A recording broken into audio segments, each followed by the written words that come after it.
call the meeting to order for the afternoon of January 5th, 2021. Tony, would you do the honors? Jimenez. Present. Perales. Here. Cohen.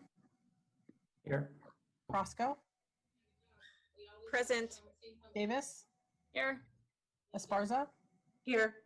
Arenas. Yeah, my sister. Arenas. Foley. Here. Mahan. Here.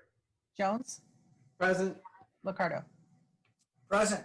Thank you. Welcome back, everyone, and welcome to our new colleagues, council members Matt Mahan and David Cohen. Good to have you with us. Let's begin with the Pledge of Allegiance. If you're able to stand, please join us.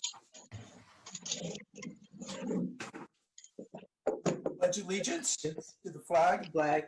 the United States of America, and to the to republic the republic for which it stands, one nation, under God, indivisible, with liberty and justice for all. Thank you. Today's invocation will be delivered by Helen Casa with the African American Community Service Agency, and Vice Mayor Jones will tell us more. Thank you, Mayor. The theme that I'm going to have for this month is mindfulness and inner peace. And we're all dealing with the crisis of the pandemic and the economic crisis and an attack on our democracy, as well as personal issues that you might have to deal with, like having your grown children do the dishes like they're supposed to. So we're all dealing with, issues in our lives, but it's all about trying to find that inner peace. And so that's why I'm really excited to introduce Helen Casa, who's a dynamic young woman who's going to be able to articulate how she addresses mindfulness and inner peace. And so I'd like to introduce Helen Casa, who will enlighten us. 1 second here, Vice Mayor. I'm pulling it up.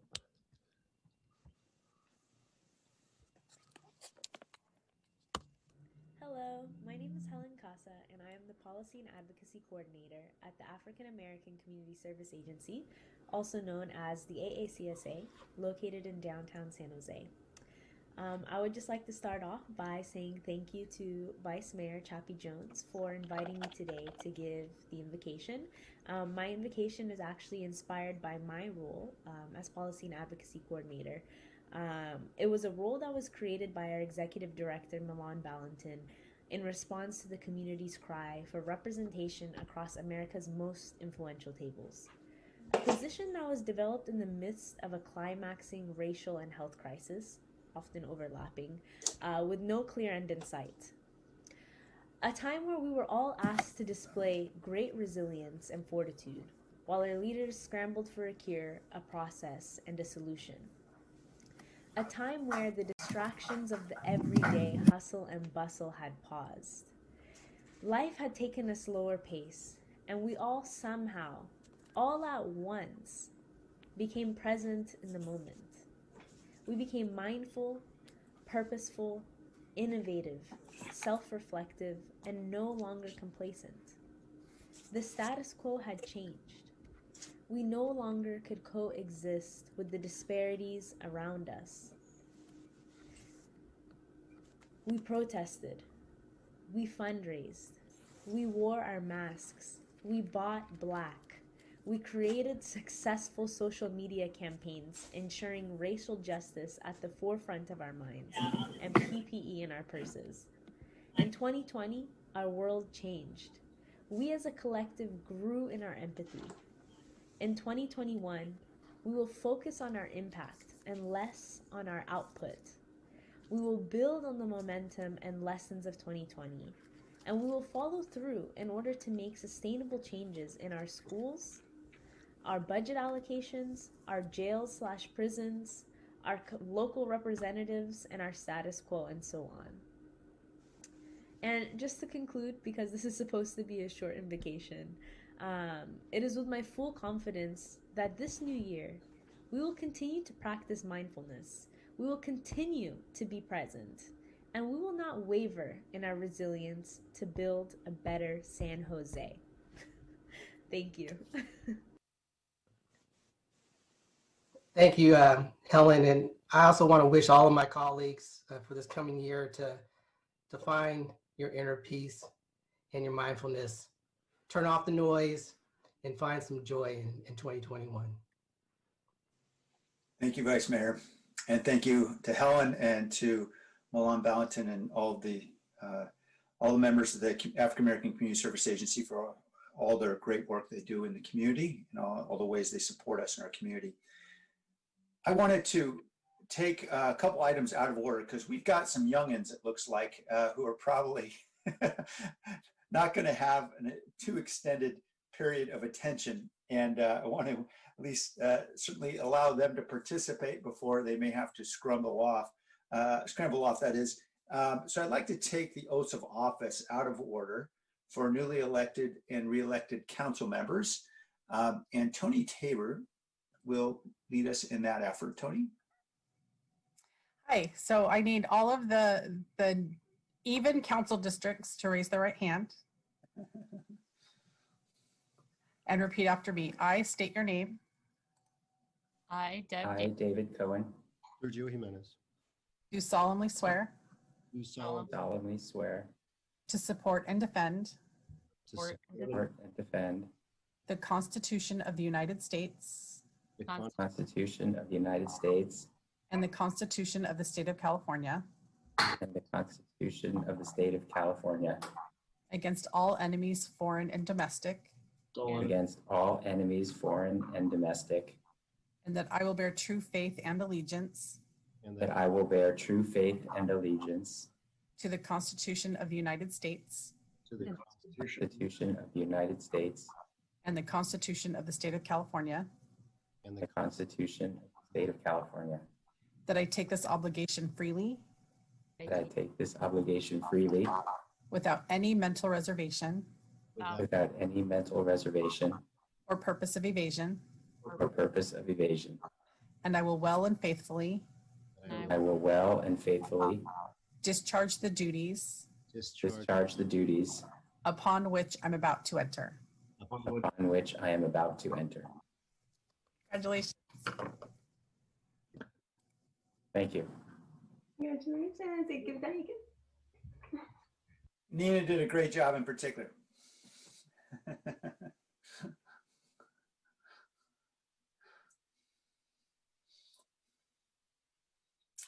All right, thank you, everybody. I want to again welcome our new council members and thank you to the family members for joining us. I know you had individual ceremonies as well, but we appreciate everyone coming back for this ceremony so that we can ensure you are official as we begin our work together. We'll start with orders of the day. Does anyone on the council have any changes to the printed agenda?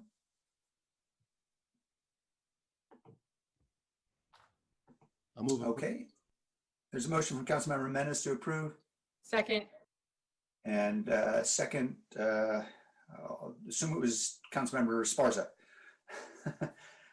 We had multiple seconds. Let's vote on the orders. Jimenez, Yes. Morales, Aye. Cohen, Oh, aye. Crosco, I. Davis, I. Esparza, Yes. Arenas, Yes. Foley, I. Mahan, Aye. Jones, Aye. Ricardo. Aye. All right, we're on to the closed session report. We had no closed session today. Nora, do you have anything more to report?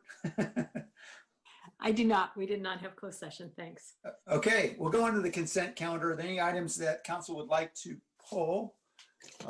Please indicate by raising your blue hand. All right, I'd like to pull item 2.9. And if there are no other items to pull, we'll check to see if there are members of the public who'd like to speak. Mr. Beekman, Happy New Year.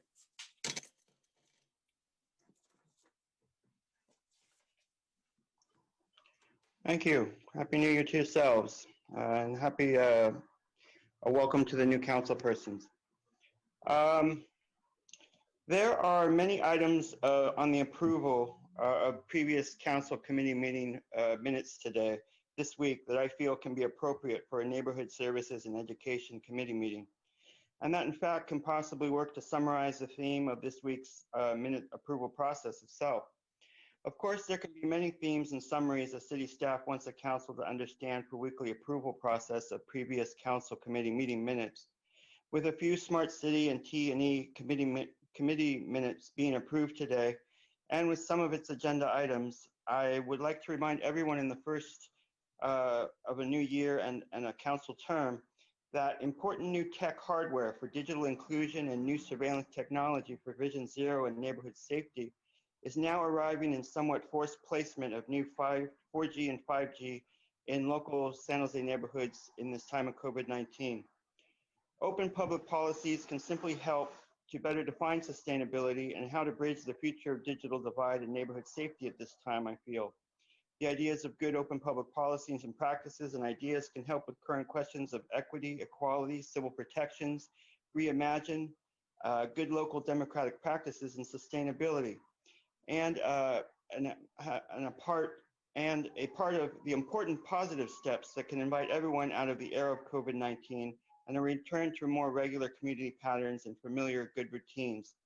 This simply can be ideas of peace, not war, and of good dialogue and compromise towards more well-rounded efforts to define how to bridge the digital divide and the needs of neighborhood safety.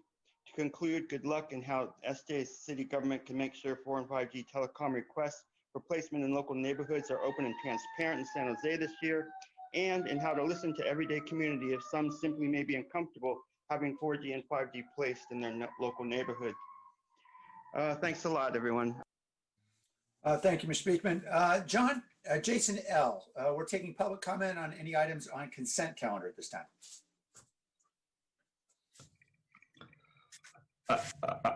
Hello, City Council. Thank you for the opportunity to let me speak today. This is a question that anybody at the City Council level could answer. If you can't hear me, can you let me know? Can you guys hear me? We can hear you fine. Thank you. Okay, thank you, Mayor Liccardo. So my first question is regarding the city's plan to integrate their own utilities, similar to what Santa Clara does with Silicon Valley Power. What is the progress on that? Because I know the city of San Jose has had issues with PG&E shutting off power to reduce wildfire risk, and I know this is unacceptable, and I totally agree with that. So what is the city progress on the city's plan to integrate the city-owned utility in the next couple years? Sir, this is a time for you to offer public comment on any of the items that are listed on the consent calendar, that is on the agenda. We actually don't engage in back and forth during public comment. This is just your opportunity to let us know what you think about any specific items on this agenda. If it doesn't relate to a specific item on this agenda, we'll take public comment on other unrelated items at the end of the day. Okay, I could wait. I could wait for this question at the end. Thank you. Yeah, I just want to be honest with you. We actually don't respond to questions. We're happy to have people reach out individually if it needs particular response, but for the most part, we don't respond to questions on public comment. It's really opportunity for us to hear your views. Okay, then returning to the council, Councilmember Davis. Oh, I'm sorry, Alex Shore, you had your hand up.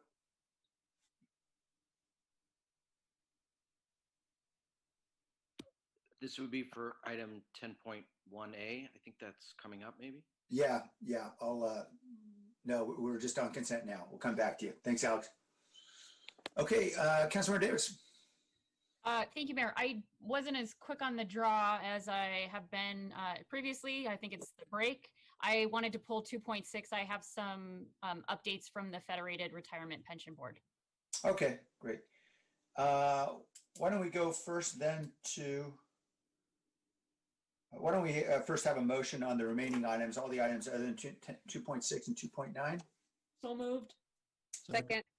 Motion from Councilmember Foley. Let's vote on that motion. Inez, Yes. Morales, Aye. Cohen, Aye. Roscoe, Aye. Davis, Aye. Esparza, Yes. Arenas, Yes. Foley, Aye. Mahan, Aye. Jones, Aye. Ricardo. Aye. All right, on to item 2.6. This is report from the pension boards. Councilmember Davis. Thank you, Mayor. And this is just for the Federated Pension Board. The board met on December 17th, and I realized as the public was commenting that we didn't have a meeting since then, so I hadn't reported. The update is the pension portfolio for Federated fiscal year to date is up 15%. So that was the good news. The maybe not so great news, but not surprising news is our unfunded actuarial liability has been valued at $2.2 billion. We have made a principal payment this year of $22.2 million, which I think is our first principal payment in quite some time. The updated valuation gave us an aggregated city contribution projection for this next upcoming fiscal year, and this is just for Federated. It will increase by $15.1 million. And again, this is just the estimate, but it's the first one that they give to the budget office as they start their budget activities. And then the other item is that the OPEB discount rate was lowered from 6.75% to 6.25%. So that will also, of course, increase the amount of contribution for our other pension liabilities for next fiscal year. And that is it for my report. Thank you, Councilmember Davis. Are there any questions of Councilmember Davis? I just had one. You mentioned that this was our first principal payment, the $22 million. I assume that's just because of sort of the standard operation of a typical mortgage or any other long-term obligation. You end up paying a very small amount of principal at first, and that climbs over time. Is that? Right. Yeah, we were underwater, frankly, for many years, given the way that the payments were structured and the long term of the repayment. But it was restructured, I think 3 years ago, and we're finally now making payment on the principal. Okay, well, that number will hopefully grow quickly so we can take care of this very large debt. Okay, any other questions? All right, is there a motion? Move approval. Second. All right, let's vote. Jimenez, Aye. Morales, Aye. Cohen, Aye. Roscoe, Aye. Davis, Aye. Esparza, Yes. Arenas, Yes. Foley, Aye. Mahan, Aye. Jones, Aye. Ricardo. Aye. Thank you. All right, item 2.9 is a resolution to join the California Cities Gaming Authority. I wanted to register a no vote on this item. I'm concerned about some of the direction of the advocacy in terms of potential expansion of gaming. Is there a motion on this item? Move approval. Second. All right, let's vote. Jimenez, Aye. Morales, Aye. Cohen, Aye. Roscoe, Aye. Davis, Aye. Esparza, Yes. Arenas, Yes. Foley, Aye. Mahan, Aye. Jones, Aye. Ricardo. No. All right, thank you. We're on to the land use items, and I believe there's a consent calendar. I'm trying to remember if there's actually an item under consent. I believe, yes, it is placed under consent for some reason. So let's just take it off consent since it's the only item. And that is the street renaming of public streets along portions of Bird Avenue, South Montgomery Street, South Autumn, and North Autumn to Barack Obama Boulevard. I want to thank the many community members who have been advocating for this change for a couple of years now. And I want to invite any of them who want to speak, certainly our chairperson, Helen Sims, chair of the Barack Obama Street Naming Committee, other board members, Cynthia Cooper, Mary Noel, Milan Ballantyne, Bill Melson, Alex Shore, and the other members of the group, Tony Alexander, Joe Bass, Ron Hansen, Melody Masani, forgive me, Melody, if I just mispronounced your name, and Richard Robinson. I don't believe we have any staff presentation, or do we, Dave? No, Mayor, I don't believe we do. Okay, let's go to the public now, and then we'll come back to the council. I also want to thank Vice Mayor Chappie Jones for working on this effort along with our team. Mr. Beekman. All right, thank you. Yeah, a possible thank you is in order in renaming a street after former President Barack Obama in what may possibly be a future Google Village area. It can be a reminder of an important commitment Barack Obama has made to all parts of a community. It is a commitment that we all need to make if there will be a future Google Village in San Jose. I hope this can be a time to consider not only how the East Side can be included in the future of Google Village planning, but that it is the East Side of San Jose that will help determine the future success of the Google Village project in San Jose, and in fact help define Google's future and this country's future with good East Side hiring and training practices, and a continued commitment to lower income housing needs. It is in this spirit of good efforts, good contributions, and idealism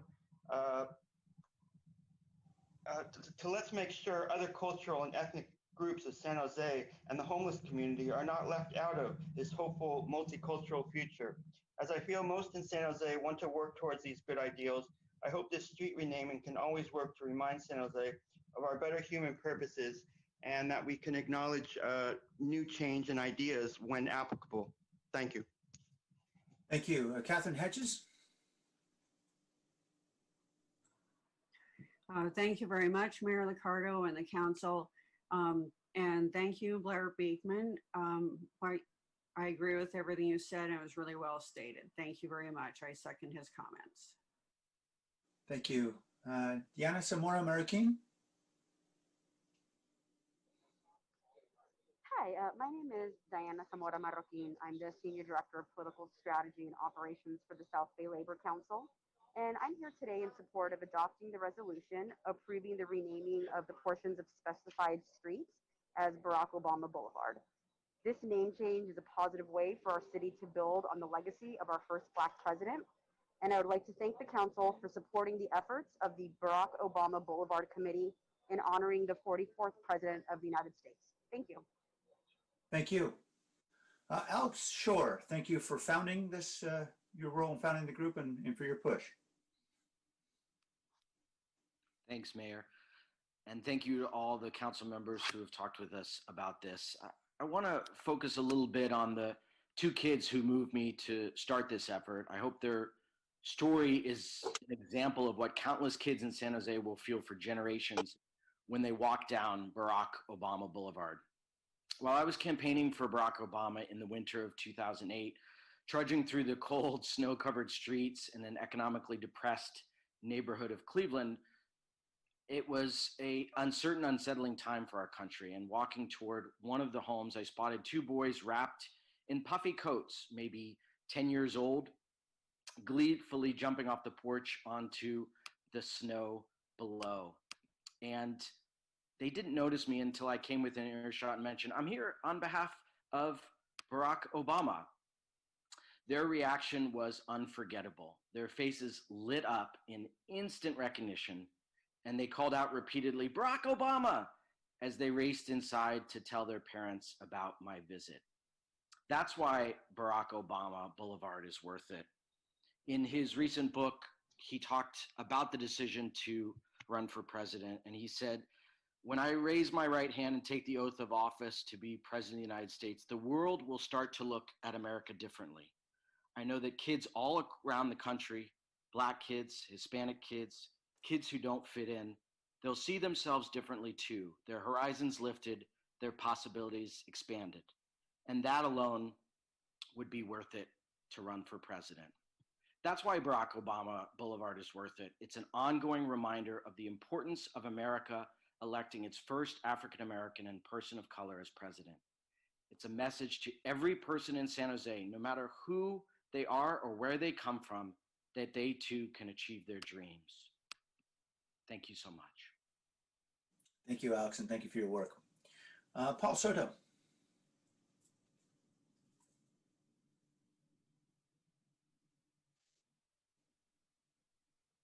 Hello, Council. Can you hear me? Yes, we can. Okay. Good afternoon. My saludos to the Chicano Five and to the rest of the council members, particularly Councilmember Cohen and Councilmember Mahan. Welcome. We're going to get to know each other real well. I want to extend a thank you to Councilmember Cohen, who had read The Devil in Silicon Valley. He read it. We talked about it. We talked at length about the issues embedded in that to me is a Bible. And I would suggest if Mr. Mahan can please read it and become acquainted with it, because we're going to be talking a lot about the issues in that book. With regard to Barack Obama and that being named, it's offensive for Barack Obama's name to be associated with the most red-lined restrictive covenant area in this city. I mean, see, this is the kind of stuff that Google wants to sanitize its reputation by having on all of its letterheads the word association between Barack Obama and between Google, because on every single letterhead around the world, those two associations are going to be made. And I think it's offensive for considering Google's behavior for them to even consider any type of association with a man who swore on 3 Bibles: the regular Bible, the Bible by Abraham Lincoln, that Abraham Lincoln swore on and kept by his bedside, and the Bible of Dr. Martin Luther King. This is the offense. And I challenge anybody who thinks otherwise, because this is a part of the historical record and fact. Also, Montgomery, doing a little bit of research on Montgomery, I'd like that dude's name completely excised from that street. Thank you. Thank you. Rosa, welcome.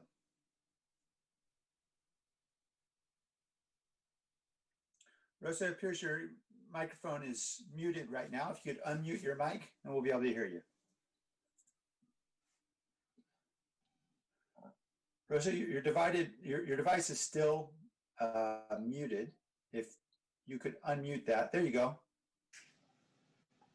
Welcome. Please go ahead. I think we can hear you now. Rosa? Okay. Rosa may be having other problems with her device. Let's go to Helen Casa, and we'll come back to Rosa and see if Rosa can work it out in the meantime. Helen, welcome.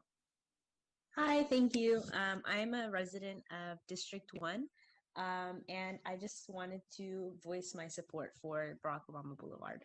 Thank you. Thank you, Helen. Rosa, you want to give this another shot?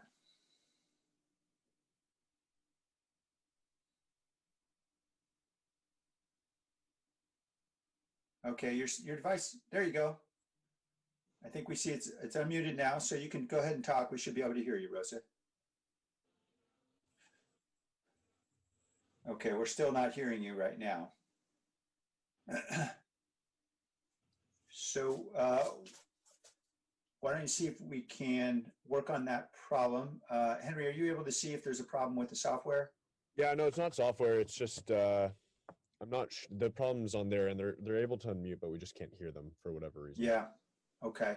Rosa, I'm sorry we're not able to hear you at this time. If you think you can fix that in the meantime, we'll go to council discussion, come back to you. I want to thank Vice Mayor Jones for his work on this effort and enjoyed working on it with him. Vice Mayor Jones? Thank you, Mayor. I want to first of all thank the committee, the Obama Boulevard Committee. When they first approached me about this project, I knew that they had a heavy lift or a daunting task ahead of them. But due to the commitment, dedication, and hard work of that committee, they were able to make it happen. as all of us know, these projects are not easy, but they had that vision and that dedication. I'm thinking back, and I remember election night when Barack Obama was first elected. And I remember looking at my wife and my family and just having the sense of just so much pride and hope of what was accomplished that night and how our country was going to never be the same after that election. There was so much hope and so much optimism for what was going to happen. Of course, we've gone through a dark 4-year period, and I can tell you that even through all of that, that hope, those dreams, those aspirations that Barack Obama represented are still alive and still well and still in us all in terms of a brighter future and hope for the future. As my children and my grandchildren and your children and grandchildren and relatives and visitors and anyone that comes to San Jose and has an opportunity to walk down Barack Obama Boulevard, that will be a reminder to everyone of what he represented in terms of our hopes, dreams, and aspirations of a country that respects and recognizes everyone as a human being and values their worth and their contributions to our country. So it's an honor for me to make the motion to accept our memo to establish Barack Obama Boulevard. Second. Thank you, Vice Mayor. Councilmember Perales. Yeah, thank you very much as well. And I want to say thank you to the community members that put in a lot of time and energy. This was a very lengthy process, and certainly an honorable man and president of ours to be able to recognize in this way. And I think means so much to so many, as Vice Mayor Jones just pointed out, no doubt. And I wanted to just see, because I know that the indication came up in public comment in regards to potentially how this may look for Google. And as my colleagues know, we appreciate having Community Member Paul Soto join us and always be able to provide perspectives for us that we may not always have. And so I think it's important, though, to be able to point out that at least to the extent that I know, this was not a Google-driven effort or process at all. But I wanted to see if Alex Shore was still on and if he was willing to speak to that, because I know that I connected with him on this several years ago, and it's been a long time effort, really driven by the community, and that this has been a community-led effort and something that our community has really been fighting for. So if Alex is still on, he's willing to just kind of speak to that. That would be great. I just unmuted him, Councilmember. Alex, you able to hear? Sure, I'm here. I can't. Our chair, Helen Sims, would be the best person to speak on behalf of the committee. But to your question, Councilmember. Yeah, I don't seem to see her in the waiting room. Am I mistaken? I don't think she's with us at this moment. I know she's listening. I can speak Okay. for the inspiration, Councilmember Perales, and the initial effort launched 3.5 years ago in August of 2017 in an op-ed I wrote in San Jose Inside. I believe that predates Google's plans to come to this area. And what was most important to me and to other committee members was choosing a street in San Jose that was befitting of a president, particularly this president, and that was in the heart of the city of San Jose. So we analyzed a number of streets, and this was the one that we came up with. It had nothing to do with other factors around development. We thought that this was a great street. It, of course, is running through and intersecting with Santa Clara Street, one of the main streets in our entire city, and going by an important landmark in our SAP Center. So, and you know, Barack Obama is a man who points to the future of this country and gives a lot of hope and possibility. And this part of your district, Councilmember Perales, and Councilmember Davis's district has a lot of opportunities for the future. So our project manager, Bill Melson, is also on the line and may expand on that, but this predates the decision of Google to come into San Jose. Bill, I see you're with us. Would you like to offer any response? Bill, I think you're muted right now. We're not able to hear you just yet. If you could unmute your device. Try that one more time. There you go. No. I'm sorry, Bill. We're still not hearing you. I think there may be a mic problem with your device, Bill. I'm sorry.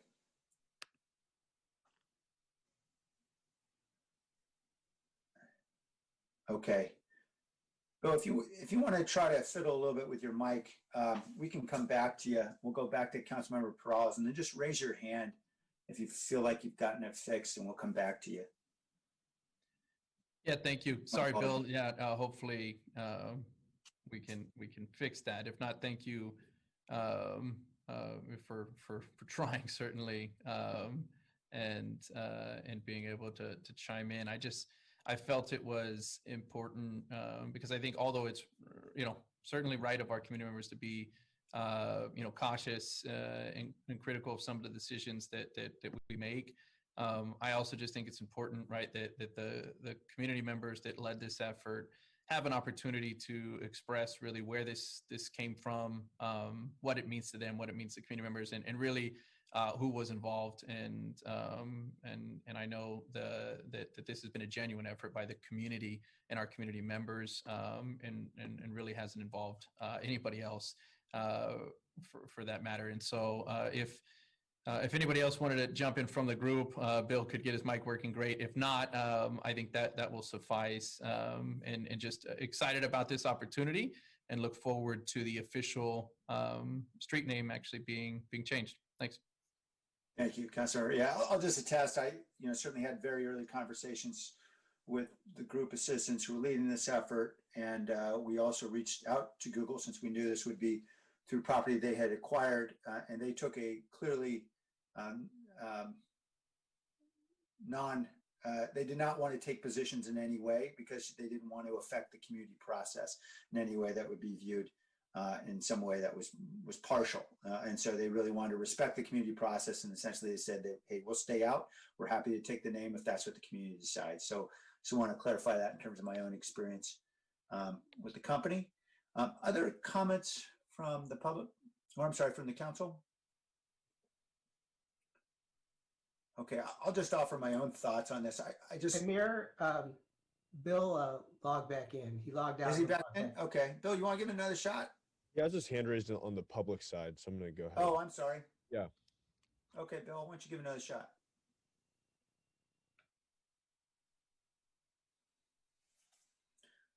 It indicates that your device is unmuted, so that's good, but we're still not able to hear you, unfortunately.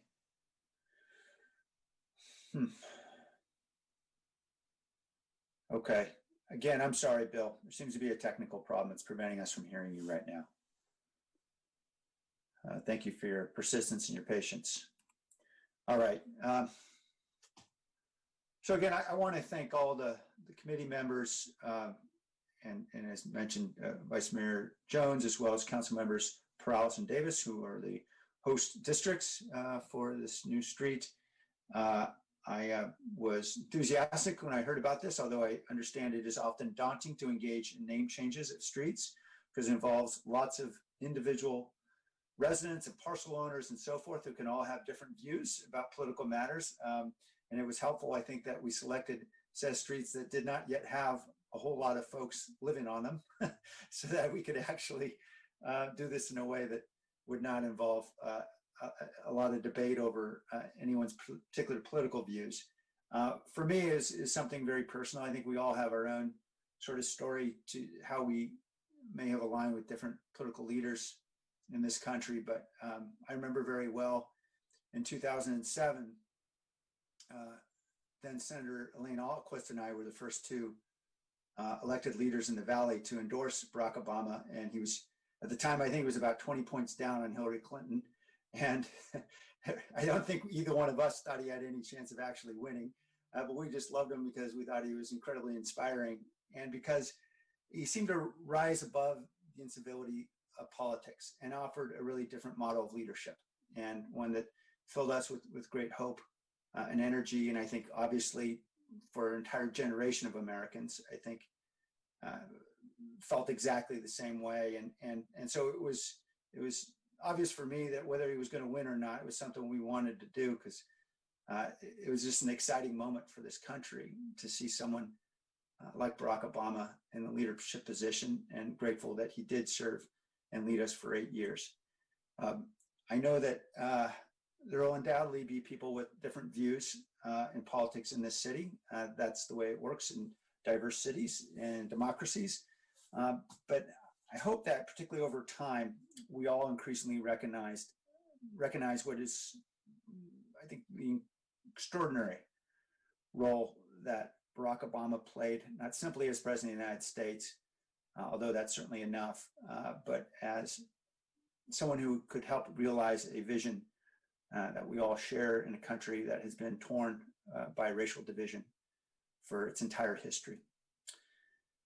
Okay, any other comments from members of the council? All right, let's vote then on Vice Mayor Jones's motion to approve the memorandum. Jimenez, Aye. Peralez, Aye. Cohen, Aye. Roscoe, Aye. Davis, Aye. Esparza, Arenas, Yes. Foley, Aye. Mahan, Aye.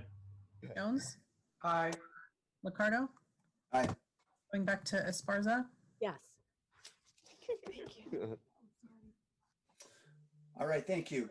I'd like to recall an item. Nora, should we be taking up the closed session item again? Yes, Mayor, for your report out.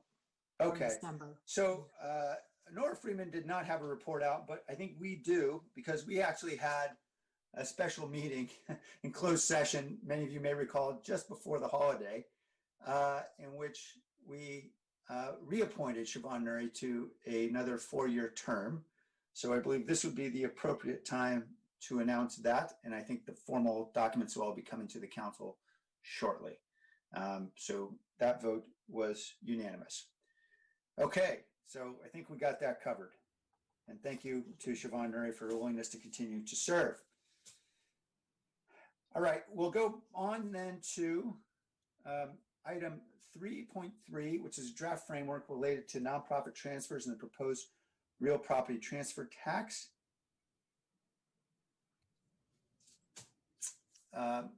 Do we have a presentation on this, Jackie? Yes, we do, and I'll go Okay. ahead and share my screen. Great.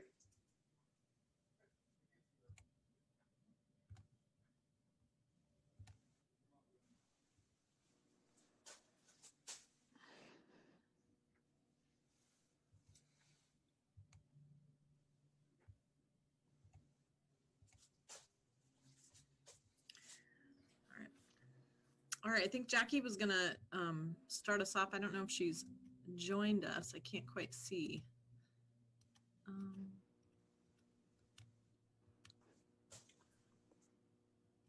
But I can go ahead and get started till she's ready.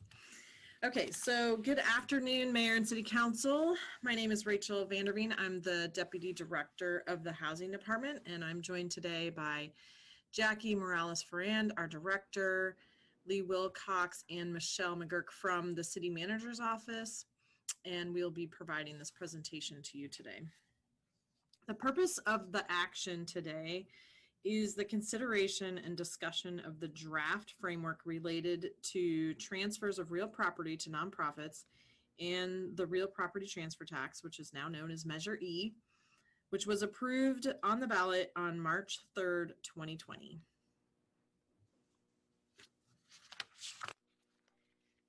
So on November 10th, 2020, the City Council approved the Measure E spending plan, which guides the amounts of money or the overall categories for expenditures for this new source of revenue for affordable housing. So 45% is dedicated to extremely low income housing, 35% to low income housing, 10% to moderate, and an additional 10% for homeless prevention and rental assistance.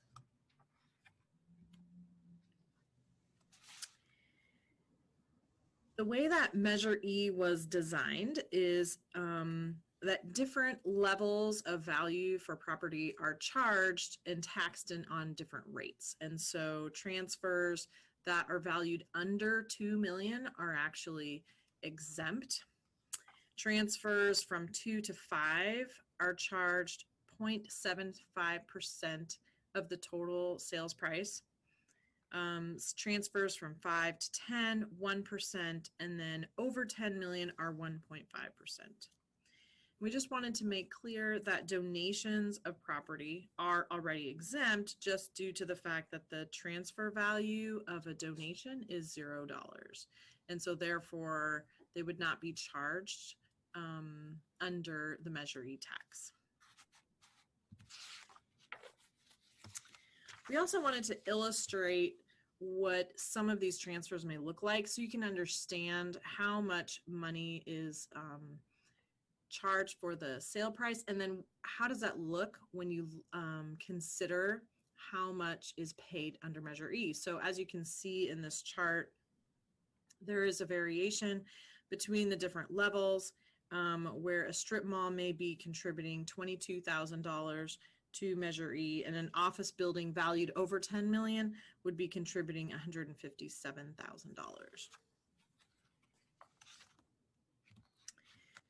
So just to review, this issue has been circulating for quite some time. So we just wanted to review the direction that was given to the administration in January 2020, which actually took place prior to the March election when the ballot was placed on, or the measure was placed on the ballot. So it was prior to that. The Rules Committee asked that staff consider exempting transfers to and from nonprofit organizations when the property is donated rather than sold, or when the property was to be used for building or preserving affordable housing, improving economic equity and access, or other publicly articulated city objectives. So these were things that the council asked the administration to consider, and we did consider these things. However, after the ballot was passed, soon after the pandemic hit, and this policy decision was something that we deferred and now are taking up once again. So there are many policy considerations that we carefully thought through when trying to think about a potential exemption for Measure E. So some of the questions that we wrestled with, which types of nonprofits would be eligible, how many property transfers could be impacted, what would be the fiscal impact on Measure E funds. These were all questions that we wrestled with and we wanted to try and understand in order to adequately come up with a balanced approach and recommendation. At the same time, we wanted to make sure that the goals of Measure E, which are to encourage production and development of affordable housing, preserving housing affordability, and expanding affordable housing, were all also valued and remained in place. Measure E is unique because it is one of the very few resources that have been raised by the taxpayers and have been dedicated to affordable housing. And so this is a really precious resource, and we wanted to think carefully about how some of these changes may impact this really valuable resource for our community. And as we outlined in the staff report, it could take several years for an affordable housing development to go through the construction process. And so some projects early on will be, the property will be purchased, and eventually they will be develop affordable housing on that site. However, there's other situations where property may be purchased for a certain purpose, and over time it may evolve into something else. And so our recommendation in this memo is that when a nonprofit acquires a property, if they are interested in having assistance to cover the cost of Measure E, they can apply to the Housing Department for pre-development funding, and we will provide them with assistance to cover the cost that is associated with Measure E for their development. And we feel like that is an approach that ties directly to the affordable housing, the benefit, and the action that took place to begin with, that it all ties to affordable housing development.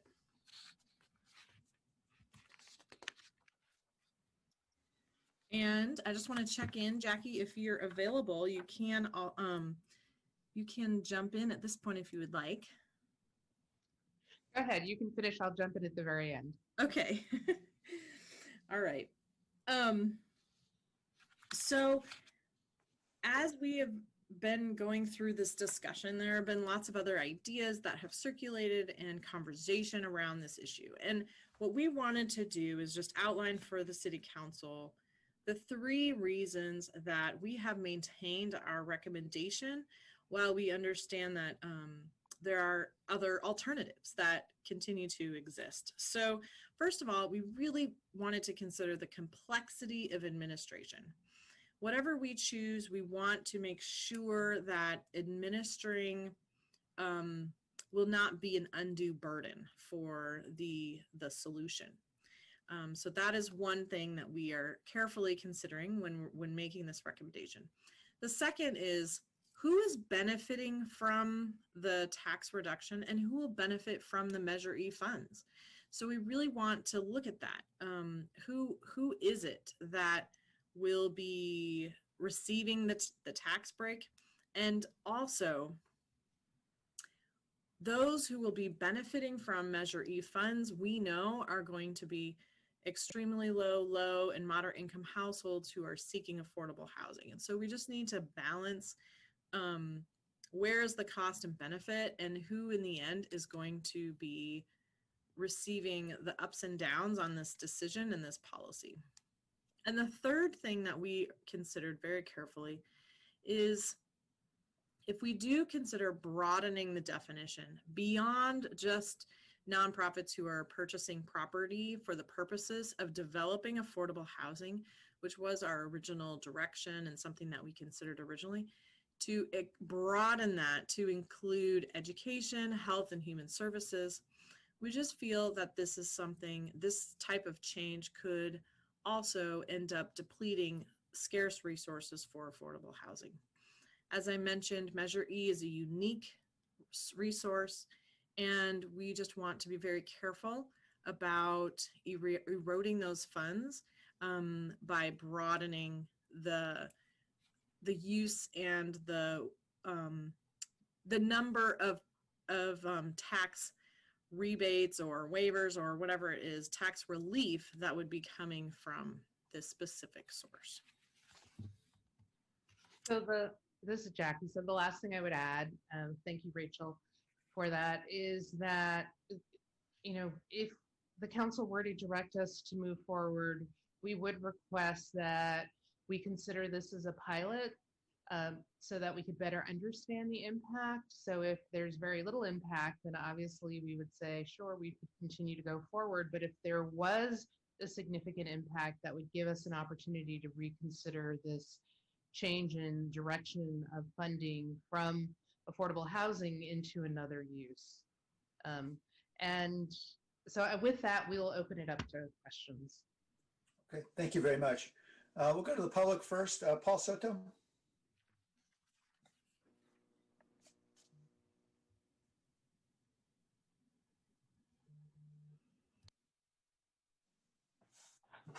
Yes, good afternoon, Council. First of all of the analysis and the conclusions based on that analysis were January 2020, pre-COVID. So that's number one. All of that information that was just given needs to be amended with the current conditions considered. What's going to happen, and this is not opinion or theory, this is fact. What is going to happen is that the gentrification process has been accelerated. We have the moratorium coming up at the end of this month. All of these things have to be factored into these decisions here. Also, the amount of profit. You can throw a rock anywhere in this valley. I don't care where it is. You can throw a rock. Wherever it lands, you can make millions of dollars. There is an unprecedented amount of capital that is coming into this city, okay, from literally all over the world. Pension funds from other countries. Other countries are investing their teacher and nursing pension funds in buildings downtown. This is unprecedented. Normally, wealth is generated over generations, and it has a cumulative effect, which means because it's incremental, the society itself has an ability to adapt to it. I mean, so what I'm saying is that there's going to be too much opening for corruption in there, especially at a time right now where people are living on their most base instincts. People are scared. People are very, very afraid right now. They're afraid of each other. They're afraid of their government. They're afraid of what's going to happen, and all of these particular variables that need to be considered before this council has to make decisions that are consistent and commiserate with the actual reality of what we're experiencing here in this city. Thank you. Thank you. David Lowe. Good afternoon, Mayor and Council. Happy New Year to you all. Nice to see you. David Lowe speaking on behalf of Destination Home. I want to thank the council again first for all of their strong support over the past year to get Measure E over the goal line. So we know it's going to produce very much needed funding for affordable housing, and to the staff for all their work implementing this critical measure. And clearly, as we see here, there's just a lot of complexity, and so we really appreciate the approach staff is taking to make sure we craft these exemptions in the right way, particularly when we consider that Measure E is already bringing in less money than we originally projected. It's really important we be thoughtful on how any additional exemptions we create will impact the number of dollars available to advance our community's goals. And so we agree with the staff's recommendation to start with the narrower exemption that focuses on affordable housing, which really does align with our community's most dire need, and will provide kind of a manageable scope for us figuring out how we can craft these exemptions in a great way that meets our collective goals and opportunity to look elsewhere in the future. Thank you. Thank you. Matthew Reed.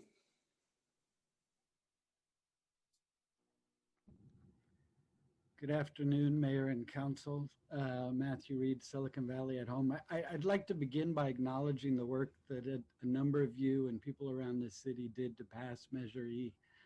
These resources are not going to solve the housing affordability issues that the city faces, but we believe that along with the commercial linkage fee and continued efforts to support and streamline affordable housing development process, they are essential to the effort. While we appreciate the goals of not undermining the very organizations providing support to housing vulnerable people in the city, our concern is the unintended consequences of this effort. The scope of the proposed exemptions continues to expand, and frankly, we do not know what the impact on the fund will be.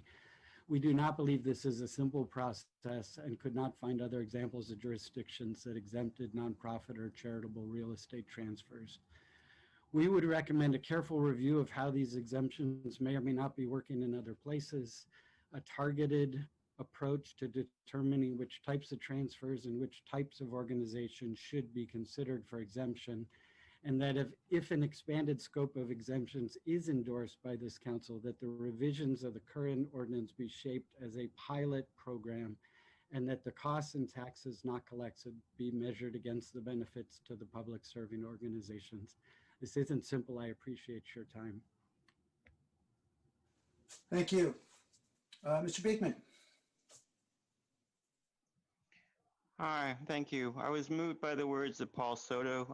It's really nice that he's back. I worried about him this fall, and it's nice to hear his voice. He seemed to offer kind of what Matthew Reed also tried to offer. I mean, this is a difficult situation. I from listening to Paul's words, I came up with the idea that Housing Director Jackie Morales has a way, she likes to use previous years' references in housing, and she has those goals to really, build a future of housing past the age of COVID.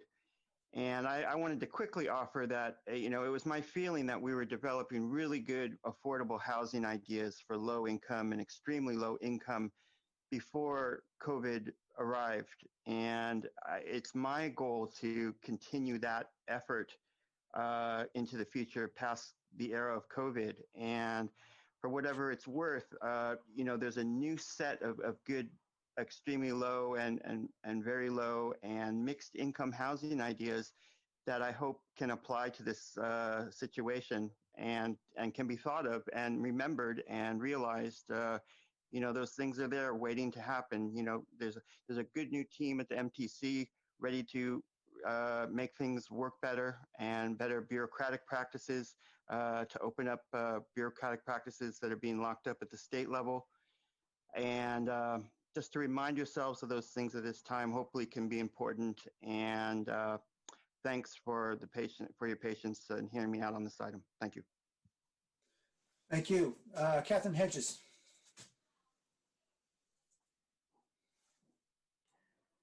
I concur with the previous speakers and their concerns about how we're nibbling away at the proceeds of the transfer tax. And I agree that it needs to be a pilot program if we do it at all.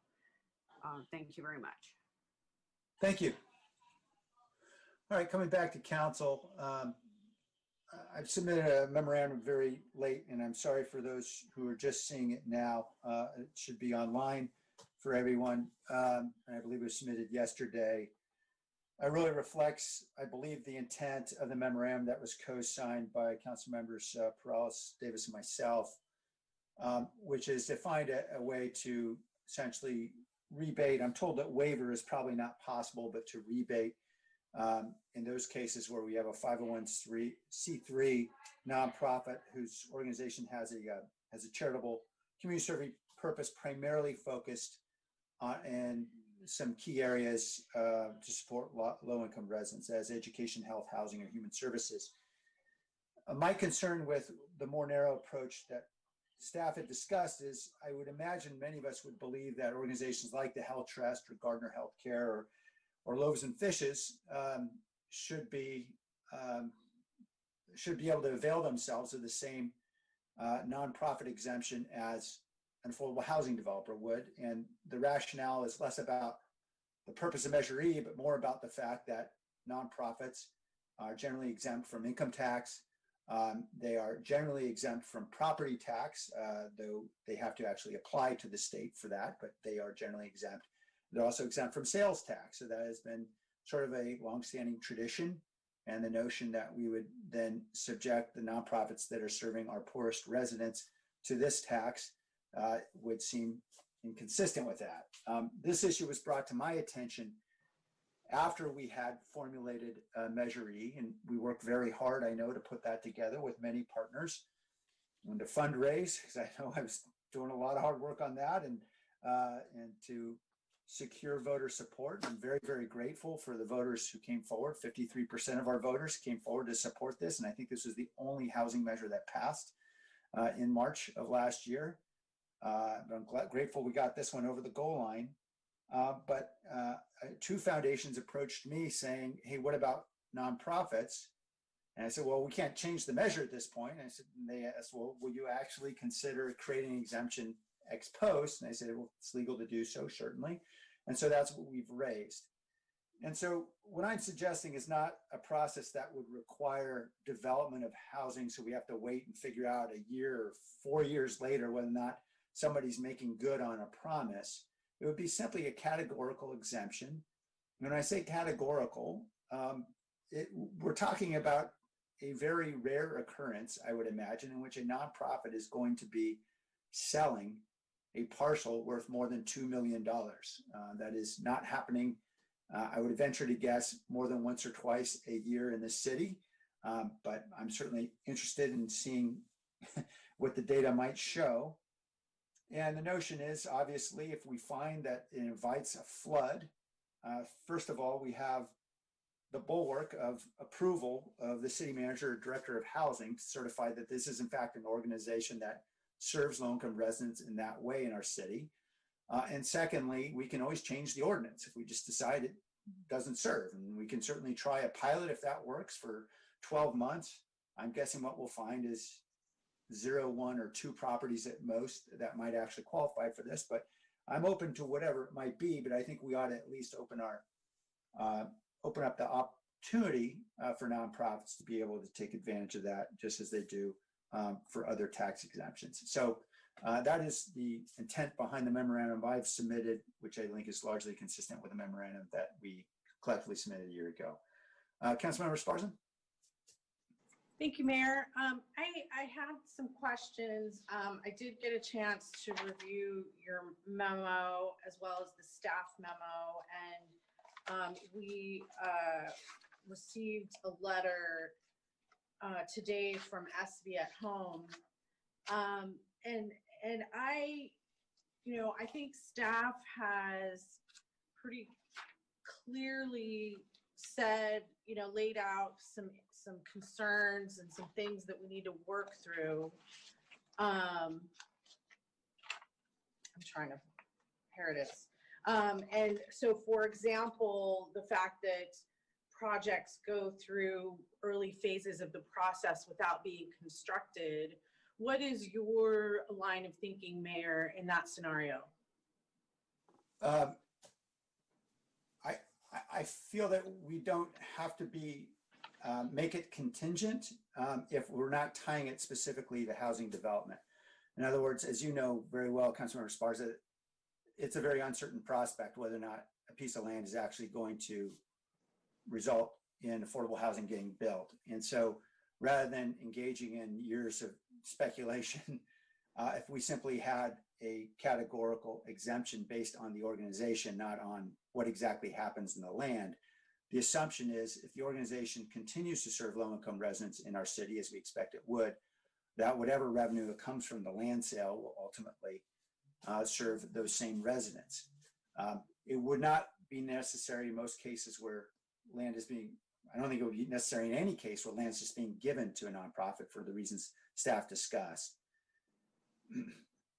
Thank you. And I had some questions, some more questions for staff. So I'm guessing this is a question for Jackie or Rachel. In our county, are nonprofits exempted from special assessments on property taxes? Actually, I'm going to turn that over to Michelle, who did some research on different parts of the question. Okay.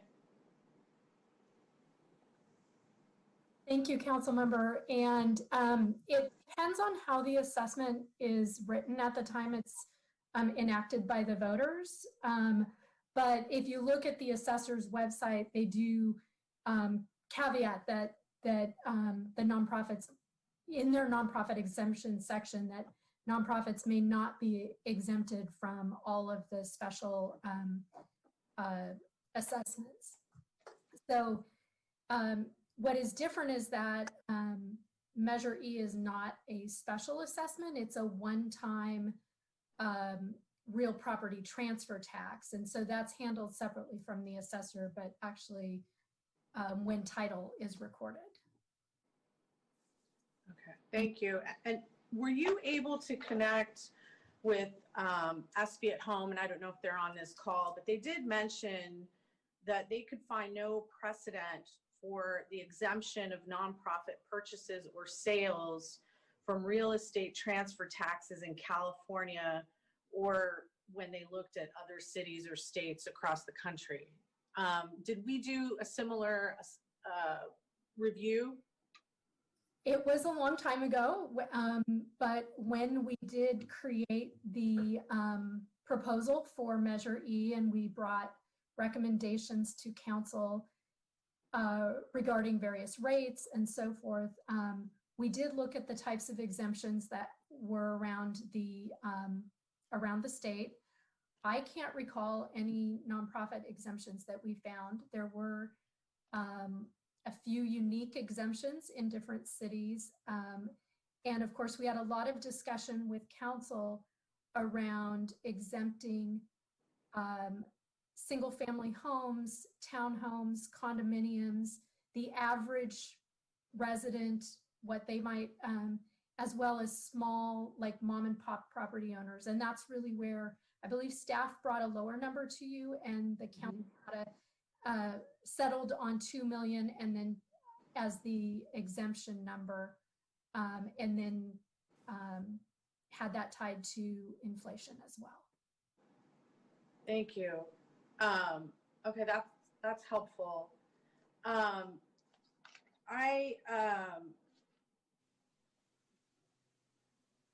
wanted to hear a little bit more from staff about the considerations in terms of the where we would add the 55-year requirement, where we would step in and at the time of when we as a city enter into an agreement. Can you talk a little bit more about that? Sure. So I think one of the things we wanted to make sure, at least for the condition of if the site is sold for affordable housing, we wanted to make sure that the developer go through a process just so that by going through the process, the typical city process, that's where someone, when they enter an agreement with us to receive any kind of funding, that's when we're going to have the ability to put restrictions on the property. But more importantly, one of the things is that we wanted to ensure that the property they acquire is also consistent with our affordable siting policy. So I know how important that has been to the city council, and we wouldn't want to give a rebate to somebody who is not, in fact, acquiring a site that's actually consistent with where we want affordable housing developments to go. And since the only places we can intervene is when they come to us for funding. And as we know, there are some developments that will never come to us for funding because they'll go to Measure A, and therefore that affordable housing siting policy would not apply. So those were the two key elements that we wanted to capture by requiring them to come through the housing department. One is assurances that we would have an affordability restriction, and two, consistency with purchasing land in the city that is consistent with our plans. Thank you. That really appealed to me because, you know, we have run into issues as a city when we don't have a say. And in this case, if we're evaluating on whether to offer an exemption, which is cash, right, then we as a city should receive some assurances from that. I appreciate the mayor's leadership on Measure E. I know he did a lot of the fundraising for it, and we supported that as a city and did a lot of work for that. I think that I agree that this is a valuable pot of money that gives us as a city additional much needed tools. I think the mayor brings up some good examples and some good points. My preference would be to have staff come back and really make some additional evaluations where we would have some more data. I'm uncomfortable with offering a categorical exemption at this time. I think that the intent is right on. I think that there are a lot of good things that we collectively want to do. I just think that we are at a time in our city when we have a bunch of a collection of housing issues and work within our housing work plan coming up that this would need to be integrated into. And I would personally be more comfortable in having staff develop that framework and come back to us as opposed to that categorical exemption at this time. Thank you. Thank you. Councilmember Foley? Thank you. I have some questions. I understand the purpose of the exemption and the desire to have an exemption for nonprofits, but I have some questions about it. Some of it is around the logistics of the transfer itself. So Jackie, I'm not sure if you're the one to ask, but say, and I think before I ask the question, the idea that someone like Loaves and Fishes or the Health Trust is going to sell their property or purchase property and avoid a transfer tax is laudable, and I support that. But there are unintended consequences of the exemption are who has the ability to create, for example, a charitable remainder trust, take their for-profit property, transfer it into a 501c3 for the sole purpose of then avoiding the transfer tax and then selling it to another entity. So that's where my concern lies in all of this. So it's the devil's in the details of all of this. So Jackie, when the exemption is applied under the proposal, I own a property and I have it and I'm a 501c3. And I'm selling my property, and the buyer, is it the buyer that we're going to certify is either a education use, a health use, a human services, or affordable housing? Do we determine that that's the buyer meets that qualifications and then the transfer tax? Okay, you're saying no. So can you walk me through how that exemption, how that's going to work then? How are we going to make sure that the money goes to, or that the purpose of the funds or the property, it's the property we're talking about, goes to the beneficial interest of the community? Sure. So I feel like with number 2 under the mayor's memo that he released provides us sufficient direction on how we could create a box to define who the charitable nonprofit would be, and we would define what the community serving purposes would be. And my understanding is that it is the nonprofit or foundation that is selling their property that we will exempt. And I would agree with the mayor that it's probably rare that you're going to have many nonprofits that own these larger buildings that are going to be doing these types of transactions. Right.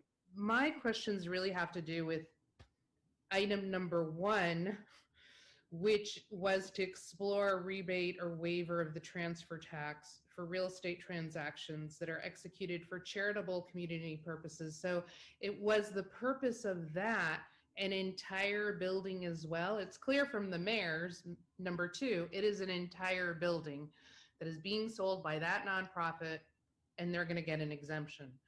I'm not so clear on item number 1, if it is the entire building is still benefiting in education, health, and I'm not sure how those two are different.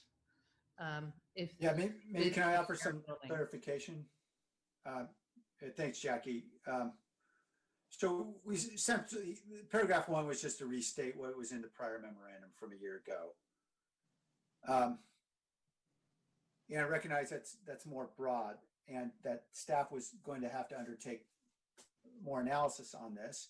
And I certainly support Councilmember Esparza's idea of looking at, hey, what is really the impact? I mean, I think we could probably look at the last year's transactions to see really how many 501c3s were really parties here. And I suspect it's going to be a very, very small number. What I offered as number 2 as an option was that you could simply constrain it for those nonprofits who are selling property. And I construe property as being the building and the land. I assume that's, since that's what's all it's subject to tax is the whole thing. And number two is to be an option that could be considered to narrow the scope quite a bit, because we understand that certainly if there's a donation to a nonprofit, that's exempt anyway, because there's no money transacted. And if it's a sale to a nonprofit, you probably want to tax it because clearly somebody's making money off that sale who's a private entity. The idea of not taxing the sale from the nonprofit is the real focus. And, to address the concern I think Councilmember Foley made, which is I think, very understandable, which is, hey, we want to avoid people fraudulently avoiding the tax. The revenue has to go back to that 501c3. So if the city manager, the director of housing, whoever you guys designate is the one who's looking at it, if it's a legit 501c3, it's legit either way, and the money's going to be used by that nonprofit in our community. That's sort of the idea. That's very helpful. Okay. I'm sorry if I wasn't more clear. This was a long time ago that we took a look at this, and Yes. I appreciate the old memo of 2020, and I appreciate the updated memo today. And I also appreciate the comments from SV at Home. I like the idea of a pilot program too, because it gives us an ability to take a look at it and move away from the exemption if it seems that it's not working. So we don't have an idea. I mean, we're in a COVID world. We don't know how many properties this would affect or what kind of dollars this would affect either. Do we have? I just don't see the Health Trust or Loaves and Fishes. Yeah, we don't have that data unless right. they have to. Yeah, we don't have that data right now, council member, but we will definitely see. I'm going to look to Michelle because I don't know how easy it is for us to look for that data. No, I know. Yeah. Search the records, but I would propose we probably would do at least 3 years back of a look back to see if we can find the information. Yeah.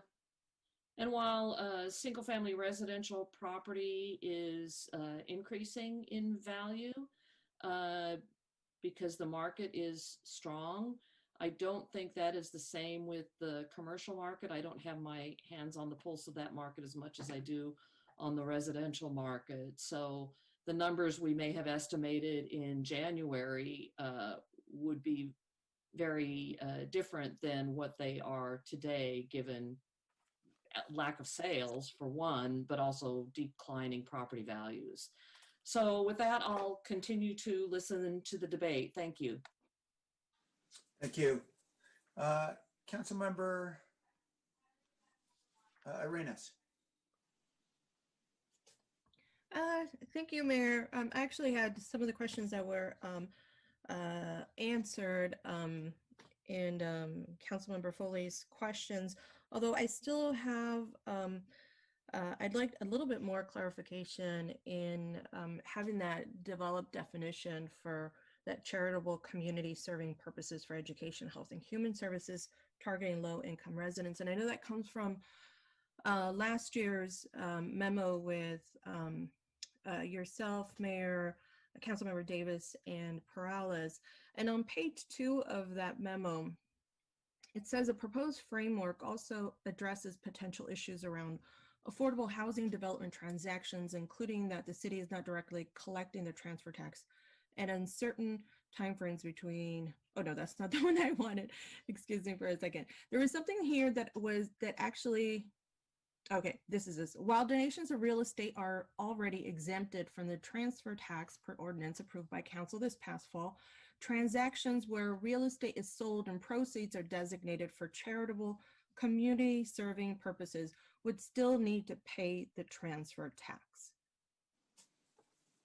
So that means that if there's folks who are selling and have a charitable community serving service purposes, that they still would need to pay the tax. This is part of that last memo. So that kind of contradicts what just, I think what Mayor, you just clarified right now with Councilmember Foley. So if we're accepting this as part of your current memo, I guess if I could hear a little bit more about that, either from Jackie or from you, Mayor, on how that would work. Jackie, did you want to jump in? Because I have to admit, I'm a little unclear, and so I may not offer a very good answer. I could probably clarify, Mayor. Okay. From my years in the philanthropy field, what often happens is that a donor donates a property to a nonprofit, and that transaction, that first phase of the transaction, would be exempt from Measure E transfer tax because it's a donation. There's a value of 0. Right. But then the second phase is the nonprofit turns around, in many cases, and sells that property for whatever purpose. So they may hold on to it for a while, or they may turn around and they may already know at the time the property is donated of potential buyers that are out there. So, so that would be the piece of the puzzle that is currently not exempt because it's a sale for some kind of dollar value. Right, but I thought with the conversation that Councilmember Foley and the mayor were just having now, in that if those proceeds were going to be reinvested back into that agency, then I thought that maybe, I guess I misunderstood, that they would also be exempted if say Gardner Health accepts a donation of a property, months later or a year later, doesn't find a need for it, then sells it, but that the sale or the profit of that sale comes back into to benefit that particular community. I guess what you're saying, Michelle, is that they would not, they would still have to pay this transfer tax. Currently, they would, under the proposal, they would be able to get a rebate. To get a rebate, yeah. Okay, so maybe having better definitions about some of those circumstances, because I thought that what we were trying to do is avoid something like that, in which a nonprofit would accept a property and then continue to reinvest in their mission to serve the community in whatever, education or food or whatever area or field it is. But if it is reinvested, that we would exempt them. So it sounds like we would not exempt them from what you're saying. And from what this memo from last year states. So I guess that still stands, correct? So the staff proposal, and we've talked about moving away from the term exemption because that's at the front end and very complicated for the county to administer, but instead using a rebate after the tax is paid. Okay. Yeah, so that's one piece. And so then the second piece is the staff recommendation has been to keep this narrow, focused on affordable housing development. And in the memo from the mayor, it would expand it to include if the nonprofit is selling the property that they acquired. And for further clarification, now that we better understand this memo, the mayor's memo, I think we could make recommendation number 2 work because it is narrow in its scope. It's 100% a nonprofit who's taking a building, selling it, and it's being used for the same general purpose. And I think we could come back with, very clear definitions about what it means to fall under those categories and what it means to be serving a low-income community. So we would expect somebody with a track record of actually serving a low-income community as being part of what would allow them to take, or would allow them to qualify for that rebate. Right. Okay. Well, I share the concerns of previous council members in that there could be some very some finessing in terms of some big corporations that do have foundations, that have very valid foundations, that it can use this as a way to preclude themselves from paying this transfer tax.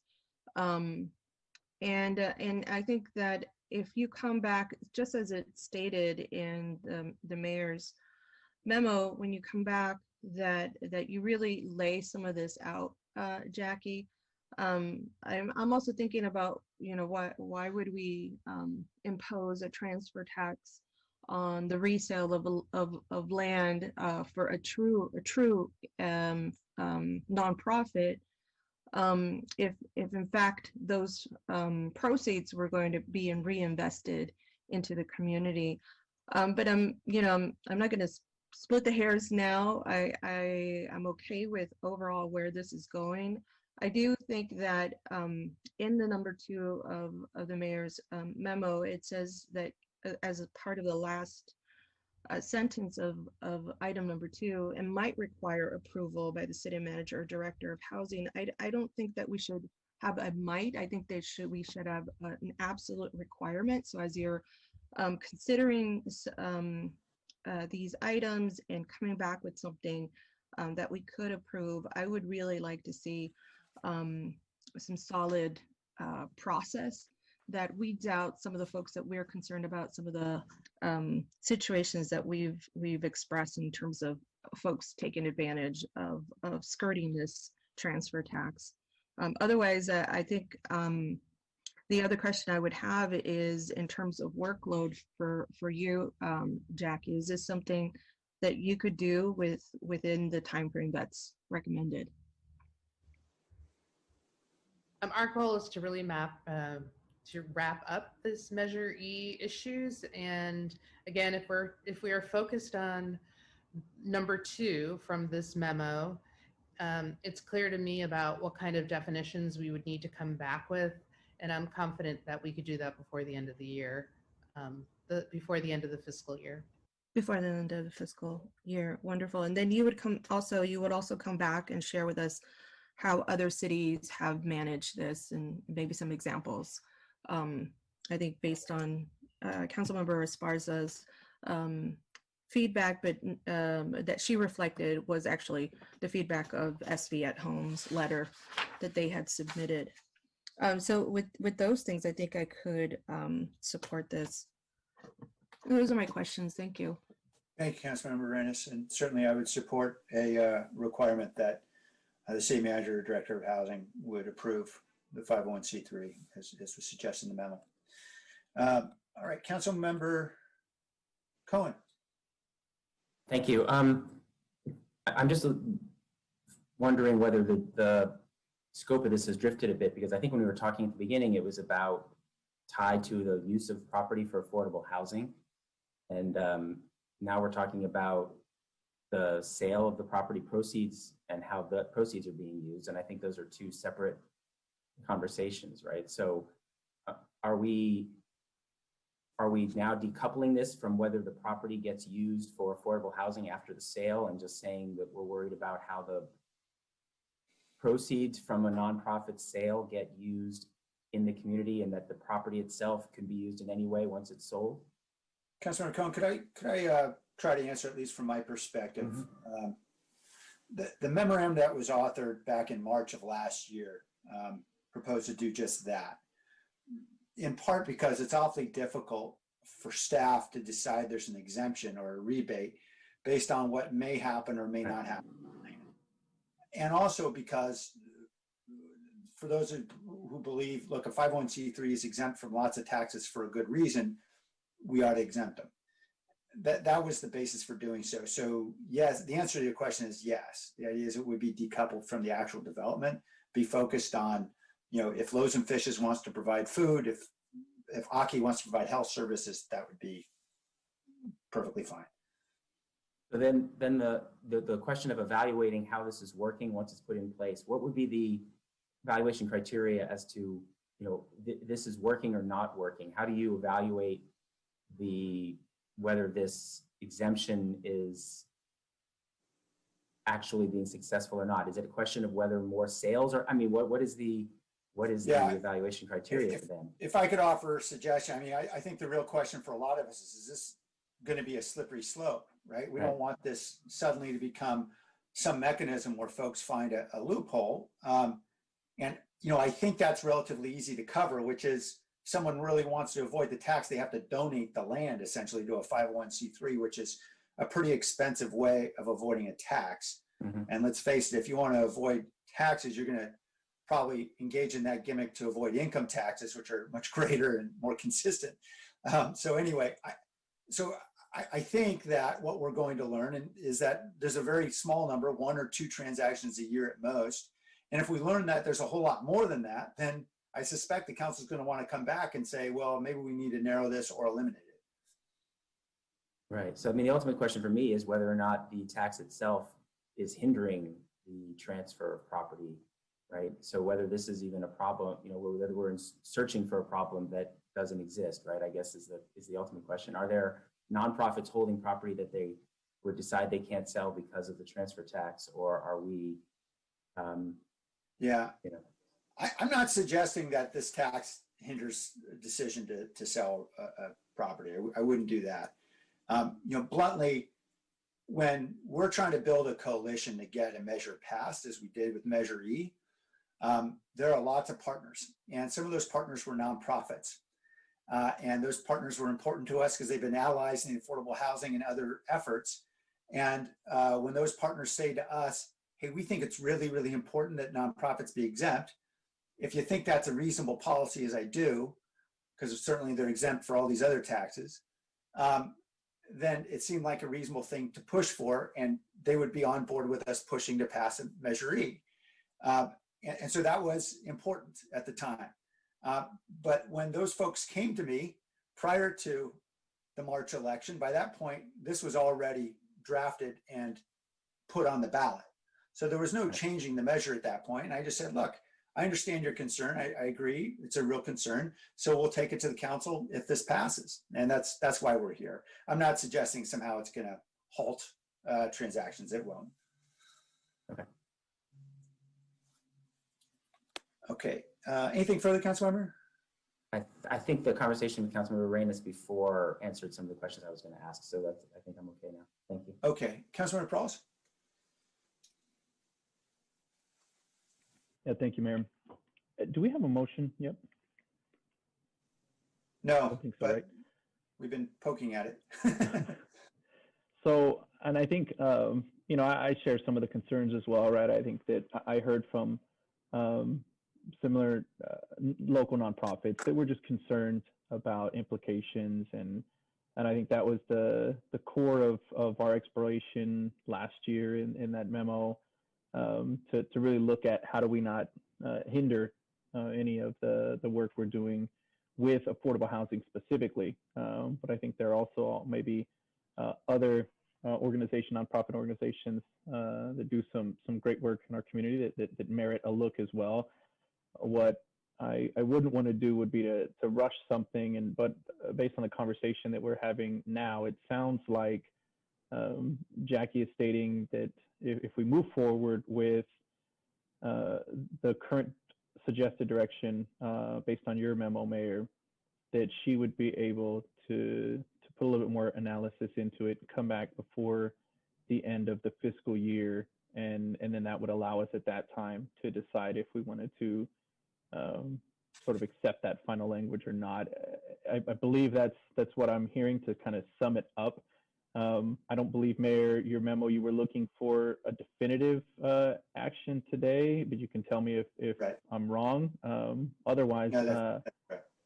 Okay, so I'll make the motion then to approve the staff recommendations and your memo, Mayor, and then give staff that time, and hopefully they can return before the fiscal year so we can make some final decisions.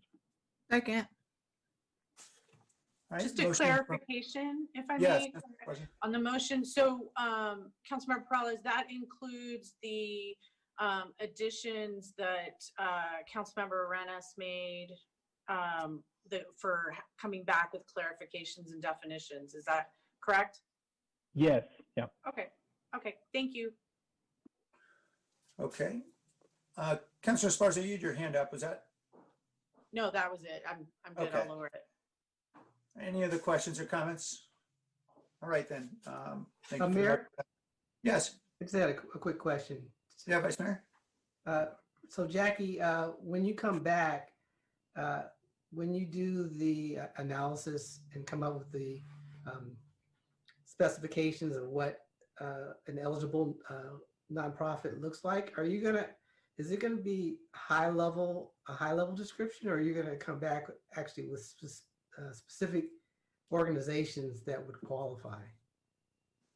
Given that in our memo, I think we said there are 2,000 plus nonprofits, we will not come back with specific nonprofits, but we will come back with definitions that the nonprofit would have to meet in order to get the rebate. Okay, great. That was it. Thank you, Mayor. Great, thank you. All right, any other comments, Councilor Jimenez? Yeah, just a question. I know that Councilmember Esparza and Councilmember Foley mentioned the idea of a pilot. So I think some of that just dropped off and we haven't touched on that since their comments. But what I'm curious about, Jackie, you're going to go back, do some of the work before the end of the fiscal year, bring some of this back. Once we decide how we want to move forward, is it your intention then that we would conduct a pilot, or is that even off the table? I mean, I imagine we're going to be watching it closely, but is that going to be part of the process moving forward? In your mind? Well, the staff always would, we like the idea of the pilot because we think it's easier to say, yes, this was a pilot, we tested it, it worked or it didn't work, versus if you all were to move forward with the decision, as you know, it is always more challenging to then remove that if for some reason we were completely off base. So then is it safe to say that the decision point as it relates to the pilot a pilot happening or not would be when you come back with this additional information, not at this point, or? Yes, because we couldn't really offer the rebate until you all take the action to actually adopt the language. But it would be our intent to come back to you with actual language so that if you decide to move forward, you can, and you would be able to do that. So any future transaction would be covered under this proposal. Right. Okay, thank you. And then, what comes to mind is I think Councilmember Cohen mentioned some of this, but what stood out to me is that if and when, when you come back with the criteria, we move forward, approve whatever we're going to approve, assuming it's a pilot, I think it's going to be important, at least for me, to when we have the discussion at the end of the fiscal year, that we really talk about how we're going to determine whether the pilot's a success or not, right?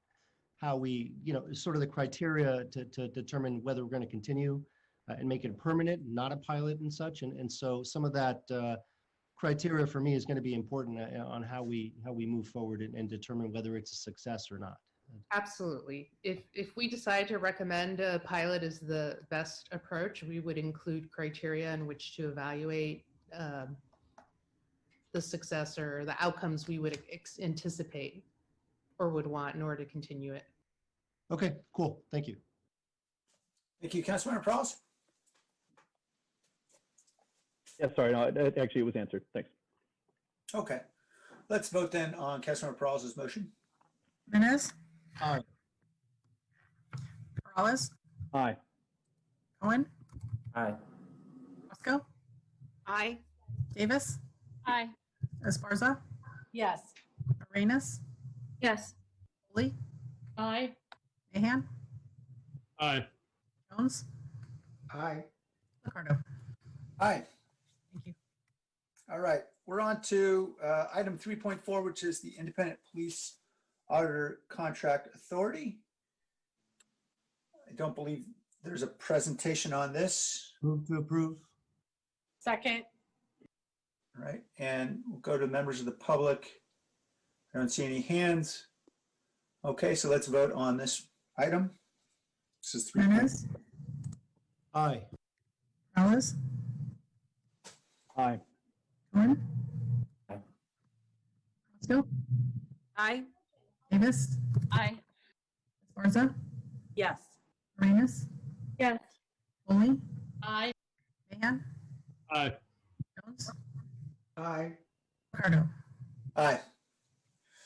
All right, item 3.5 is the San Jose 311 Digital Strategy Roadmap. We do have a presentation on this item. Me too. Welcome, Kip. And Rob. Good afternoon, Council, Mayor. And Jerry. Jerry. Welcome. Good afternoon. I'm Rob Lloyd, CIO for the City of San Jose, here with Jerry Dreesen, Assistant CIO for the city, who is heading the San Jose 311 and digital services efforts. Council, Mayor, we are pleased to be here on to report the roadmap for 311 and digital services. The item was deferred from the December 2020 council meeting connected to the fireworks item. For some history, we said in 2016, when we rolled out My San Jose, now San Jose 311, that the technology of customer relationship management and digital services would be hard, but actually the easier part.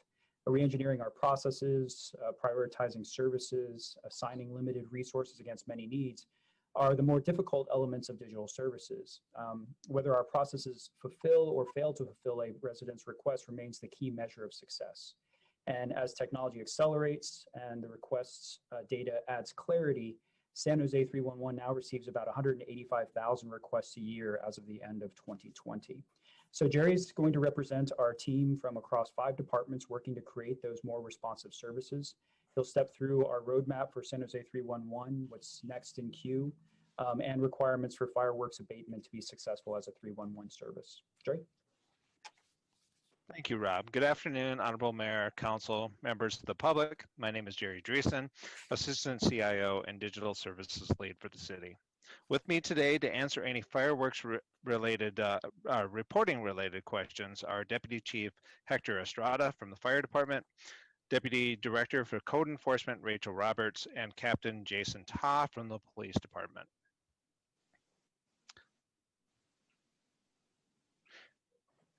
At the October 27th, 2020 council meeting, a memo from Mayor Liccardo and Councilmember Perales directed the city manager to evaluate the suitability and feasibility of integrating the existing fireworks reporting tool into San Jose 311 application and to return to council with a list of recommended next applications to be included in SJ 311 with a description of any additional resources required. Before diving into the analysis that we did behind the specific requests that were made, I want to take a few moments to provide an overview of what we mean when we say San Jose 311. SJ 311 includes many different channels that are aimed at providing a consistent experience for customers across all the various channels, which includes a call center, a virtual agent, a chatbot, a website, online forms, the San Jose 311 app, and web portals. In order to have a consistent experience across these channels, we work closely with departments to align service delivery and messaging. We are focusing on making it easier for our customers to get what they need. We also focus on creating consistency across our people, process, and technology so we can optimize user experience and minimize frustration. We know from our research that apps accelerate ease and intake, but can also accumulate unresolved reports and enforcement if service delivery is out of sync. This can lead to mass frustration. As a short walk down memory lane, I want to point out that the app portion of SJ 311 was launched in July of 2017 and was then known as My San Jose. After the initial launch, the focus was on enhancing the user experience of the app and improving messaging and iconography. Resources supporting My San Jose also assisted with the November 2019 launch of the city's redesigned website as the city's digital front door for residents to navigate city information and services.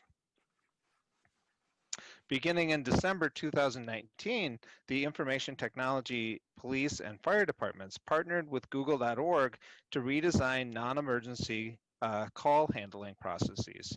The work culminated in the founding of National 311 Day, making the City Customer Contact Center the unified 311 center for the city, and rebranded the My San Jose mobile app and web portal to San Jose 311. So that is when My San Jose started to be known as San Jose 311.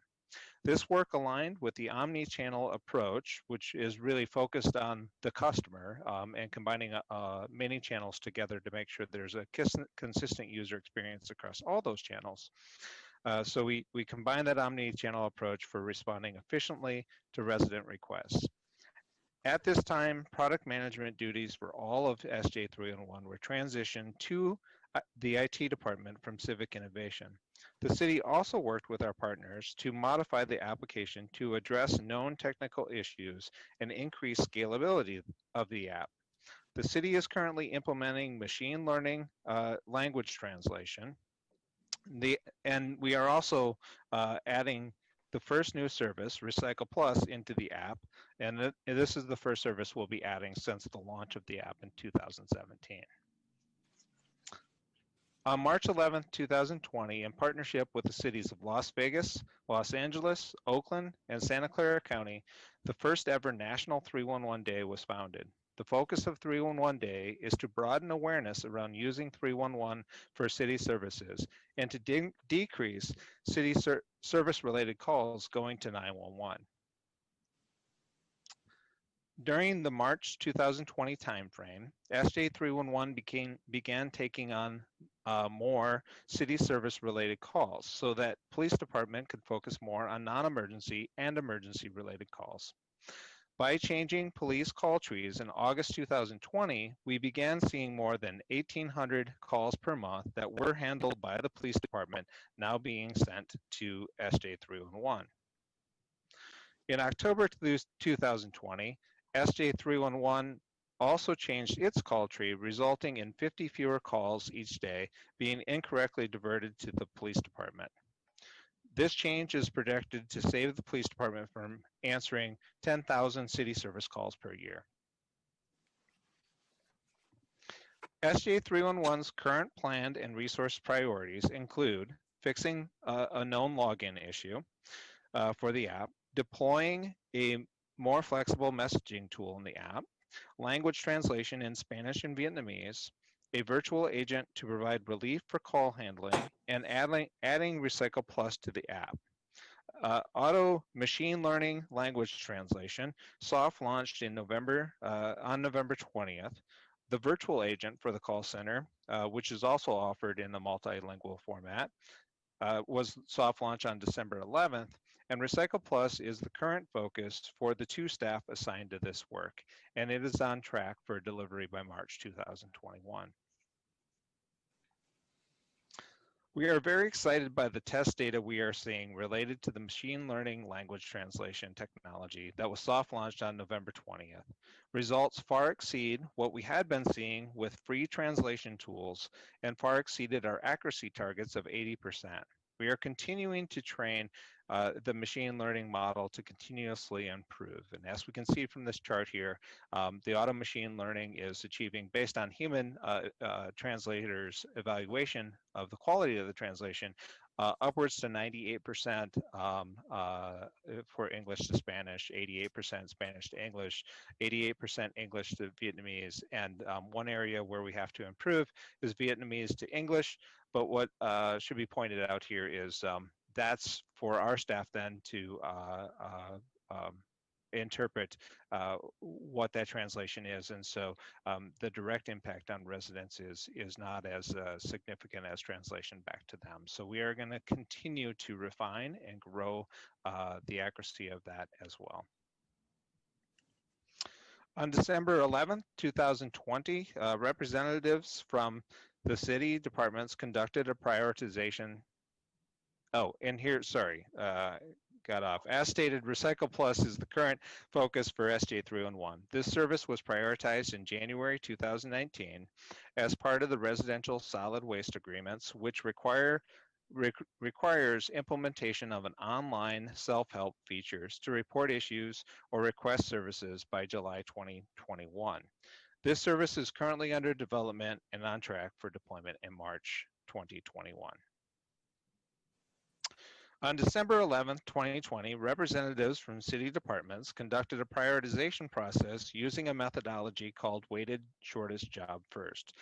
The participating departments scored each of the proposed services based on community impact, the opportunity risk, time criticality, and job duration / complexity. As we can see from this chart here, fireworks reporting tool was in the prioritization process. It scored lower because of some concerns that were raised related to challenges with the response and enforcement process. And we'll talk more about how we need to address any process improvements before we put them into the app on the next slide. The current fireworks reporting and enforcement process, along with the web and mobile tools used to support it, remain frustrating to the public. To enable a fulfilling experience for residents, the city must develop a process that successfully connects the information from public reporting with staff response and citation actions. The fire department, planning, building, code enforcement, the city attorney's office, and the information technology department will assemble a work team to design a process as a joint effort. Once the process is in place, automating it through SJ311 online, mobile, voice, and chat channels can be costed and implemented in a way that technology adds value. As was said earlier, we know that apps can accelerate ease and intake for services, but they can also accumulate unresolved reports and enforcement if the process for fulfilling requests is not strong. One other thing that I will add is the city has never established a full inventory of city services that are reported that are potential candidates for digital services. This was work that was planned but had not been completed. We are currently working with Harvard Business School community partners to help identify a long-term digital services roadmap. This work will help frame our strategy, our roadmap, and our resource needs. The IT department will return to the Smart Cities and Service Improvements Committee in mid-2021 and will coordinate funding needs with the city's budget process. So where are we going with our whole digital strategy? We are ultimately focused both internally and externally. Internally, we are connected with the Powered by People initiative that is led by Kelly Parmalee, and externally, we are focused on, along with Harvard Business School, putting forth a digital strategy for providing more services online. We want our internal processes, technology, and staff productivity to be oriented towards the service outcomes expected by our communities. And we want to create common cultural foundations where our residents and communities are informed and engaged on how to access services that they can access easily, and that the access is inclusive for all. This concludes our presentation, and we are happy to take questions at this time. Jerry, thank you. And thanks to you and your entire team for all their hard work on the 311 app. Let's go to the public first, and then we'll come back to the council. We're on the item relating to the 311 app and digital strategy roadmap. Mr. Beekman? Hi, thank you. A new 311 service line in San Jose to ask non-emergency questions wants to separate from all previous community questions and needs being directed continuously to 911 calls. This has been in the works and has appeared at San Jose council meetings for a few times in the past few years now. Excuse me. This has been years of good study and practices for a community to better understand what can be new roles of police officers and that of mental health workers and other city services. As police officers, we'll hopefully be going through a new series of better mental health counseling and peer review practices in the next few years. A good luck to all of us in how to continue to better talk about and work towards a future of community mental health services and human services needs, and the efforts to move away from the prison military industrial complex. Of course, a helpful reminder that open public policy ideas are simply good ideas of peace, civil rights, civil protections, good community democratic practices, and an important part in the questions of equity, equality, reimagine to work towards positive community sustainability, and the ideas of less imprisonment and war.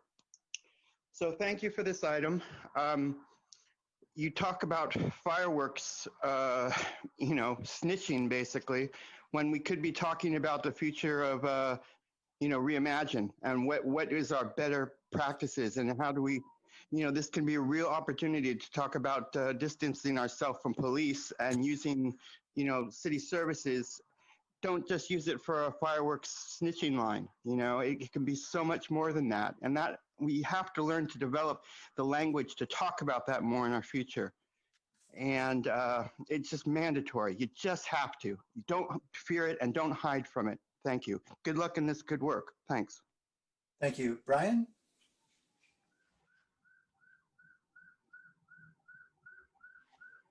Sorry. Brian, oh, there you are. Sorry about that. I have two mics on.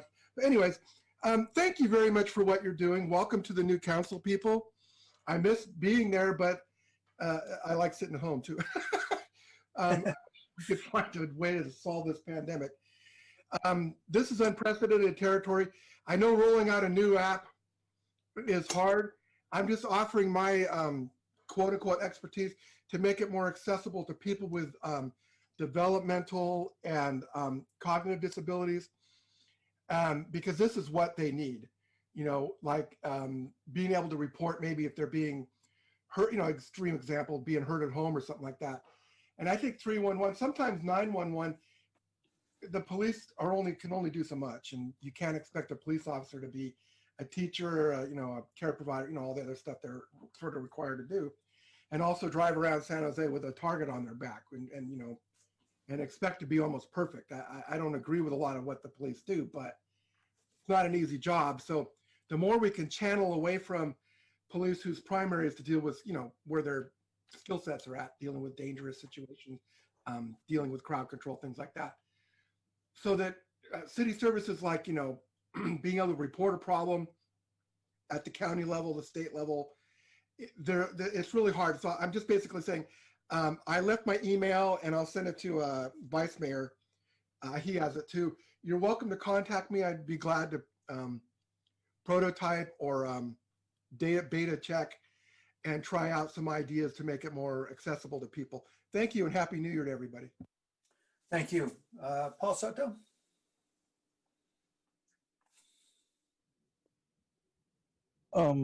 Good afternoon, Mayor. If I may please ask for permission to you and the council, if I may speak on the police officer issue.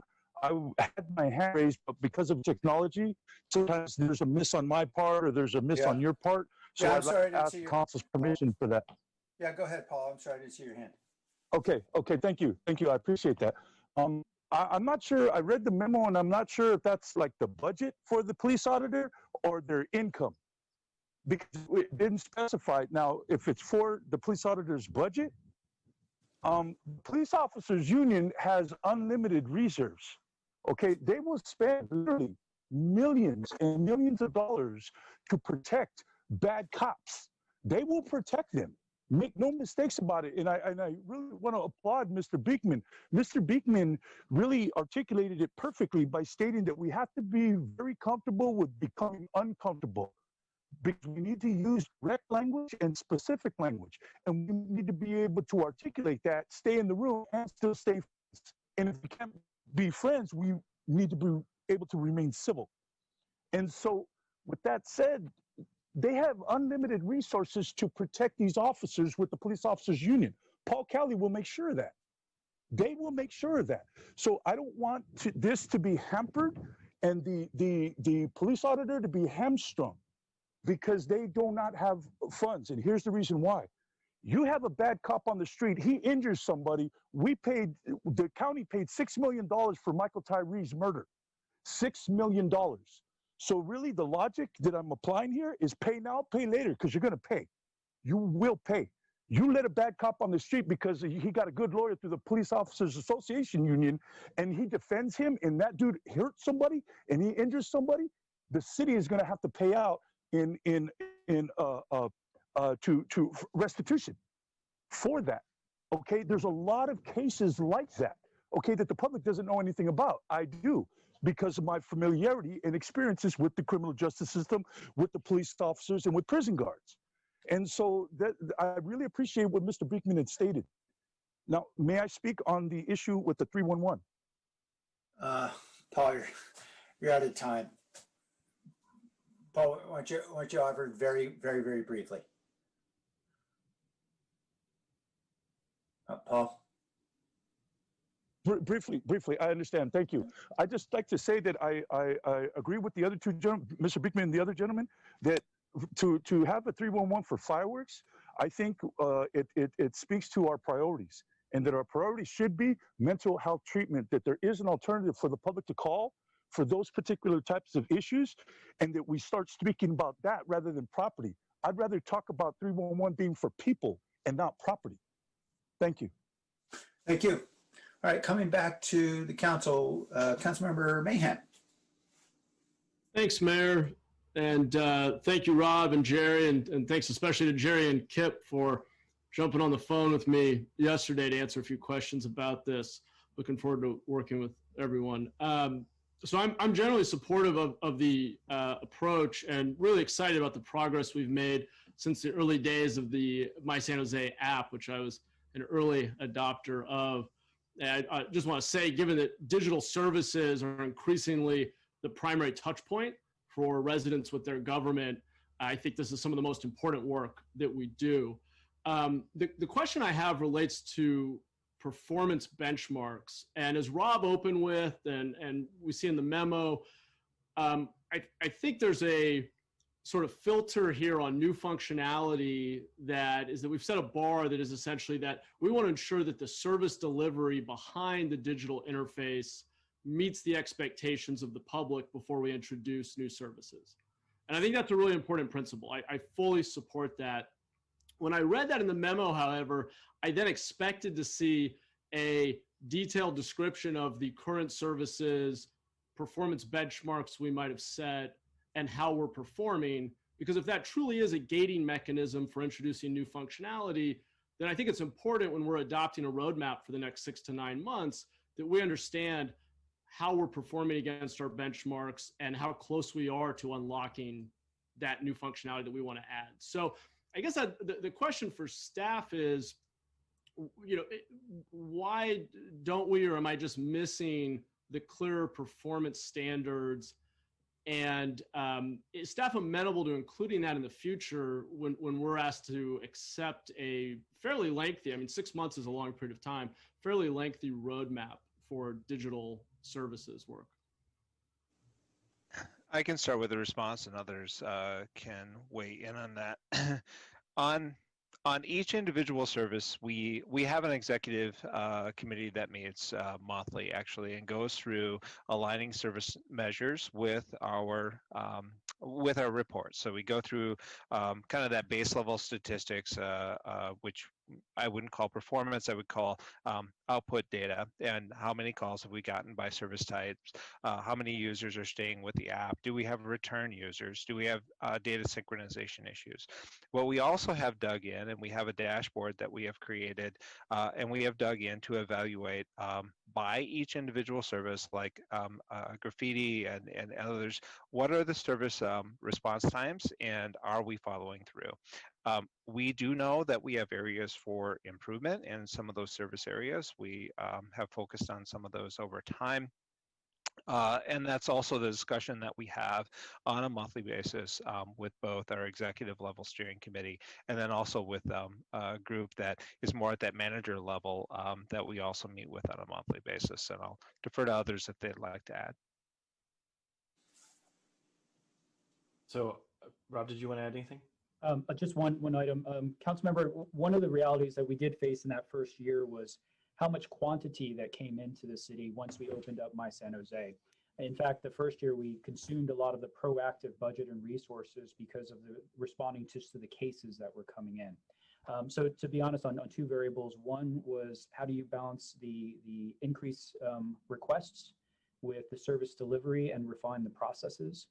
And then number two is diving more deeply into the data. And we actually have said that's something we have to get better at and use this now 500,000 cases over the span of 2017 till now, mid 2017 till now, to start using some of the data science to improve service delivery. But that's the two items I would add. So Councilmember Kip Harkness, Deputy City Manager, I would say yes. That kind of performance level data is exactly what we should be doing a better job of publishing on, not only publishing up, but publishing down and making sure we're using it as an iterative way of operating. I would say we have a nascent culture of using that data with these 5 services to manage the operations. And we can do a better job of both improving that culture and publishing that both downwards and upwards. So I take that as a really useful challenge. And I would say, yes, let's do that as we report out in the future to increase both our discipline and the discipline of the teams in using data to improve performance, which is a good portion of why we are taking this effort with this app. And we need to build that competence because as ultimately, to your point, there are 300 or so services that people would like to receive digitally in the city. And we'd like to have every individual who's managing a service understand how to manage its service digitally using data. And this is our point of departure for that. So short answer is yes, and we'll include that in future reports outs as we go and be more explicit in that as a gating mechanism for determining whether we're ready to move on to the next levels and additional service adds. Thank you. Thanks, Kip. And just a quick follow on. Glad it sounds like we're on the same page there. In the spirit of identifying a minimum viable product and then iterating from there, how many of our current services can we report to council with performance benchmarks by that June report? I mean, just starting small, how many of those could be incorporated into the next report that we look at as a council? I would say there's sort of 2 kind of performance measures that I would distinguish between. We do have a very comprehensive set of performance measures that we report out as part of the annual budget. And those are pretty robust and well developed and represent, I think, by and large, a good kind of snapshot of where the city services are. What we don't necessarily have is a developed set of operational measures that are continually used for all of the services. That varies a great deal across the departments. Some departments in particular, for example, DOT in particular, has a very robust practice of using those, but we have yet to have a standardized and centralized way to bring all of that together into a comprehensive dashboard. So I'd say we're a ways out on that. And part of the digital strategy work that Jerry is leading with the Harvard Business folks is to get a sense of, out of those services, where are we and what should be the first next tranche that we really start to improve that on. So I would admit that we're a little far behind in having that, though again, at the overall budget and annual budget level, we do have a pretty robust set of performance measures. We just lack that capability on a real-time basis operationally in a way that we can view across the city. Okay, thanks. Follow-up question, if I may, sorry, slightly different question about budget timing. So the memo says that you'll be reporting back to Smart Cities in June, which is, as I understand it, when we're adopting a budget or thereabouts. How do we ensure that we understand the budget implications? How does that get worked in? So as we go through the budget process, we do have recommendations and submittals that we do for investments that we would like to make. We have battled in the last couple of years with some reduction years, so that investment hasn't been as robust as it might have otherwise been. But in that budget process, then the city and council get to see all of the potential investments and weigh things against each other in one take. So what we're hesitant to ever do is try to push something that's outside of that context, because then you're not really weighing things against each other in a balanced way. But we do have some recommendations we'll make in terms of 311 investments, the language training and continuing that, and the next services that are in the backlog. And it's to address sort of the underlying implications of your comment, we're a little bit out of sync. Would have liked to come back sometime a little sooner with more information, but the reality of the COVID response kind of pushed us out on this one. It is possible, if we want to look at the work plan, to add in a less substantial update potentially sooner, and we can certainly talk about that either offline or through the committee work. But we realistically would like to come back with a more robust presentation on this before the budget, but we're just not able to do that given where we are and aren't this year because of COVID. Right, and that was my concern. I just want to make sure we don't have a great plan but miss the budget cycle. I'm sure you're already thinking about that. And then final question, you referenced the Harvard Business School Community Partners Project, which will have a big impact on prioritization and sequencing of functionality in the future, which is great. What guidance has been given to them in terms of how we want to prioritize services? Is there and I may have missed this because I'm new here, but is there a set of guidance that's been given to them around the services we want to prioritize and what criteria we're using?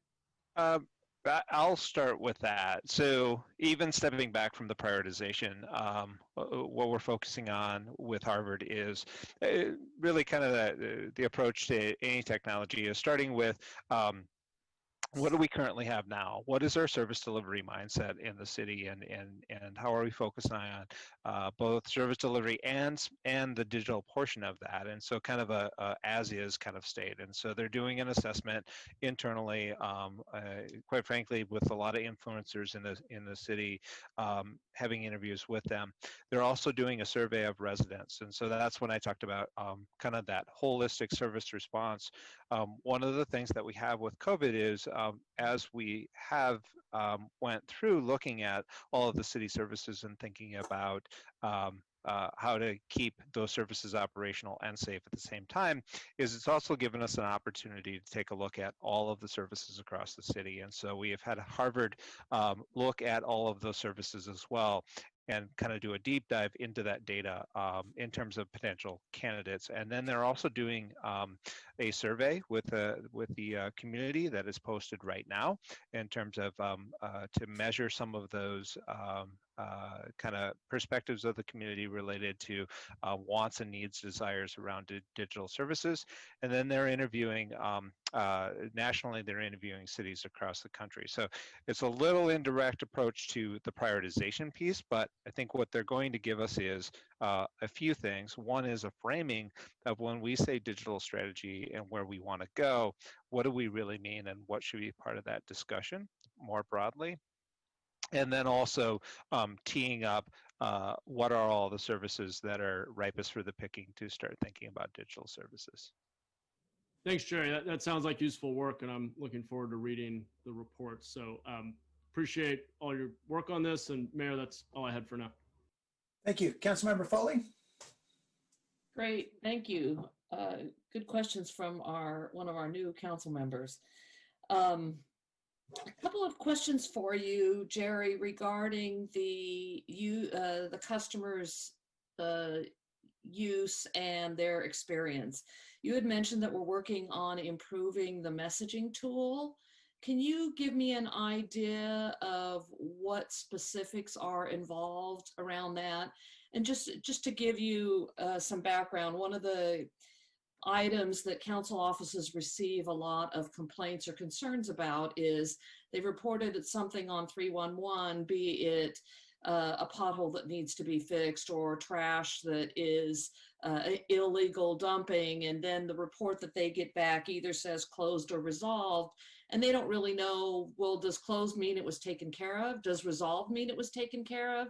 Unless they actually drive by the site again and take a look, and which triggers a follow-up conversation with the council office, and it becomes a circular thing that we're then following up with the particular department to see if the work was done. So Jerry, how are we looking at improving the messaging tool? You had mentioned that was on the schedule. Yeah, and actually we've delivered a portion of that already. There's a few different responses to this. One is technical, and so within the app previously, and I talked in the presentation about a replatforming that we did earlier this year, where we increased the scalability of the app. And we also, prior to that replatforming, we actually had to pay a provider to develop code every time we wanted to change a banner within the application. So we actually had to do physical hands-on from a technical coding perspective to change simple messaging.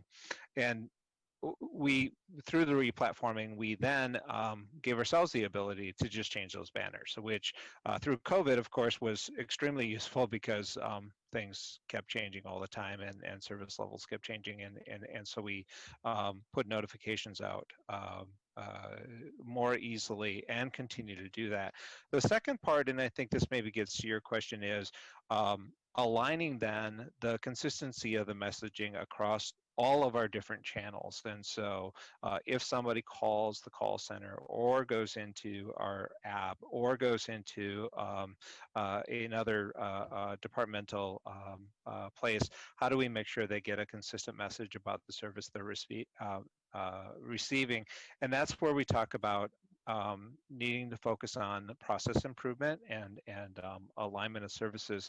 That's been the harder part, quite frankly, in particularly through COVID, as things are ever changing. And that is where we have spent most of our energy focusing on more of the process and the people side as well. Could you So- address, I'm sorry, go ahead. No, go ahead, Kip. I was wondering if you could address the specificity around the closeout, because that's one of the things that we ran into early on, is that we had a bureaucratic language and the customer experience, and they just weren't meeting at all. And we thought everything was wonderful, and whatever we said was not communicating to the customer. Specifically, as we closed or tried to close, I know we've made some progress, but there's still some to go. Could you speak specifically to how we communicate, not just it's done, but like, here's the pothole filled, or here's the graffiti that's been painted over? Yeah, we do send follow-up emails as part of the closure process. I'm not going to say that it's perfect in all cases. I know that we still there are still issues around like illegal dumping and understanding what property is on and knowing those sorts of dynamics associated with the expectations. But we continually try to work to improve that. And I'll give credit to Michelle Tong, who led the effort, who really focused hard on making sure that we were following through more, and that those messages were most importantly understandable to the recipients. And so we have some usability experts on staff that continue to go through that and look at it from the customer or the reporter's perspective, and we talk about how we can continually improve those reports.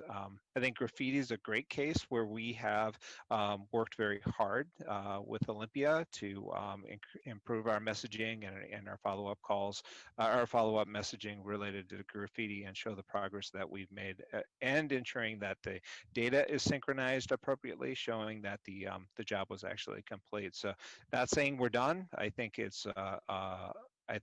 we have to continue to improve that constantly. I think, Kip, you raised the point that I was going to make, which is a language issue. And I don't mean it's Spanish or Vietnamese or English. It's plain language, whatever language we're speaking in. So when we're saying it's resolved, to me, or it's closed, does closed mean the graffiti's been painted over? So instead, if we say the graffiti's been painted over, that's really clear. I have no question about that. The dumping was removed, really, really clear. But saying it's resolved or it's closed, worse yet, it's closed. Closed means, to me, we didn't do anything. We looked at it, it's not our area, we moved on for whatever reason, and that adds a level of frustration. So anytime we can circle back with the user and give them as clear language in their language as possible would be really beneficial to them. Agreed, council member. I would say we're often in the job of simultaneous English to English translation, right? And so, I always believe that smart people imitate, brilliant people steal. If you look at the kind of consumer experience that people are expecting from other apps, it's very helpful if you get the picture of your food that's been dropped off on your front door, and like, there's your food, and your food is there, rather than your food request is closed, right? I mean, so I think what you're saying is figuring out what the plain English and then the plain Spanish, plain Vietnamese response is to what we mean by closed or resolved, ideally in a way that's completely understandable. It is very helpful. I hesitate to say this, but I'm going to say it anyway. It is very helpful. You all on the council offices are very much in that voice of the customer role, where you are often getting more detailed and clear feedback from people than we are. And so what we're trying to do is create a process where you have to do less and less of that, but where you have specific instances that you think are especially where they're indicative of a pattern, please go ahead and send them directly to us, directly to myself or to Jerry. And that's a really good point of departure for us to add things in. And I'll say specifically on this, Jerry, let's add in that closer question to our next executive committee piece, because I do think that closed loop is something that we've been working on, but it's certainly a good time to re-energize around that. And I'm sorry I cut you off, council member. Great, no problem, thank you. The language issue actually moves me to my next question, and Brian, one of our public members who called in, talked about accessibility. Can you tell me what level of accessibility the 311 app is for our disabled users?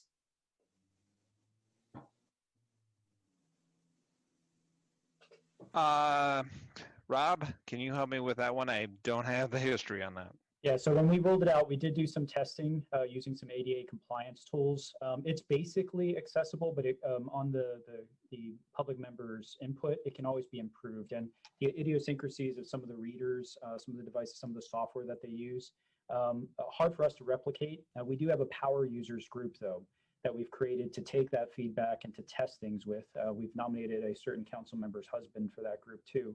But that person could actually participate and be helpful and give us that kind of a feedback line to continue to improve. But to be honest with you, we did address it. We did struggle with it a little bit to say we think we're doing a good job of it, and we could do better on getting some additional feedback to make sure it stays good.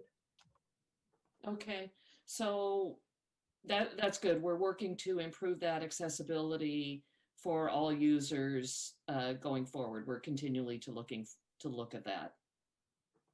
Yeah, and cities are actually required to, so that there is some underlying legal requirement Right. and some groups that actually come at you if you don't. So we did identify that as part of the objectives. Well, and I think if I could go one step further, when you think about access and functional needs and making sure that people with different abilities are able to fully access our systems, there's a mantra that I'm trying to inculcate of nothing about us without us, right? And so it is, I think we should reach out to some of the access and functional needs groups that we have to make sure that we are actively involving them in the co-creation and the testing of this, because there's often some simple things that can do that are not necessarily intuitive if that is not your experience, but that they can go a long way toward making applications like this and websites like this more functional by the whole range of our community. So Rob, we'll connect you up to some of the resources we have to the emergency folks where we're also working on this very issue as relates to larger response.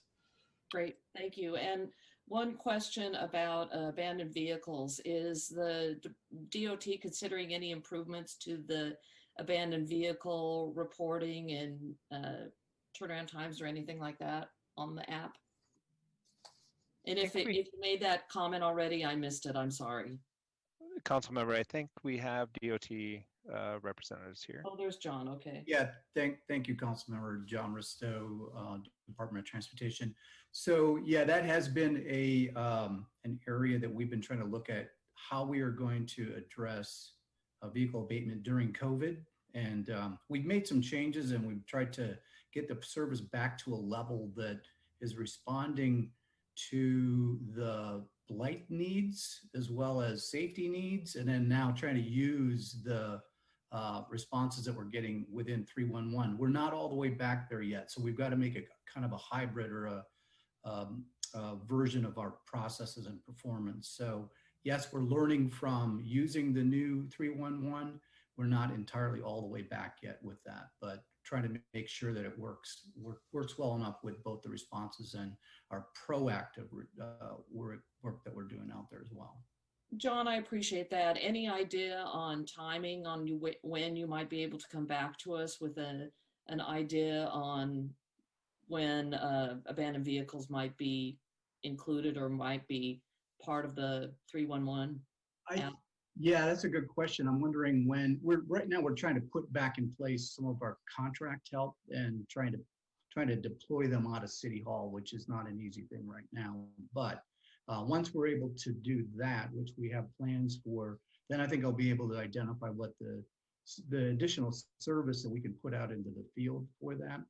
So I think it's probably going to be at least a month, and I think it's going to be dependent on some of the reactions to where we are with the latest COVID restrictions. So that's hindering us our ability to put more resources into the field. So springtime. Yeah, so it's probably going to be at least that before I can really get back to it. But we are trying to make a hybrid process of what we're doing proactively and responsiveness to. Great. Thank you. I appreciate that. That's all my questions, Mayor. Thank you. Thank you, Councilmember Rennes. Thank you, Mayor. So I just want to, first of all, just thank everybody for their work that they've been doing, despite having a lot of workload coming at you because of COVID. You've managed to continue to progress in this area, and so I'm really happy about that. As many of the offices across the 18th floor are probably just as appreciative to have this app deal with a lot of the calls that we typically would get and we would have to figure out and support our community. And now there's something very, there's always been, but now a more refined version to help us out with helping connect our community members and trying to figure out how to manage their issues. Which leads me to my question about, I'm always asking about the hardest to reach communities. And I know that this is a very complaint-based method of collecting information and figuring out whether we are servicing our residents because we are relying on somebody, one, knowing about us, another one, them having the resources or the opportunity or the availability of technology, connection to the internet, to be able to file a report under any of these areas that we've made some vast improvements under. And so for me, it continues to create an area of concern despite, I think you've had some wonderful increase of auto machine learning for the Spanish. And I know there's some work to do in Vietnamese, from Vietnamese to English. And I think the target rate there is 90%, and for English to Vietnamese, it's at 88, and Spanish to English is at 88. And so there's some great improvements there. Yet I wonder if there's another way that we can figure out how to continue to target these hard to reach communities. And I thought about how all of our schools are obviously distance learning, with the exception of some of the services that we provide and their on-site learning pods. Every child now has an iPad.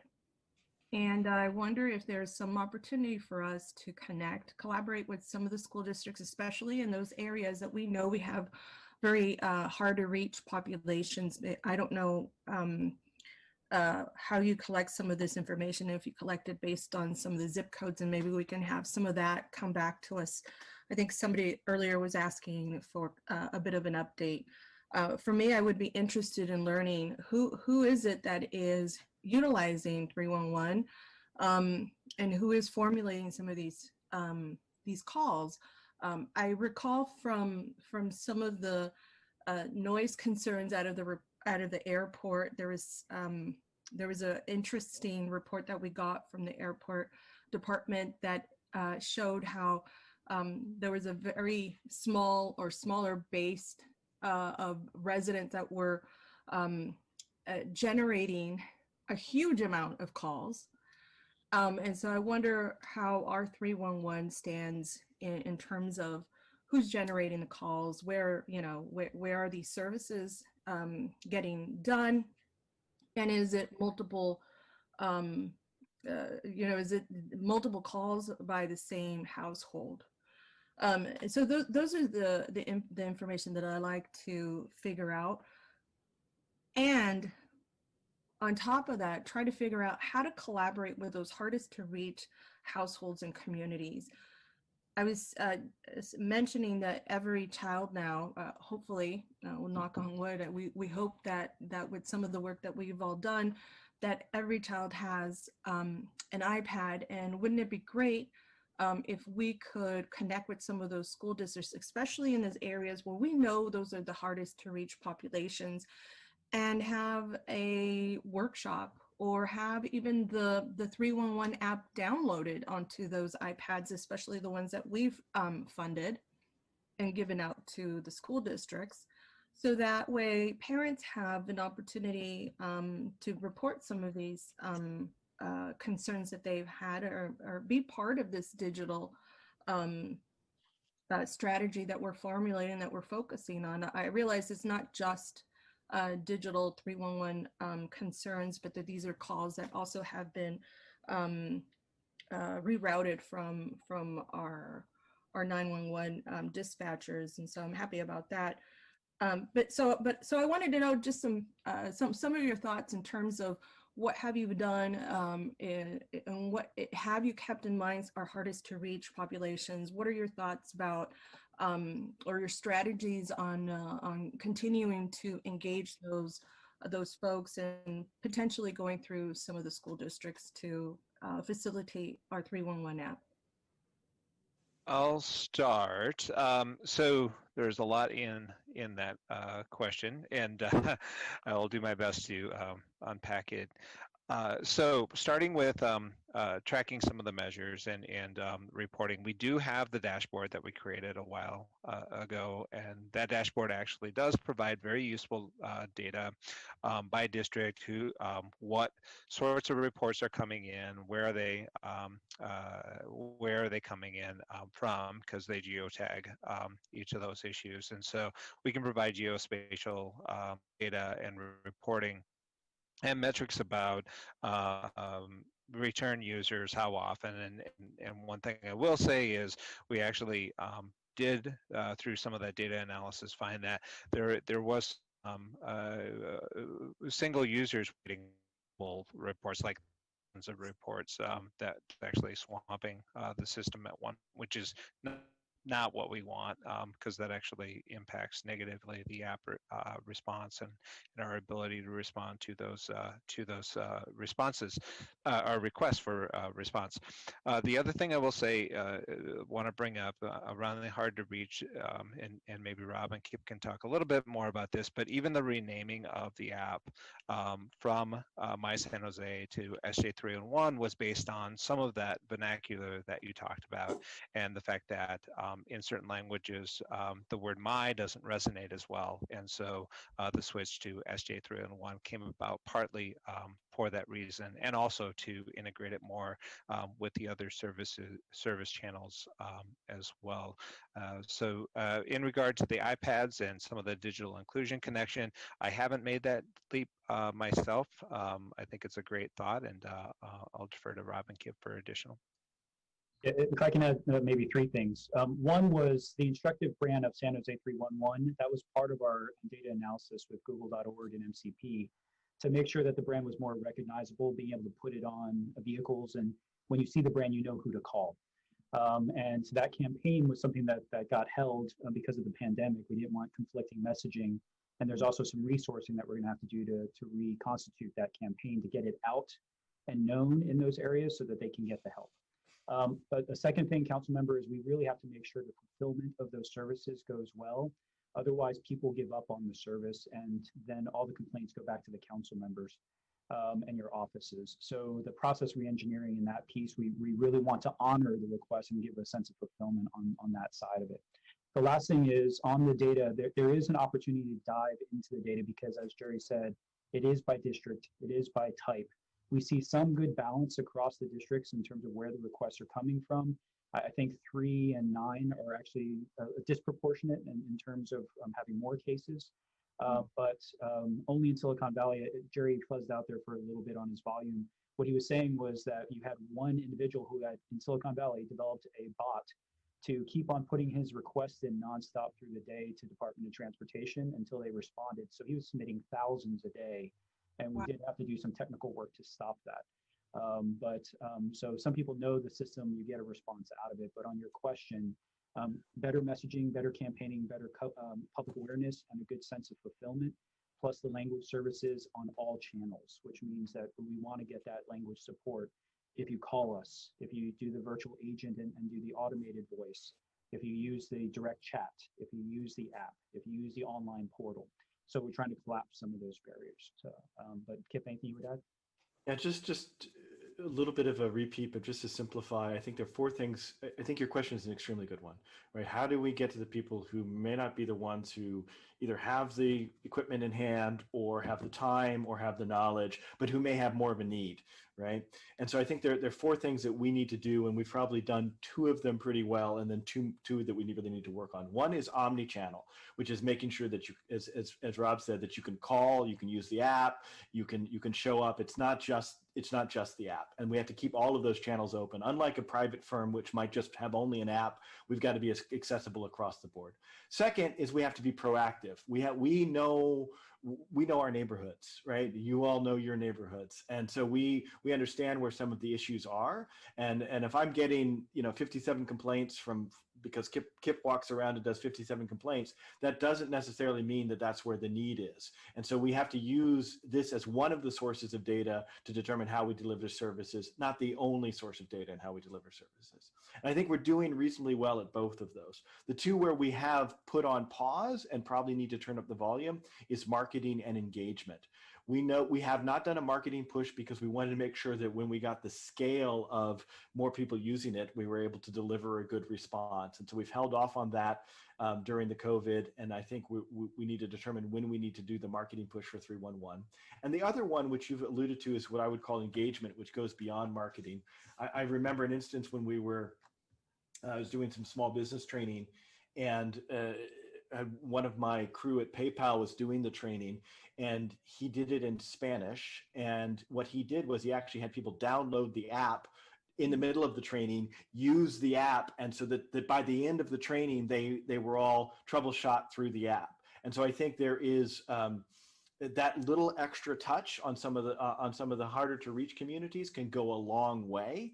And I think when we are at that point where we do the marketing, we need to do marketing and engagement. I would say it's probably a little premature on some of this, but I think your point on thinking about how we integrate with the digital inclusion work we've done with schools is right on point, and thinking about how kids, especially kids who might be a gateway to their families around language and access, can be used in an appropriate and positive way to provide access to services on the city side. So we'll take all of that, and we're not ready to move forward on the marketing and engagement, but I think those are great ideas, and we'll take those into account as we develop those strategies. Thank you, Kip. And, as a parent, our children sometimes teach us how to do things or remind us how to do things correctly, especially if they've learned that through school.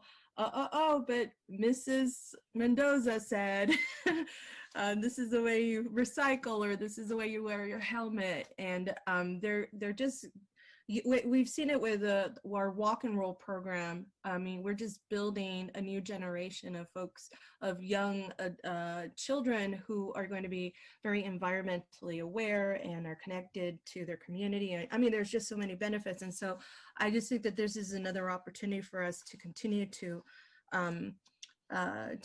be equitable in terms of our resources, because this is really what it comes down to, is where are we spending most of our money, and where are we continuing to improve the look and feel of our community. And if we're relying on our residents to tell us where those areas are of concern, and they're not doing it, I mean, obviously we already know our city, we know it well. But I think there are some other ways for us to continue to do that. I hope that we can continue to think about equity in the way that we are focusing. I know this focus was a little bit more on digital, but I'm completely aware that, the calls anybody can make, well, as long as you have a phone, and most likely most people do have a phone, right? Now, the question would be, do they have the time to do that, if they're working two jobs, or maybe they are just not confident enough that they are going to connect with somebody who speaks their language. This is an effort to make sure that our resources are equitable and equitably spent. And it sounds like we might, I think from just some preliminary information you gave me, there's a lot of District 3 and District 9, and it's based on users, right? And may not necessarily, obviously, District 3 always will continue to need a lot of support. I just want to make sure that our resources go to the right places in our city, and we don't rely on a complaint-based system for those folks and for those neighborhoods to receive it. Additionally, I just wanted to make sure that we don't lose track of our neighborhood associations and engaging them to be the teachers of our app, and to also engage their neighbors, because word of mouth is the best way to share information, and that's the way a lot of our hard to reach populations get their information, is word of mouth. So I appreciate that you've thought this through in terms of what some of those categories are that you just finished relaying. The multiple ways of reporting in some of their concerns, being proactive, the marketing and engagement. I just don't want us to wait for those last four, where it's marketing and engagement, to really pull in our hardest to reach community. And if there's something that we can do in the meantime that isn't so, doesn't increase the workload too much, but can line up with maybe some of the things that we're doing on our digital inclusion side, that we would be able to do that. Or when we are engaging with our neighborhood associations, that we always keep that in mind. Educating our residents around 311, so that we can rely on them for these services.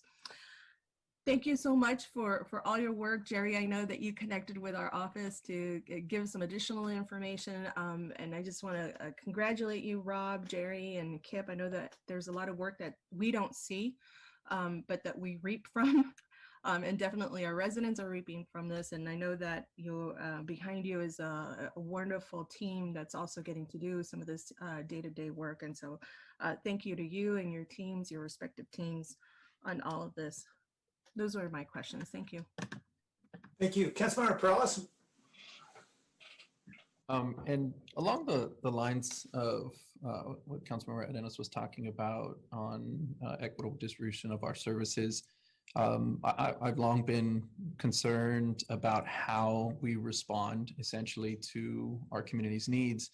And even prior to the My San Jose app and now the 311 transition that we've done, just in general, as community members seek to have their needs met, whether it's with illegal dumping or potholes, street lights out, you name it, the services that we offer here on the 311 app specifically, it's individuals in our community that are reaching out, that understand potentially how to get a hold of city departments or their council member. And in this case now, it's obviously individuals that have a smartphone, have downloaded the app, and then can actually utilize the technology.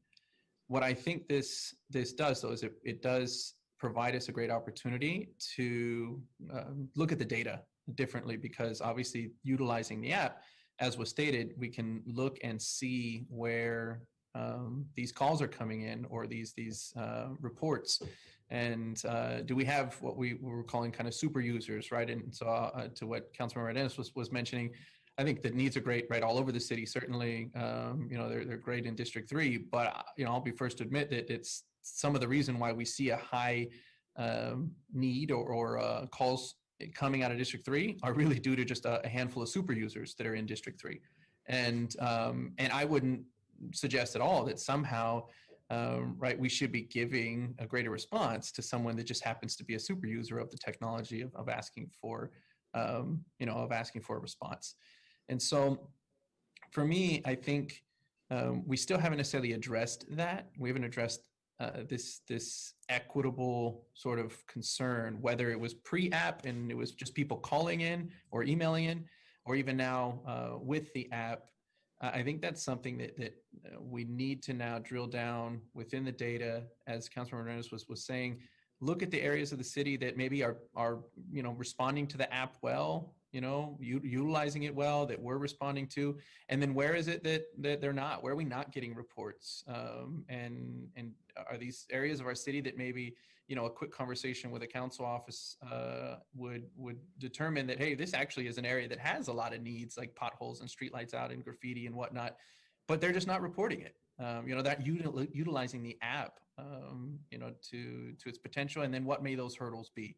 Is it just access to the technology itself? Is it understanding it? I know one of the biggest hurdles that we had in District 3 that we were hearing from a lot of my community members was the fact that it was not in Spanish particularly, but obviously Vietnamese as well, high need, and really just other languages.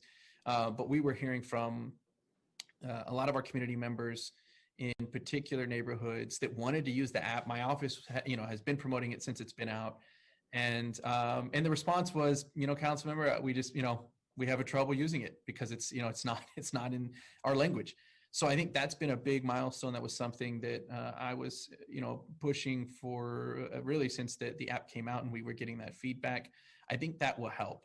But at the same time, I don't think that that's going to all of a sudden change the dynamic where you see some of these communities all of a sudden, because the language accessibility, then we see a robust number of reports coming in. So I still think we're going to have this inequitable sort of call for service model, just as it is at its core. Some people in our community that utilize it better, or just more, maybe not even better, but just utilize it more. And some in our community that may have equal or even greater needs, but don't utilize it at all or don't utilize it enough. And so I just wanted to get, a response from staff on what your thoughts are on how we might begin to look at the data and then actually help us, address that problem of inequitability. Thanks. Councilmember Peralez, I'll take that and maybe let others add in details around. I think it's an excellent question, and it's as I sort of brush the cobwebs off of the last year out of my brain, we're actually, one of the discussions that we had internally pre-COVID was the universe of the services within My San Jose is actually a perfect test case for looking at equity issues because we have a lot of really good data. It's 5 services that we understand the data geospatially extremely well. And we also have an understanding, because of other ways of gathering information, of the needs in those areas around things like potholes and conditions of roads, graffiti, et cetera, et cetera. So I think if I'm tracking along with your the direction of your thinking, I think this my language is old-fashioned. San Jose 311 presents an opportunity to look at the equity of service delivery issues in a very rich data-driven way.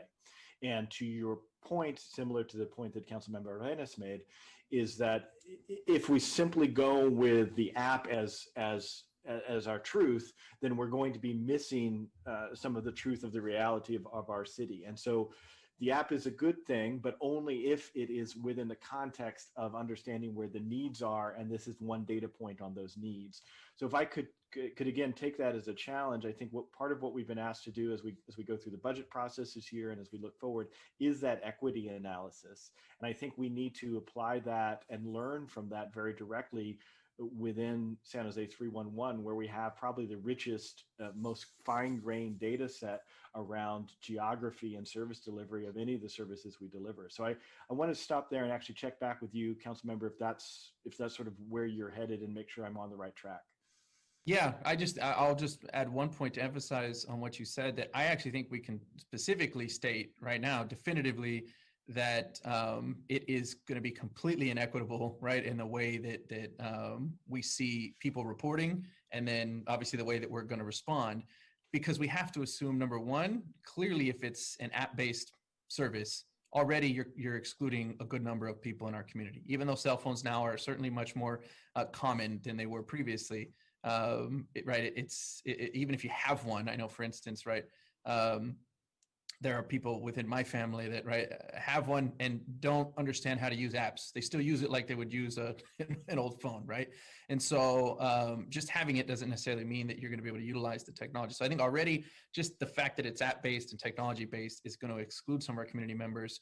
And then going beyond that, just the interest of individuals on knowing how to use it. Why, is it a benefit and whatnot? You begin to chisel away at who actually uses it and how often they may use it.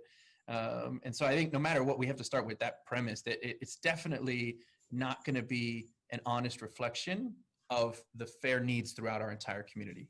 And so it's our job to kind of go in there now and drill down what is, where or what parts of our city, are being excluded or missing out. How do we, is it just marketing, like what Councilmember Ennis was saying? Is that one of the components, right, that we can better help people to understand the tool, to use the tool? But is it something else, right? Is there other components? So, but I think you're certainly right on with where I was going. I just think that's we can safely start there by saying it's definitely not going to start off as a fair analysis of what's the needs are in our city. Thank you, Councilmember. Thank you. Councilmember Esparza? Thank you, Mayor. I had some similar comments, and I wanted to thank Jerry and Rob and the team. I know a lot of work has gone into this. We've had a number of discussions about the app over the past year. And so I first wanted to acknowledge the huge amount of work that has gone into it. I wanted to echo the comments because what I wanted to say is that I don't think we should really rely on an app, and because a complaint-based system is not a needs-based system. And so I just want to have some clarity around our expectations as a city, around what we expect from an app, that it's a great tool, an easy tool for folks to report, but that we as a city should not be building our systems around the app or the data that we're getting from this app, because the data that we've accumulated from this app is inherently has limitations, because for most of the time it was in English. It still has some translation issues, and then also as Councilmember Perales said, a lot of folks don't have cell phones, or even for those that do, don't use apps. And so I just wanted to bring that up, that we know, for example, from the language issues that we've had from the the login fix, that we were leaving a lot of people out. And so I also wanted to reiterate, there were some comments from some of the public that were made earlier, and I think sometimes we hear these comments and we only hear them in one context, and we forget that these comments apply in every context, and that is really the way, the mindset of folks, particularly who are hammered right now in the city, the people who are living in overcrowded living conditions, working, multiple jobs, and, trying to take care of children and parents, and who frankly may not trust their government. And whether it's government, city, county, state, federal, whatever, to them, we're all the same, and they don't trust us. And so I just wanted to acknowledge that I think that that's an issue, and we really should start, we really need to use the data that we do get to help us think differently. And I've been really encouraged by some of our work around the blight teams. And I didn't see Sarah on today's meeting, so I don't know if Dave Sykes or John Ristow, I don't know who can answer this question, but we have, during COVID, we have done some work around a blight and developing the database that Sarah built to establish needs so that we are not relying on an app or folks that have the time or speak English or are comfortable interfacing with government. We're not relying on them. We have put together a database of our own to kind of see what the needs are so that we can begin to establish a needs-based framework for addressing blight.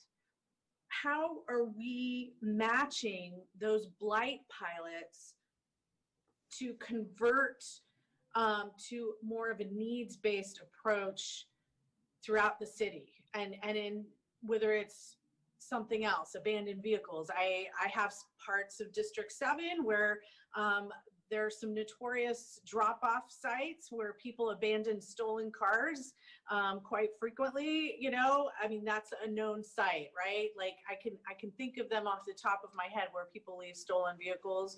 Maybe we don't need to wait for a 311 submission. So that's really my question. How are we converting from a complaint-based approach to a needs-based approach?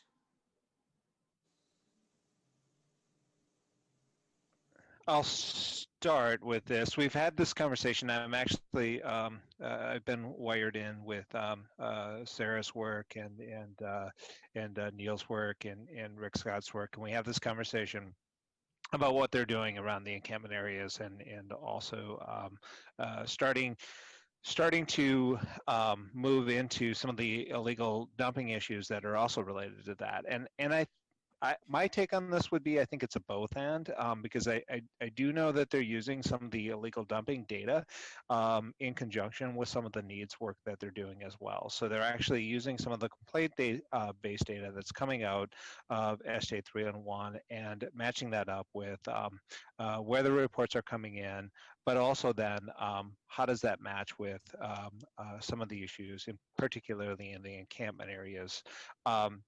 I don't have, and I will ask for Rob or Kip for their thoughts on this as well. I don't have a great answer right now for how to improve that needs-based approach. One of the things I will say related to the hard-to-reach areas that has come up consistently, that is also some of the findings, or I won't call them findings yet, but certainly the Harvard folks in their interviews with community groups and areas throughout the city, they're certainly seeing that as well. And that is something that's going to get more conversation moving forward as part of our larger digital strategy, because just had that conversation with our Harvard partners this morning, and they're finding that information as well about the hard to reach communities. Kip or Rob, anything to add on the needs-based approach? So one of our ambitions, I'll add two things, council member, was to take a look at the data once it was rich, to see two or three things, which is where are the holes and what we might be missing, and to also be careful, because it is a complaint-based system, because it is graffiti, abandoned vehicles, illegal dumping, street lights, and potholes, that's a certain segment or cohort of the community that will report about those things. So from the beginning, we said we have to be very careful about it, but we need to actually look in what data we're missing and where, and how to get to those items of concern that didn't rise to the top 5 when we first developed My San Jose, now San Jose 311. Like Jerry, I would say we have more work to do. And some of the 311 data that we've seen from our colleagues on the East Coast have said there's some correlation that they can find between 311 requests of certain types and the COVID needs that have come in from the community and their public health groups as well. So there's a lot of value in this. I think we still have to dive into. Our focus, honestly, has been on the delivery, the tools, the omni-channel. And one clarifier I wanted to have is it's not just the app, the distribution of San Jose 311 data actually comes out roughly equally from the app and phone and online.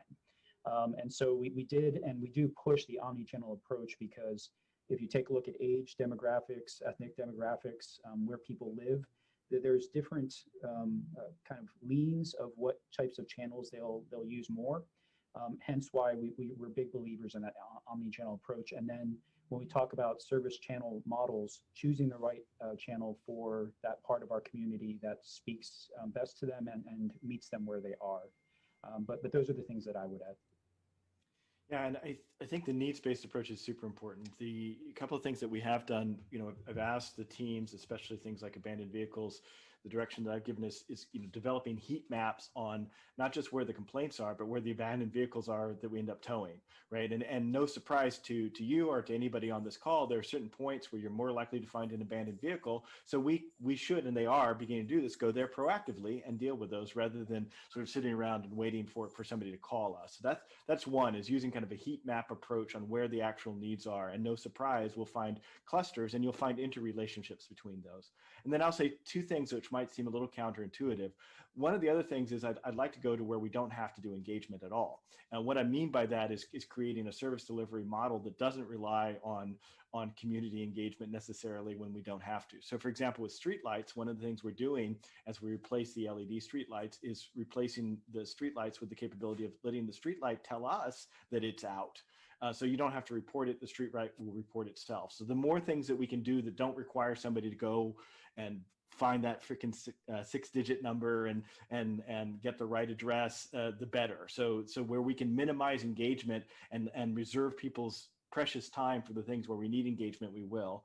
And then the second thing that I would say, which again maybe is a little bit counterintuitive, is the super user can be very, very valuable if she or he is in the right neighborhood, especially, right? All neighborhoods have issues.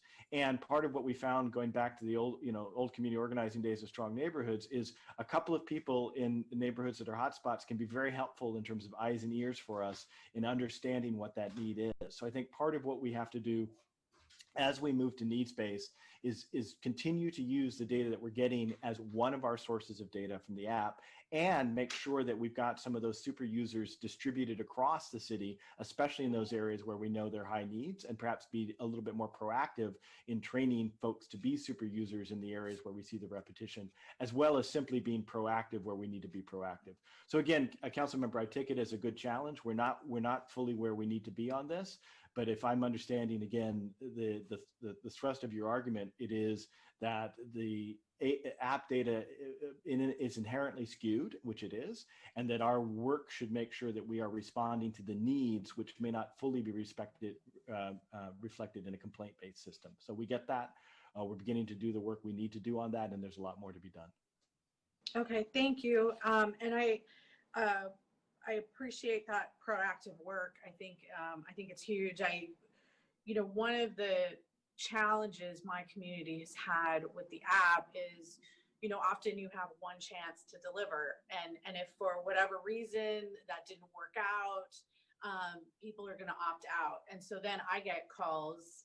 You can ask my staff. I get many calls every day from folks who've given up on the city system. And so a lot of what we have to do is try and convince people to give it another shot.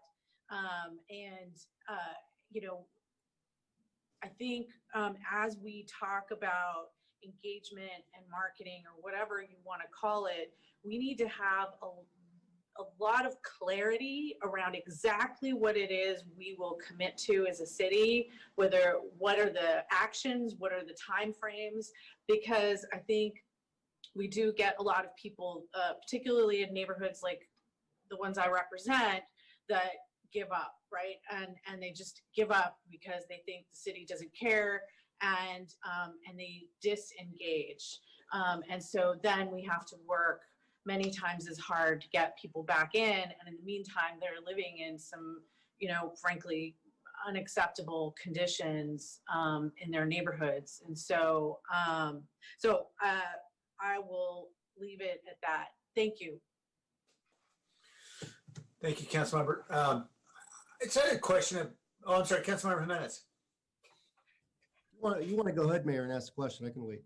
No, go ahead. Go ahead. I'll jump in the end. Yeah, I think my question is going to be relatively very quickly answered, and it may require some offline work. But obviously, not all the council districts are at the center of the city, right? So you got District 2 and District 10, District 4, I think District 9, that sort of push out, right, to Milpitas, say Campbell, or say Morgan Hill. And so one thing that we've experienced in District 2 is that one of the main corridors leading to Morgan Hill is Monterey Road, which has been a squeaky wheel on that. It's an issue that we continue to have problems with, and I'm making it a priority to try to bring more attention to it, especially going down a little further south. But one of the things that's been mentioned to me, and I'm not sure if you all have any information on this, but it's been that when folks make complaints to properties in the outskirts of the city, still within San Jose proper, they sometimes have, well, they've told me that they at times don't get the service because they're told that, or the app says that they're in Morgan Hill when they're actually in San Jose. And so I'm wondering if we have any experience with that and how we can work through some of that. I would say we'd love to get the specifics because we've been refining the geocoding and making it simpler to get the right place on the map. And I think we've got a pretty accurate boundary line. So if we're getting errors like that, we need to correct them. I do find sometimes I myself am a little confused whether I'm in Santa Clara or in San Jose as I'm walking through neighborhoods, not having the precinct by precinct knowledge that you all have. So sometimes it is, especially county pockets can be a little confusing to folks and things like that. But we'd love to get the specifics on that to make sure we can correct that issue. We think we've got it pretty well solved at this point, but we're always open to learning from the data. I would so that I'd stop it there. Jerry or Rob, anything you want to add? No, I agree. Councilmember, you said that it'll require more work offline, and I agree. If we can get some specifics, we're happy to look into that. Okay, I'll have my team reach out to you and give you some specific examples that have been brought to our attention. Yeah, that'd be super helpful. Wonderful, thank you. Someone did manage to put in a case from Europe, so that was nice. We did not meet the service level on that one, however. You have to drain the puddles in Venice. Well, thank you. I really appreciate all the great work. I know this is really hard, and we're never going to get to perfection, particularly given the resources that we bring to bear on this don't compare to what a company is going to apply to an app that they depend on. And so I think this is heavy lifting, and I recognize that. I really want to thank Rob and Jerry and everybody for just fixing that issue around login, which was driving me nuts, and I know driving a lot of other folks nuts last year. Fortunately, many of the super users can now get on quickly, and that's great. I had a few questions. One was, I know we at one point were considering this, and I'm just wondering where it went in our thought process, the use of texting, because we, instead of the app, or in addition, I should say, in addition to the app, a bot-generated text menu that someone could use in multiple languages, just because we know that although an awful lot of folks can't afford a data plan, may not be sort of digital natives in the sense that, our 8-year-old nieces might be, but they do text, especially if they're monolingual. There's still a lot of texting. Had we put in resources to that, or where are thinking go on that? I'll start this. I see Kip nodding his head, and I think I'm going to have to rely on Rob and Kip for some history. Couple things though, and back to the omni-channel. One of the things that we do offer also is real-time chat with the call center agents, so they can get help that way. We do, I think, as you know, Mayor, we have a texting service related to the chatbot that's on the city's website. So as far as gathering information, that is available. Regarding direct chat or chat beyond that, I'll ask Rob and Kip for their insights. Mayor, there were two boundary issues that we had, and when we looked at it previously, was being able to gather all the right information. And there were a couple cities, Albuquerque and another that I'm forgetting, that tried it out. The cost to number of cases and the satisfaction rate were actually pretty poor at that time. So we put that one on our back burner and said, for the investment and the customer satisfaction ratio, it's going to be better to come back to this one later once these platforms can better handle those text message type interchanges. That might actually be about now, but in order, number two, in order of priority, the work we did with google.org said the virtual agents and the voice interaction and collapsing some of the language barriers were the highest impact, followed by some of the chatbot technologies, and then some of the tech stuff would fall behind that. So we're trying to move in order of investment impact, but it is still on that long range agenda and radar of something we should look at. It's just, it didn't look like the best investment at the time. Yeah, fair enough. And the only thing I would add is that text is sort of the unsung hero of communications. It turns out it's actually a very, very effective way to get to a lot of people. And there's a lot of technologies from Twilio onward that allow you to use text in a very facile way if you have a good technology platform. So we've kind of got text in the back of our minds, if you will, especially as we look at things like not going to open this bucket too wide because we'll talk about things more next week. But if we talk about messaging people on reminding them on their vaccines or things like that, that we think text can play a huge role in mass engagement, especially if you've got some artificial intelligence that can respond quickly to questions around a fact set. So I'm not sure that text is the right tool for these 5 services, but we think there's a huge use for text that we haven't tapped into. So we're trying to figure out what that right pilot is and to push out an MVP, a minimum viable product, and try a more robust use of text. Okay, thanks, Kip.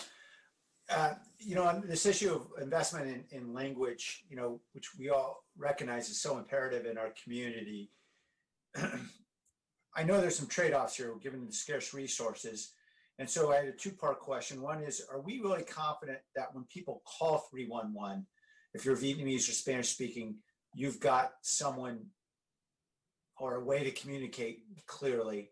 That's question 1. And then question 2, to what extent are we really seeing much uptake in the use of the app in Spanish or Vietnamese? I know we just launched it, and maybe we're just still trying to do some outreach to let people know about it and be interested in knowing that. So anyway, that was. So translation services is a focus for the call aspect coming in. We get 26, on average, 26 calls per day that require a Spanish translator, and about 6 per day that require a Vietnamese translator. We do have some translation abilities as part of built in with some of our staff, but we also rely on translation services as well.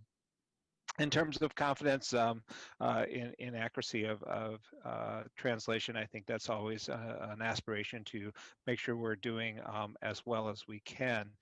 Regarding the app, it did, and we used the word soft launch on November 20th, and because we wanted to make sure we're a fairly early adopter in incorporating machine learning technology with language translation, and the tools that we saw and are adopting are quite impressive. Also, though, we don't want to push that data out and push that information out widely before we know, before we're watching it and monitoring it closely, which is why we did the soft launch. So in all candor, our response to date, there are pretty low numbers that are actually coming in on the app. We do see that there's a need, and we are working with CMO Communications on a plan right now to start broadcasting out and promoting for communities the availability of Spanish and Vietnamese translation, both on the app, and the virtual agent is also available on Spanish as well. So those will be coming. Those promotional campaigns are being planned right now. And the only thing that I'd add on is that we want to have strong language capabilities in everything that we do in the city. And the app provides a natural kind of safe space environment to test out and train on Spanish, Vietnamese, and ultimately Mandarin, Tagalog, and other languages that are widely spoken.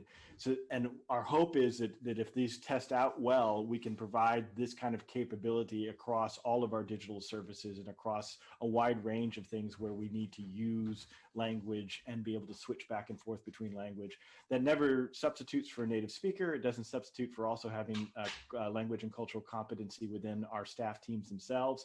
But having that as a digital tool, we think is powerful, even if the initial numbers are relatively small. We expect to see those increase, and we also expect to more broadly use this language capability across all of our digital offerings. Thanks, Kip. Thanks, Jared. Last question is just excited to see we're expanding the options to include several issues relating to Recycle Plus, particularly free junk pickup. That's going to be a big one. and I know there's an enormous amount of work on the back end to match, to integrate all those databases with 3 different providers. But since we're doing that work, and I think in my understanding, it's those companies that are managing street sweeping as well. And anybody who's knocked on doors in our city, as the 11 of us have, knows that street sweeping is a common complaint, particularly in neighborhoods where, I mean, many of the low-income neighborhoods that I'd be knocking on doors on, where you had a lot of challenge with excessive parking demand, there'd always be street sweeping complaints. Is that possible to integrate in easily, or is that a much harder one? I think it's possible to integrate it, but I think you also pointed to what one of the issues that we see is, at least our experience is that a lot of the street sweeping issues are related to parking issues, which is related to signage, which is related to willingness to tow. So we're not quite, and I'll let John's on, so I'm going to defer to him for a more detailed explanation of this. Yeah. Thanks, Kip and Mayor Ricardo, John Risso, Department of Transportation again. And yeah, I think you all, Kip outlined some of our challenges, and of course, you know that as well, that the other difference I think here is most of the other services that we're reporting or having on 311 are response-based, at least generally. And the street sweeping is a regular service that's out there on a prescribed basis of a day that is occurring. So some of that is going to need to have a different kind of messaging in terms of its reaction by city in terms of a complaint that might come in. So that's one area. And then as Kip mentioned, just having the issue with, we only have about 10% of the streets signed for cars to be moved by the owners prior to a street sweeping. So we've got some challenges just to be able to get back into that kind of question. Do we want to do that? And then we'd have to ramp up enforcement of parking to get that moved out. So yeah, I think we could get it in, and we would have to have some different messaging and expectations, but I certainly think San Jose 311 could help us with that, because what you're pointing out is really a frustration of the homeowners or property or business owners, that they don't know what it is that should be the right service level, what can be done. So I think we could probably use this platform to help us to get that message out, but it's really going to have to be targeted and properly put together, and then we work on our service. Yeah. Okay. Appreciate that. You know, even something that might convey to somebody who's complaining about street sweeping, maybe it's in the other issues bucket, something that would then provide a push notification every month to say, hey, you got to move your car tomorrow. Yeah. Or else you're not going to get love part that. of the street swept. That's where the text would be perfect if people could opt into that, right? It's just like, hey, move your car, because the biggest problem is the car's in the way, right? So yeah, just a plug for our parking team, as we're adding service back into post-COVID, we are going to start to add the service of parking notification for the street sweeping areas. We've been sending warning or attaching warning notices to vehicles during those times. And now within the next couple of weeks, we're going to initiate that as a service back, but it's only a small area of the city. Okay. Thanks, John. All right. Well, thanks everybody. Appreciate all the hard work and the information. Is there a motion to accept the report? So moved. Second. All right, let's vote. Jimenez, Aye. Morales, Aye. Cohen, Aye. Crosco, Aye. Davis, Aye. Esparza, Yes. Arenas, Yes. Foley, Aye. Mahan, Aye. Jones, Aye. Ricardo. Aye. Thank you. All right. It's now almost 5 o'clock. It looks as though, based on the nature of the items in front of us, we may have a chance to wrap this up before a break. But if anyone is eager to have a break, just so indicate. We're going to try to plug ahead and see if we can get through it, see what happens. Item 3.6 are actions related to the Trail Coyote Creek project. And we do not have a presentation. So moved. I'll move approval. Second. There's been a motion and a second. Mr. Soto.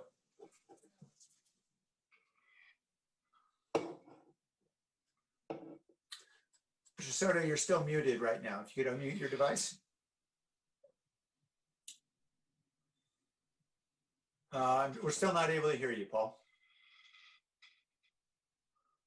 Okay, if you're working on that device, maybe we'll go to Mr. Beekman. We can come right back to you if you want to raise your hand. Go ahead, Mr. Beekman. Yeah, hi, thank you.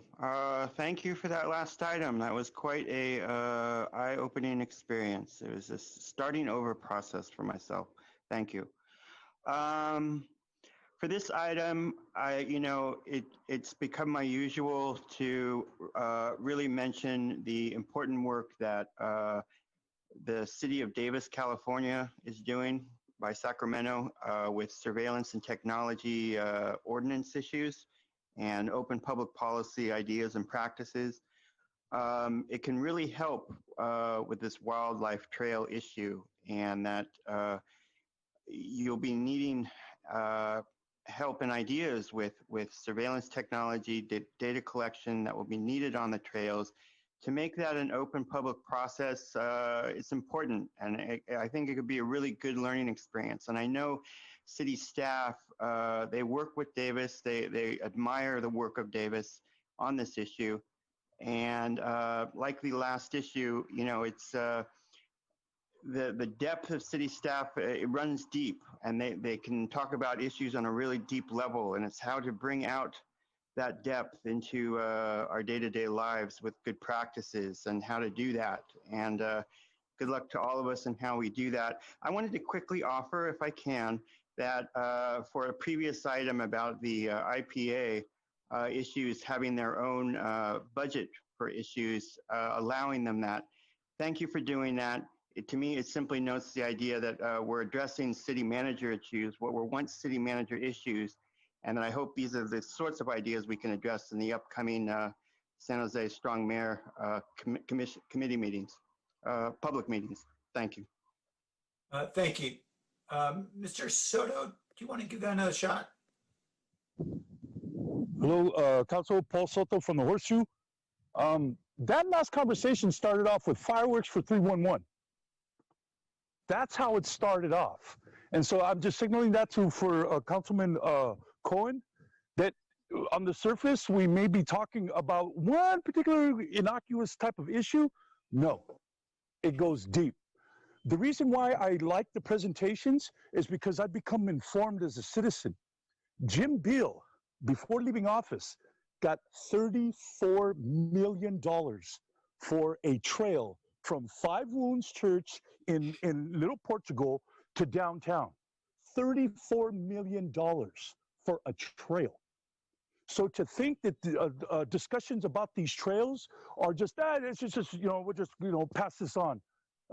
No, I beg to differ.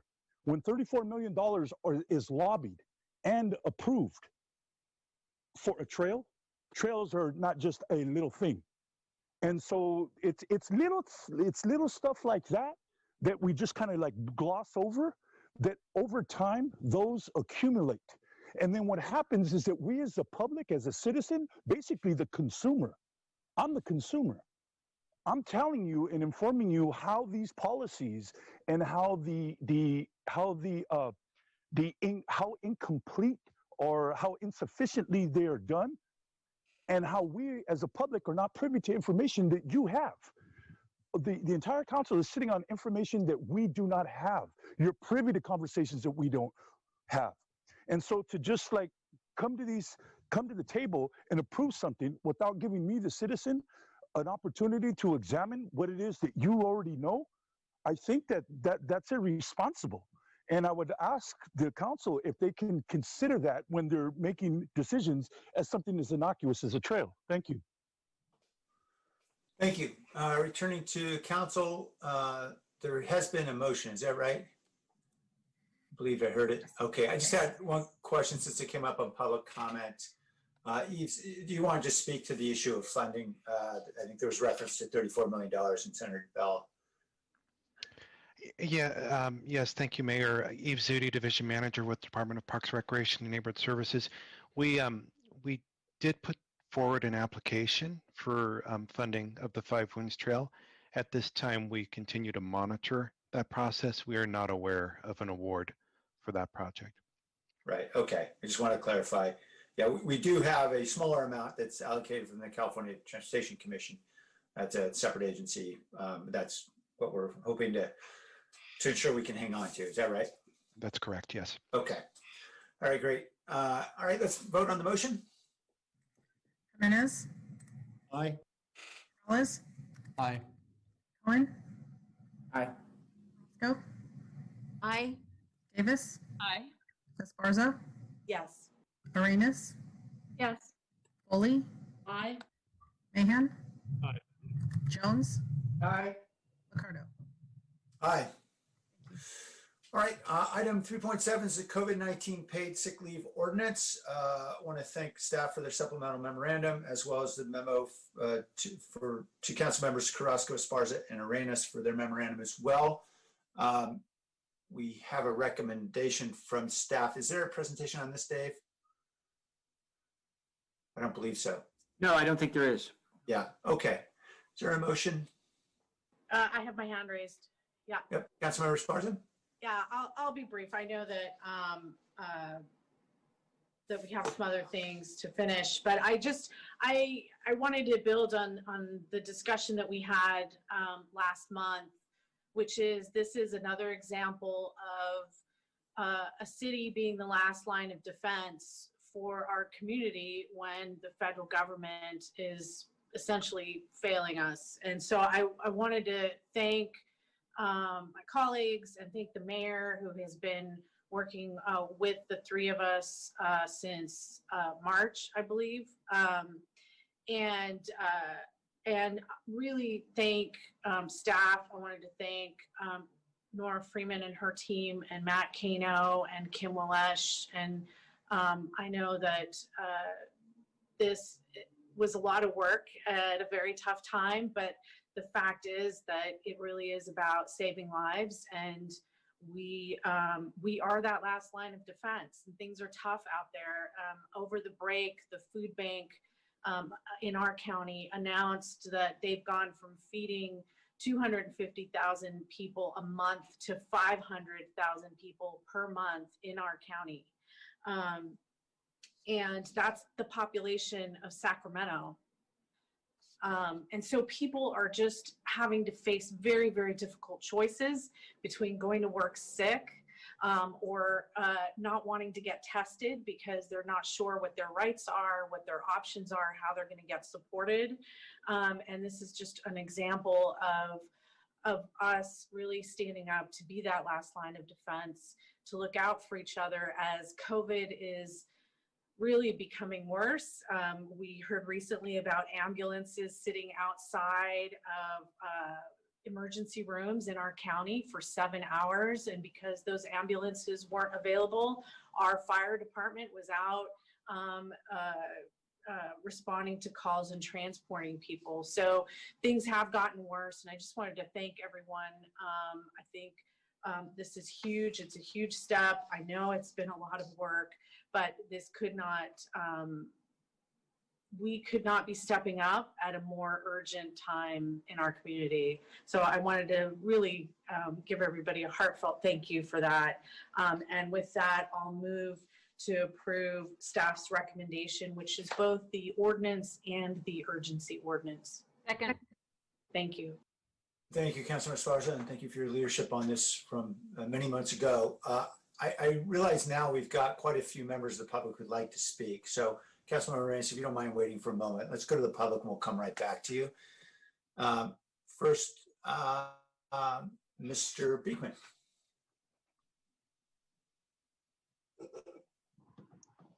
Hi, thank you.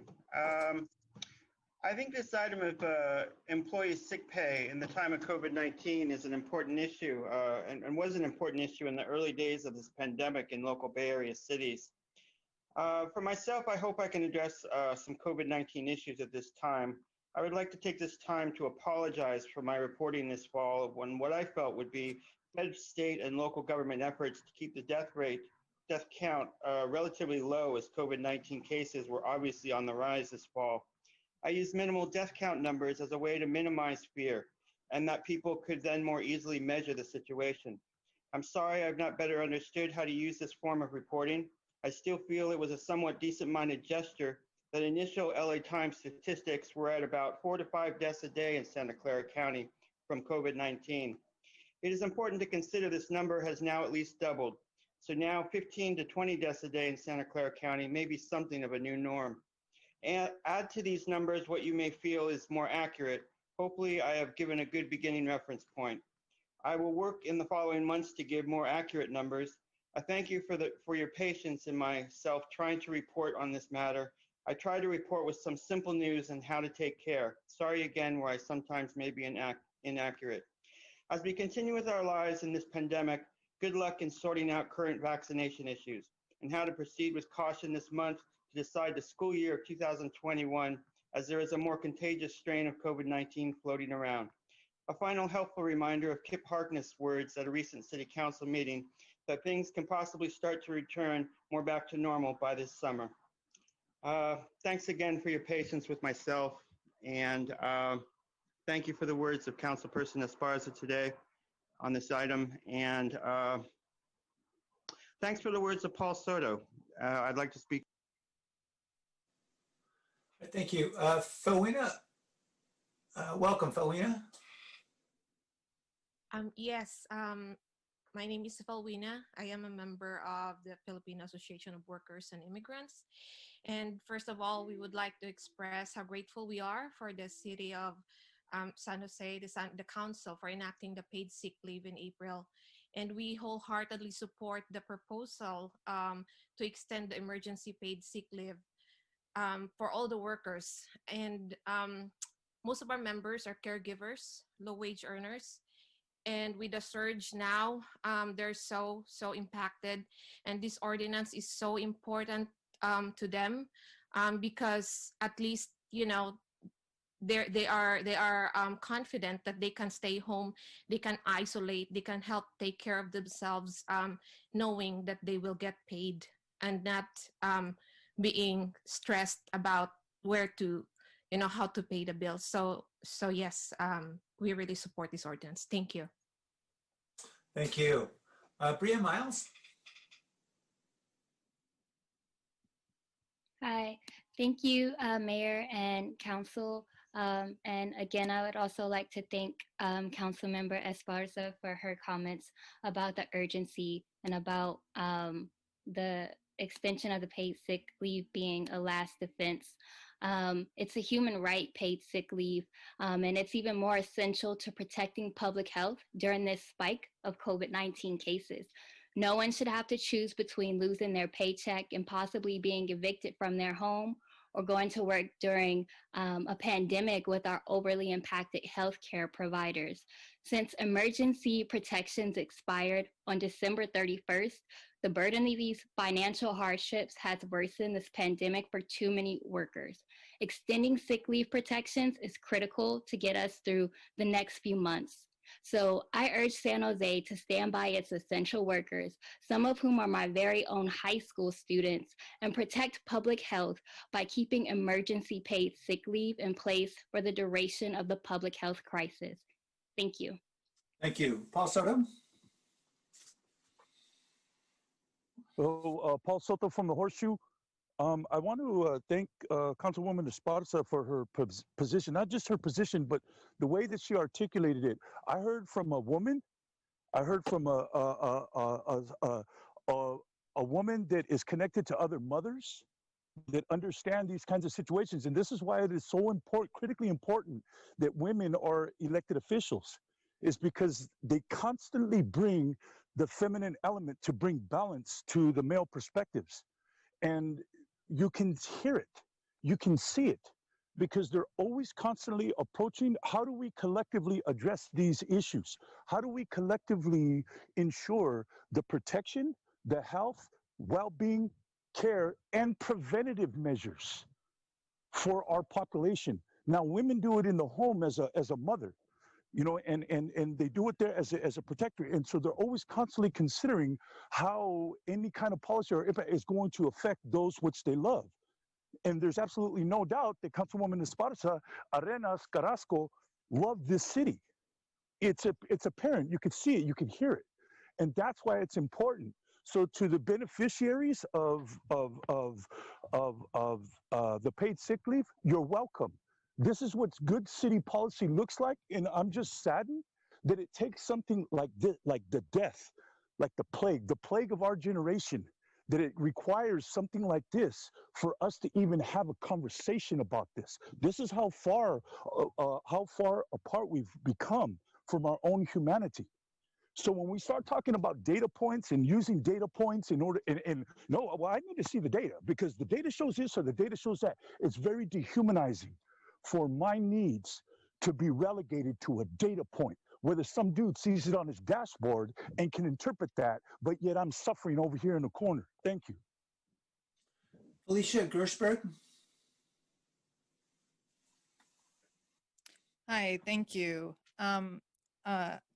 As you said, I'm Felicia Gershberg. I'm a member of the Santa Clara County Wage Theft Coalition and co-lead of Together We Will San Jose. Thank you for protecting our community by enacting paid COVID sick leave in April.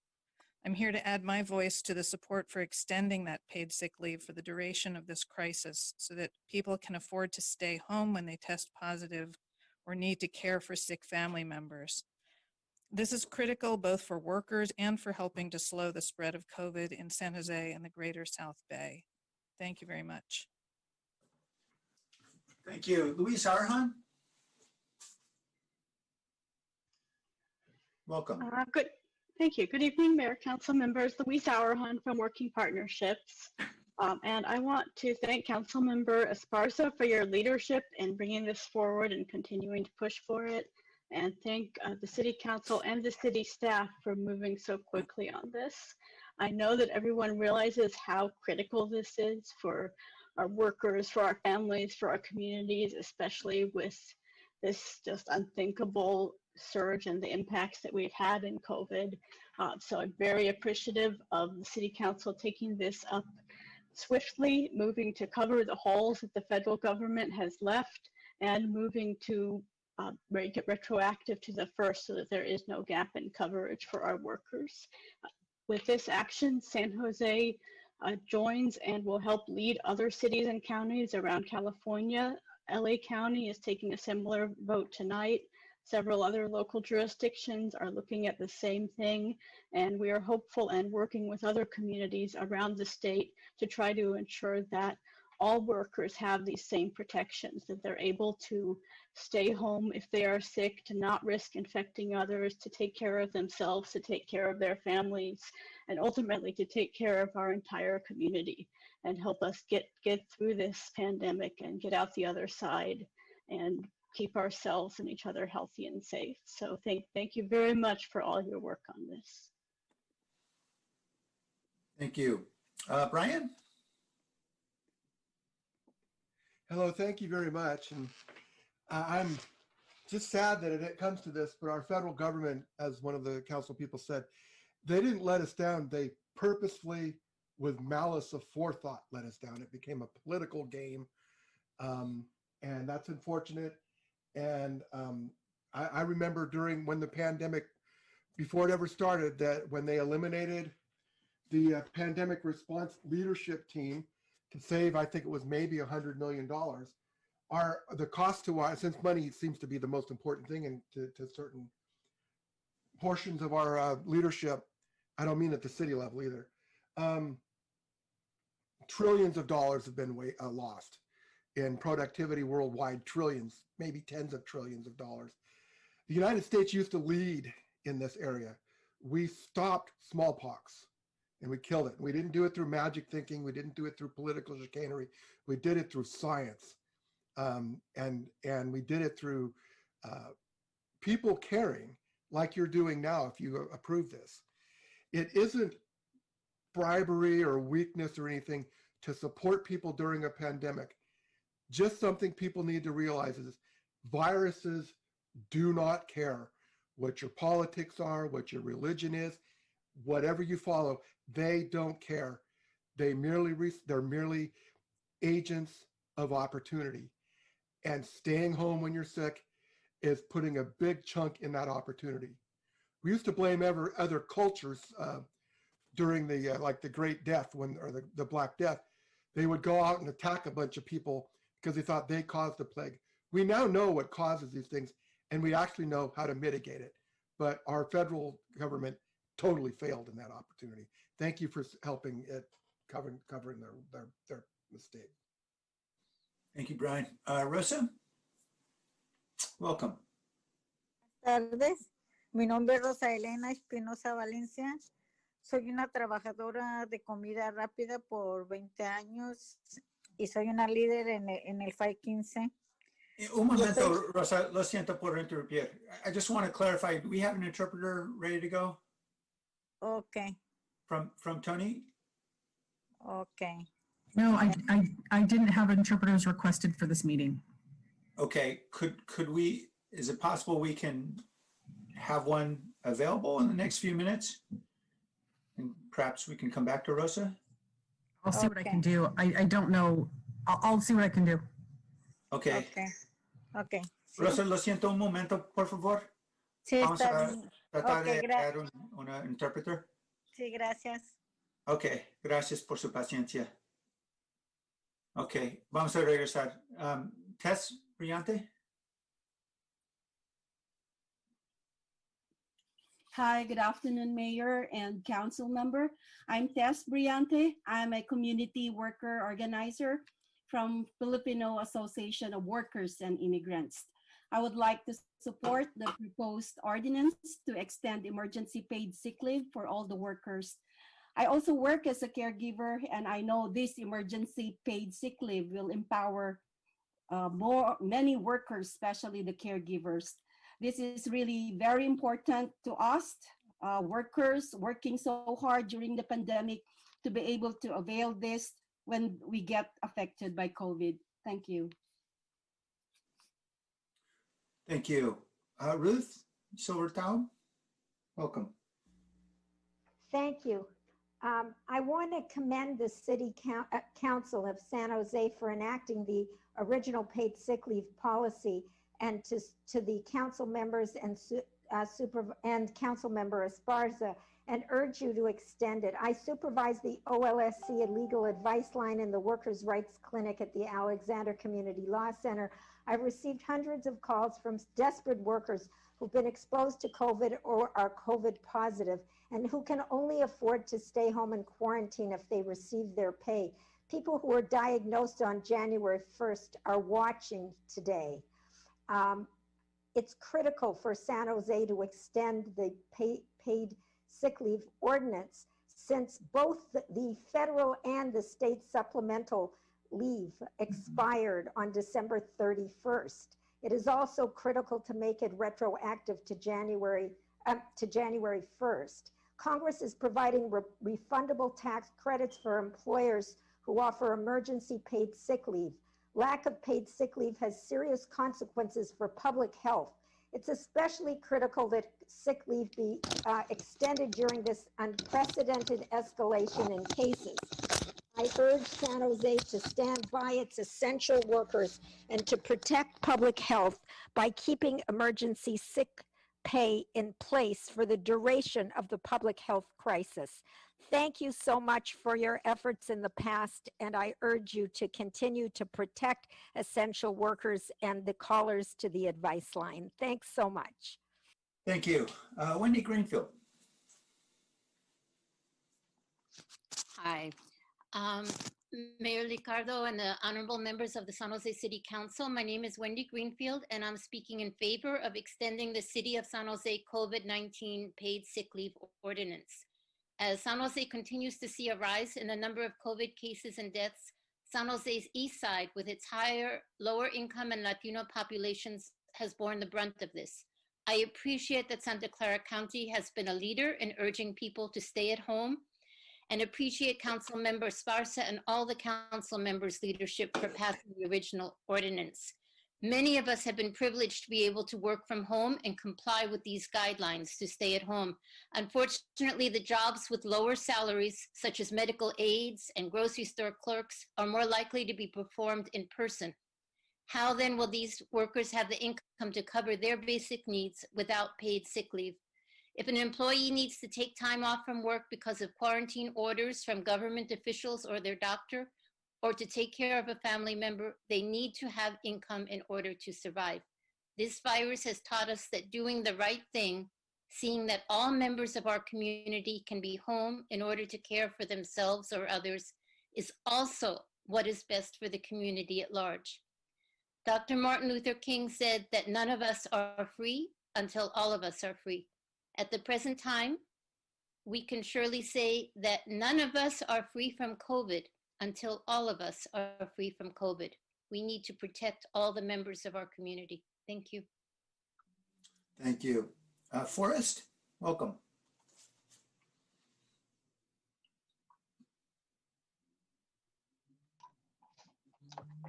Thank you, Mayor and honorable council members. I'm calling with the Santa Clara County Wage Theft Coalition with a concern regarding the labor standards aspect of the emergency paid sick leave.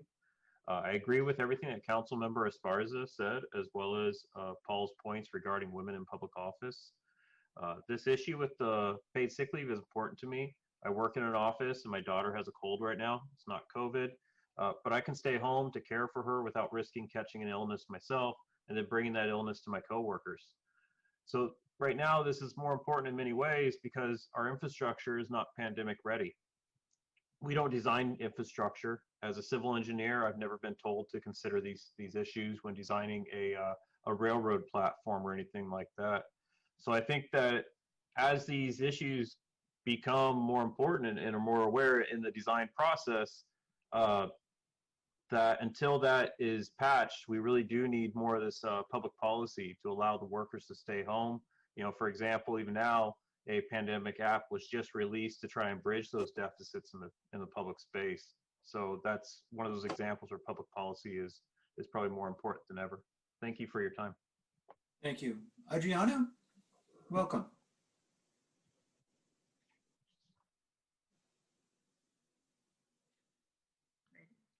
Hello, good evening. My name is Adriana Garcia, and I'm a resident of the Seven Trees neighborhood in District 7. It gives me great pride to hear La Palabra from Maya Esparza, City Councilwoman. Thank you so much for holding your heart in your hand as you make decisions for workers, in our communities. I'm also a member of Mais San Jose, organizing youth, women, educators, artists, students, and we're dedicated to ensuring how do we really uplift the healthy well-being of Latinos in San Jose. And we really believe that this type of ordinance and supporting the extension of it to June 30th and hopefully beyond, hopefully the conversations continue to ensure that we have an infrastructure to protect workers. As we know, Latinos are the ones that have been most negatively impacted. I also want to give thanks to the leadership, the City of San Jose, for holding that vision that indeed our workers do deserve a safe way to heal, to ensure that they get their health back. I feel it's like the parachute to a safe landing, only to go back and do what needs to be done. As workers, we are trying to just provide the most basic of safety nets, a roof, food, some sense of stability, economic stability for our familias. And hopefully after that safe landing, going back to this new normal. And so as a member of the Santa Clara Wage Theft Coalition, as a migrant, children of migrants, thank you so much for extending this ordinance. The paid sick leave is something that all workers deserve. As we know, it's impacting migrants, undocumented folks, and people of color. Thank you. Thank you. Ricardo, welcome. Hi, I was just here to translate for the two monolingual Spanish. Thank you, Ricardo. I appreciate it. I was looking for Rosa's name. Rosa está en línea? I can bring her back up, Mayor. Yeah, that'd be great. Oh, there she is. Rosa? Ok, Rosa, bienvenido y gracias por su paciencia. Sí, gracias. Sí, buenas tardes. Soy una trabajadora de comida rápida por 20 años y soy una líder de lucha por 15 y un sindicato. Para nosotros, los trabajadores de comida rápida y trabajadores esenciales, es muy importante que esta medida del COVID la pongan hasta el verano, de aquí que nos vacunen a todos, porque nosotros nomás tenemos 3 días de enfermedad que nos pagan. Y si no nos pagan esta medida del COVID, no vamos a tener para pagar nuestro gasto, nuestra renta, porque nada más nos pagan 3 días. Y luego cuando nos enfermamos de gripa, allí no nos quieren y no nos pagan esos días. Ni por alergia ahorita, no nos quieren con gripa. Por favor, le pido a todos los concejales, por favor, que voten por esta medida, porque es muy importante para nosotros, los trabajadores de comida rápida y esenciales. Ajá. Gracias. Gracias. Okay, am I on? Yes, thank you, Ricardo. Okay. Sorry. So she said, good afternoon. My name is Rosa Espinosa. I'm a McDonald's worker for the last 2 decades and a leader in the fight for 15 in a union. I'm calling because as it is, workers hardly have any sick days to start with, especially in fast food. We get about 3 days a year. And right now with the pandemic, something that is happening is that workers are being told to go home even if they have a little cough. And sometimes they're not even allowed to use their paid sick leave because managers say that they have to call ahead of time. So we really urge you all to consider extending this motion through, or these protections rather, through the summer, because folks really need time to get the vaccine and help stop the spread of this. And so we urge you, city council members, to extend these benefits because we really do need these protections. Thank you. Thank you. And thank you for your help, Ricardo. Ricardo, did you want to speak separately? You're just here to help. Okay, thank you for helping. Okay, great. Mimi Hernandez? Hi, good afternoon, Mayor Ricardo. Mimi Hernandez from Business Circle Latinx and Prosperity Lab. Many sacrifices have been made by our small businesses. Our community in East San Jose loses livelihoods, dreams, and loved ones almost daily. Healthy work environments are good for business, and in the age of COVID, helping to create them takes grit and smart policy work. My organization provides free services, training, and resources to small and micro businesses in San Jose. We work with the BOSS partners, with other CBOs, Business Association, and we're also part of the Fair Work Collaborative Working Partnerships. We are in support of extending the emergency paid sick leave ordinance. Well, we had some reservations about how this extension would affect small businesses. Most of our worries have been addressed. Still, enforcement of this policy remains a concern for us, and we work with small businesses.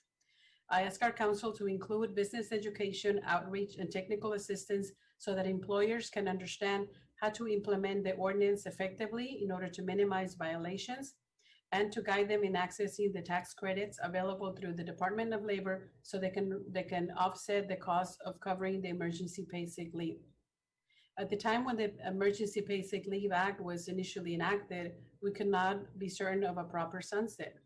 But what we do know today is that the cases have and will continue to surge. Every workplace and business in our city will continue to be affected. Let's give them the tools to stay in compliance of the Emergency Paid Sick Leave Ordinance. While hope lurks in the horizon in the form of vaccines and new leadership, we must hold the line and continue to protect workers and employers by extending this ordinance. Mil gracias to Council Members Arenas, Esparza, and Carrasco for a continued protection of our businesses and residents in East San Jose. And thank you to all the Council members for their support of the Emergency Paid Sick Leave Ordinance. I wish you all good health. Saludos, Mimi Hernandez. Thank you, Mimi. Wee Tran, welcome. Good evening, Mr. Mayor and council members. Thank you for looking at this issue again. I do want to make sure I commend our city for instituting this policy early on and making sure that our essential workers do get the resources that they need if they are exposed and stay home, because that is the way for us to address this. I myself did contract COVID. I was part of the post-Thanksgiving surge, and it was a really rough, painful experience.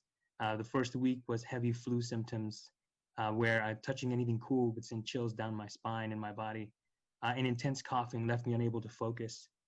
To week 2, I actually had heavy breathing issues, excuse me, where I was, where my worst point, I had to take a breath and breathe after a few words of speaking. This virus knocked me out for 2 weeks, and I'm 38 years old, no underlying respiratory issues, and it caught me by surprise and it knocked me out. The one thing I didn't have to worry about was having to worry about whether or not I would get the money I needed to pay the bills or to take care of people who were important to me.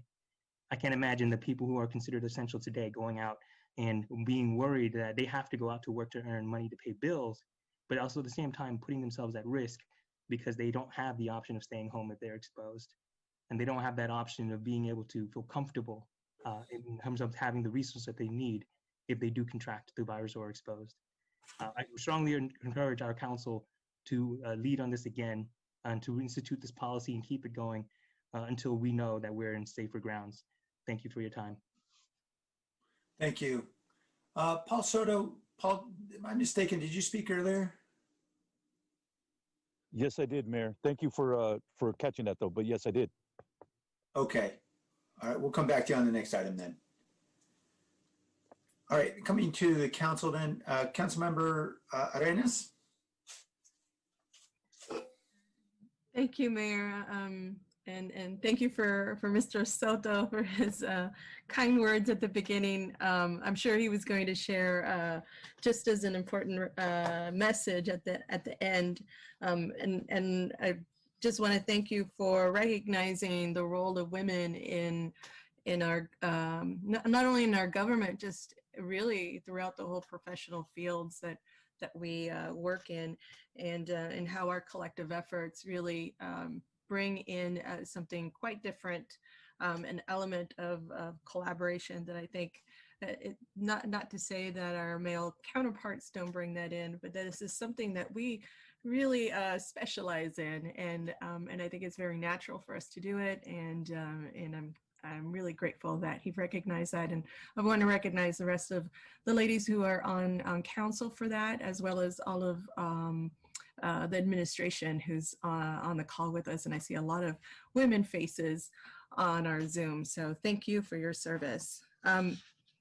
I also want to continue with my gratitude and thank my 2 colleagues, Councilmember Esparza and Carrasco, for continuing with this item. Especially because I was actually out sick due to COVID when this item came to council last month, which I thought was just, I was really sad that I couldn't share in this triumph, and so I'm really glad that this came back today. And so thank you so much, Councilmember Esparza and Carrasco, for continuing to support this, for being the warriors that I know that you are for our families and for our community.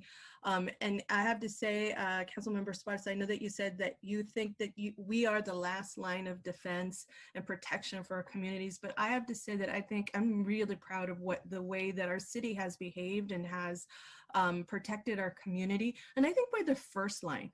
I've got to say, we're the first line of protection. And I think that our residents can always fall back on us doing the right thing for them. And so I certainly appreciate your words and your efforts, and all of those speakers who came tonight. I say came tonight. Really, we're here together. This is the way that we're going to all come together for the rest of our fiscal year, it sounds like, possibly. And so I really want to appreciate Rosa who came in, and all the speakers who came in talking about wage, who belong to the Wage Theft Coalition. I think there was another really different perspective from Mimi Hernandez on the small businesses. And so I'm really grateful for all of their voices. I think it adds to how we vote and the different elements that we might not think of as policymakers. We might not think about the impacts that we have on these different fields, especially our small businesses. I was just thinking about what Mimi was saying about small businesses and how difficult it really is for them. I mean, you know, they are our livelihood. We know that we collect more taxes from our small businesses than we do from anybody else. And so they also employ a lot of our folks here in San Jose. They're, from what we know, they're mostly immigrant families. And so it just, it means a lot to make sure to keep those folks in mind. And so I'm going to ask some questions about that, but it'll be a little bit later. I do want to just thank everyone for their well wishes and for supporting me through a very difficult time.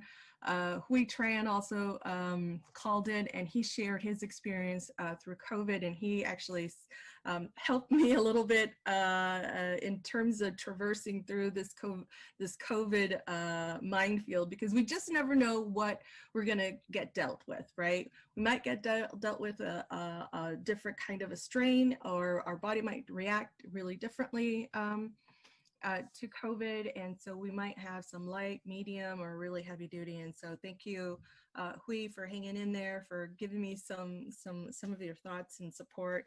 And I think not knowing is probably the scariest part, right? Not knowing what the 50 symptoms on COVID. I think when we first started in March, we had like three symptoms, you know, fever, cough, body aches, and then, you know, you're sick. For sure you're sick. And when I went to the doctors in March, and I remember when we were first talking about this paid sick leave ordinance, we were talking about it in rules, and I actually was going to a doctor's appointment in person. It was one of the very few before we actually had the stricter orders later in March.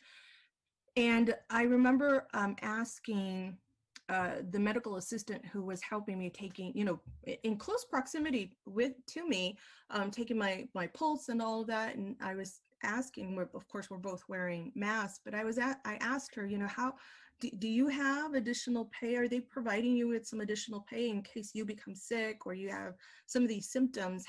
What is the protection? And she said, you know, I'm told that I need to use my own sick leave. Or my vacation.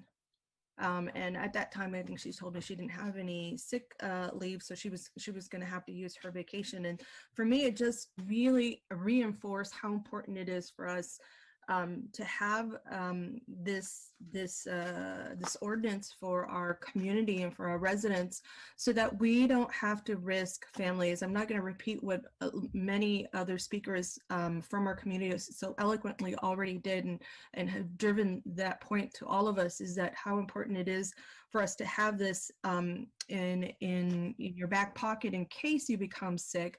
I know for sure in my case, you know, all my household became sick, and so including my husband. And so it was just a huge relief not to have to think about a paycheck. And certainly I think for a lot of, you know, when I think about some of the folks who are out there every single day interacting with people, like Rosa, who she didn't say where she worked, but she did say she was a fast food worker. She's risking her life, and she's risking her health and the well-being of those people within her own household. And so I'm really proud of the work that we're doing here. To me, it speaks just, you know, on a very personal level. I think about my own mother-in-law and how frail and how difficult it was for her to go through COVID. And knowing that there's a risk always of death, but for the most part, I think most people deal with this and have light or medium symptoms and get through with it. But for many of our families, like we're seeing, and I know that Councilmember Carrasco has been fighting for a lot of our families, especially in the East Side, we're having a lot of deaths and we're having a lot of severe symptoms. And so I wanted to express some gratitude on my part for all of your support, but at the same time share a little bit about what we went through and what this really means to me, this paid sick leave ordinance. And at the very least, I hope that it serves for many small businesses and for large and all the businesses, because our federal government didn't impose anything for any of our businesses this year, really to allow our workers to stay at home, at the very least, to stay at home. And I hope that our workers are informed well enough to know that they can take advantage of the paid sick leave, and that our small businesses will be able to have that credit at the very end. So with that, that is going to be my question for OED. Is I know that I think you had a city-run information session training today about some of the resources that are available to our businesses. I wonder if we can get something like what you did today to our Spanish-speaking, or maybe our Vietnamese or multilingual small businesses, so that they are also informed not only about paid sick leave, but about the state grants that are available to them.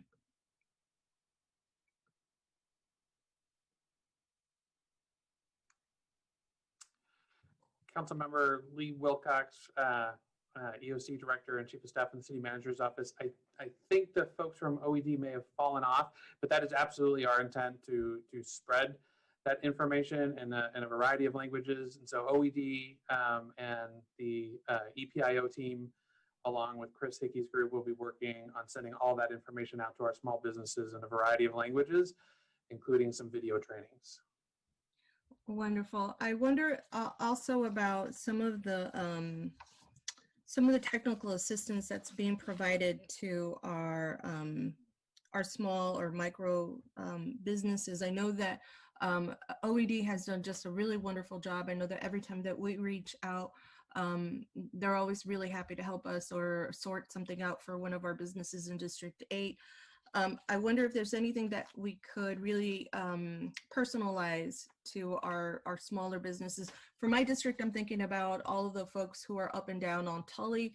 Mainly those are Spanish and Vietnamese speaking businesses that may not have the resources like we spoke earlier, or just are not connected to some of the current day loans and things of that sort that are available for our businesses today.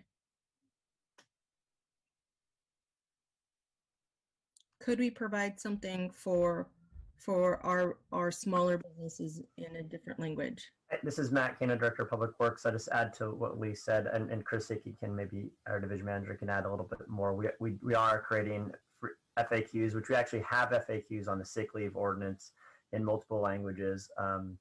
And we're updating those right now, assuming that this gets passed tonight. And so those are on our website, and we'll be working collaboratively with Kim Walsh's OED team to get that out to the small businesses, in addition to just posting it on our website. Yeah, I appreciate that, Matt. As you heard earlier, our hardest to reach populations, we're going to find questions of equity in terms of not only our residents, but our businesses. And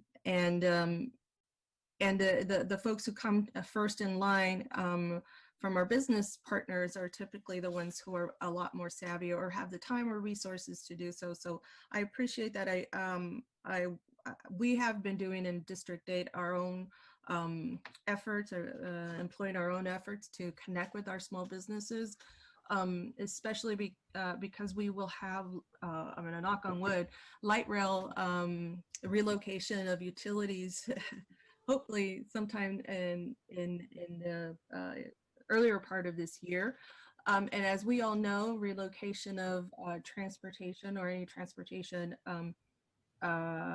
infrastructure really is damaging and really impacts small businesses. And so I wonder if maybe there could be some natural collaboration between what VTA is doing already in terms of reaching out to our small businesses and what OED is doing, or Matt in your department, what you are all doing, so that there isn't, you know, this just to streamline and make the best use of our resources. Have you all thought about connecting with some of the districts that have any VTA infrastructure projects? And I can jump in there and then hand it back to Matt. I know that possibly not directly through VTA, but through the local assistance program, specifically around the business local assistance, we do have groups that have been funded through that kind of a grassroots network to help us outreach to a number of those businesses in those areas. I know Michelle's on through the local assistance, so if she has anything to add, any other specificity, I'd ask her. But that is purposely the intent of some of the local assistance grassroots networks that we've set up to do that work, council member.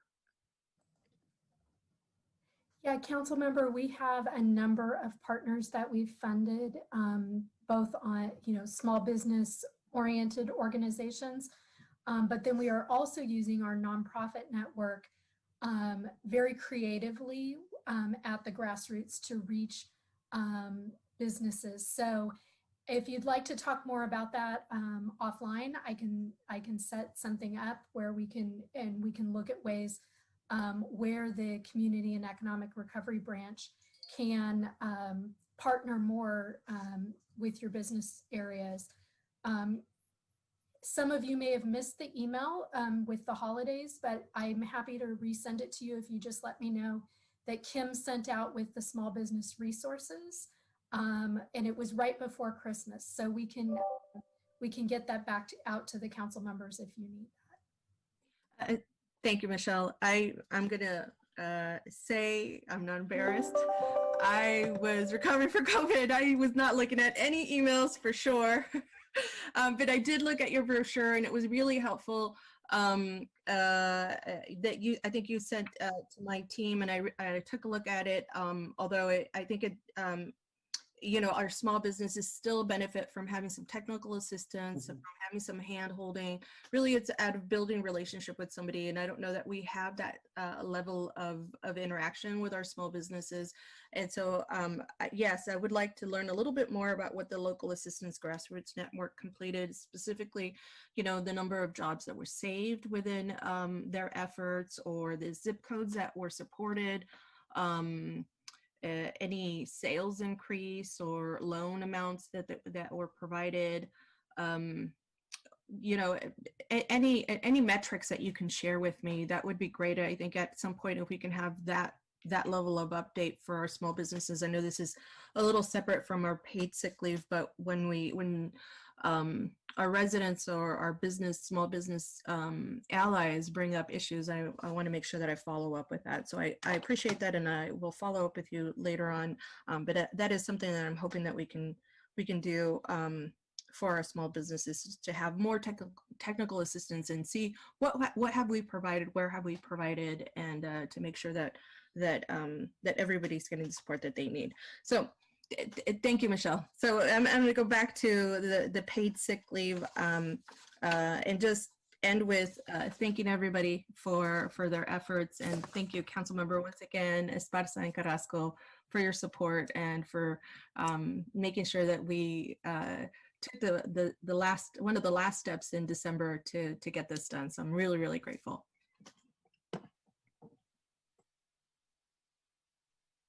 Sorry, I was muted. Thank you, Councilmember. Councilmember Carrasco. Yes, thank you. Well, first of all, Happy New Year to everybody, and welcome back to our tic-tac-toe screen here. And I actually wanted to extend a world of gratitude to Councilmember Arenas for making it back here. We really are very grateful to the entire community that rallied around you and made sure that you were doing well. And I know that lots of folks were dropping off food, and you got just an outpour of support. I saw it on all my social media. And the reason why I bring this up is because I always like to keep in mind how very blessed we are to have a community that truly supports us. We don't always agree on everything, but we have a very supportive community for the work that we're doing here at the city. And of course, how blessed are we that we can get sick and we know that we can take some time off, and there will be someone that is going to continue to support us, but especially with the direct deposit, you can't beat that. And I bring that up not facetiously, but really as a serious highlight to what we're doing today. I, of course, along with Councilmember Esparza and also Councilmember Arenas and Councilmember Raul Perales, we represent some of the most impacted zip codes in the city of San Jose. And if you want to really dive deeper and look at the census tract, well, we're still it. And so our story is a little different from the rest of the city of San Jose. It just is. And we didn't choose it. It happens to be because of many of the structural conditions of our district. And so I'm grateful that up until now, the council has been unbelievably supportive when it comes to really assisting and creating a safety net for our residents. Again, we all get voted in by those residents that happen to be our neighbors. They live right next to us. They live across the street from us, you know, depending on whether or not you have a county pocket like I do, but we live among them. But especially right now, as we're dealing with COVID, we represent the entire city. And for those who don't have that kind of impact in your district, it's a blessing. But then we need to remember the rest of the city that's being impacted. My district in particular is being ravished by COVID-19. And my biggest fear is coming to fruition, which we've all shared this fear, is the toll that this is going to start taking on our healthcare workers. They're getting sick, they're losing their lives, they're afraid to go home and infect others. But we were hoping to control these numbers, and what we're seeing is out of control numbers. Los Angeles has a new hashtag. It's hashtag every 10 minutes, which means that they're losing someone to COVID-19, and someone is dying every 10 minutes right now in Los Angeles, and we don't want to get there. So for me, you know, the paid sick leave is not just keeping people, the person who's sick, in a safe place, but it's allowing them respite to get better and not have to choose between having to meet their financial obligations or having that opportunity to stay home and take care of themselves, which we know that with COVID-19, this is critical, because if we're going to control the numbers, or we have any hope still of controlling those numbers, we need to make sure that people stay home, especially when they're sick.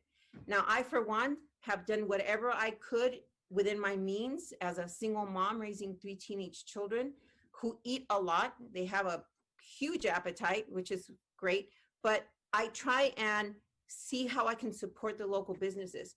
I don't want someone who's sick making my tacos or flipping my burgers or packing up my groceries so that I can shelter in place. And this is what sick leave represents. It's taking care of the person that's ill, but it's also making sure that they're not showing up to work and preparing our foods or our packages or delivering things right at our doorstep while they're sick. So I'm grateful to all of the speakers that came out to speak today on their perspectives, because we need to hear what people are experiencing. Those of us who have an opportunity to shelter in place, I've been, you know, enjoying my children's company over the last 9-10 months, and most definitely during the holidays. You know, I'll be the first to admit it was a little lonely. It's myself and my kiddos, and we come from a huge extended family. We don't have that freedom. Thanksgiving was lonely. Christmas was unusually quiet, and New Year's I was in bed at 10 o'clock. You know, so this is just the reality of what we're dealing with. But in order for us to support those who don't qualify for other benefits or who have already burned through their hours for other reasons, we need to make sure that we can continue to support them. We are the first line of defense. We are the last line of defense. We are the support system that a lot of these families do not have. The federal government has not stepped up to the plate to assist them. They don't qualify for state benefits as well. And these are the people who are allowing us, who are permitting us, who are granting us an opportunity to shelter in place and stay home.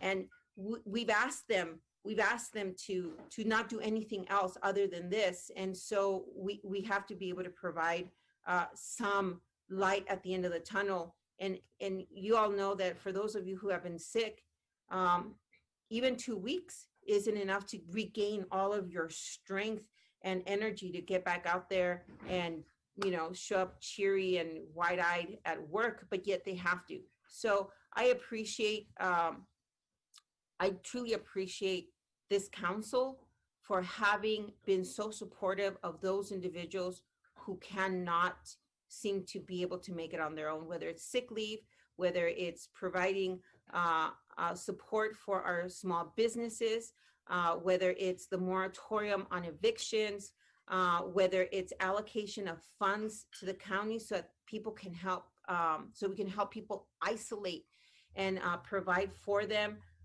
This is a humanitarian crisis, and we've got to lead the way. San Jose has got to lead the way. So with that, thank you so much. And by the way, big shout out to my fellow horseshoeing, Mr. Soto. We've missed you, and we're so glad that you're back because you do offer the conciencia, the consciousness of the city. And I truly do appreciate your words. Again, we don't always have to agree, but I think it's just incredibly valuable to be able to hear the rawness of what's happening right now during COVID-19. Thank you so much, Mayor. Thank you. Councilmember Cohen?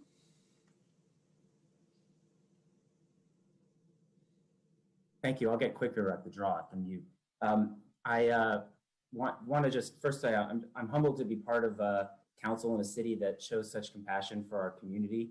And it's you know, it's obviously important to show compassion during this time, but it's also important from a public health perspective, because the only way we're really going to get out of this is, as we know, is to keep people home when they're sick. This is not, we're not going to solve this problem if people are at work and feel like they have to be at work when they're sick.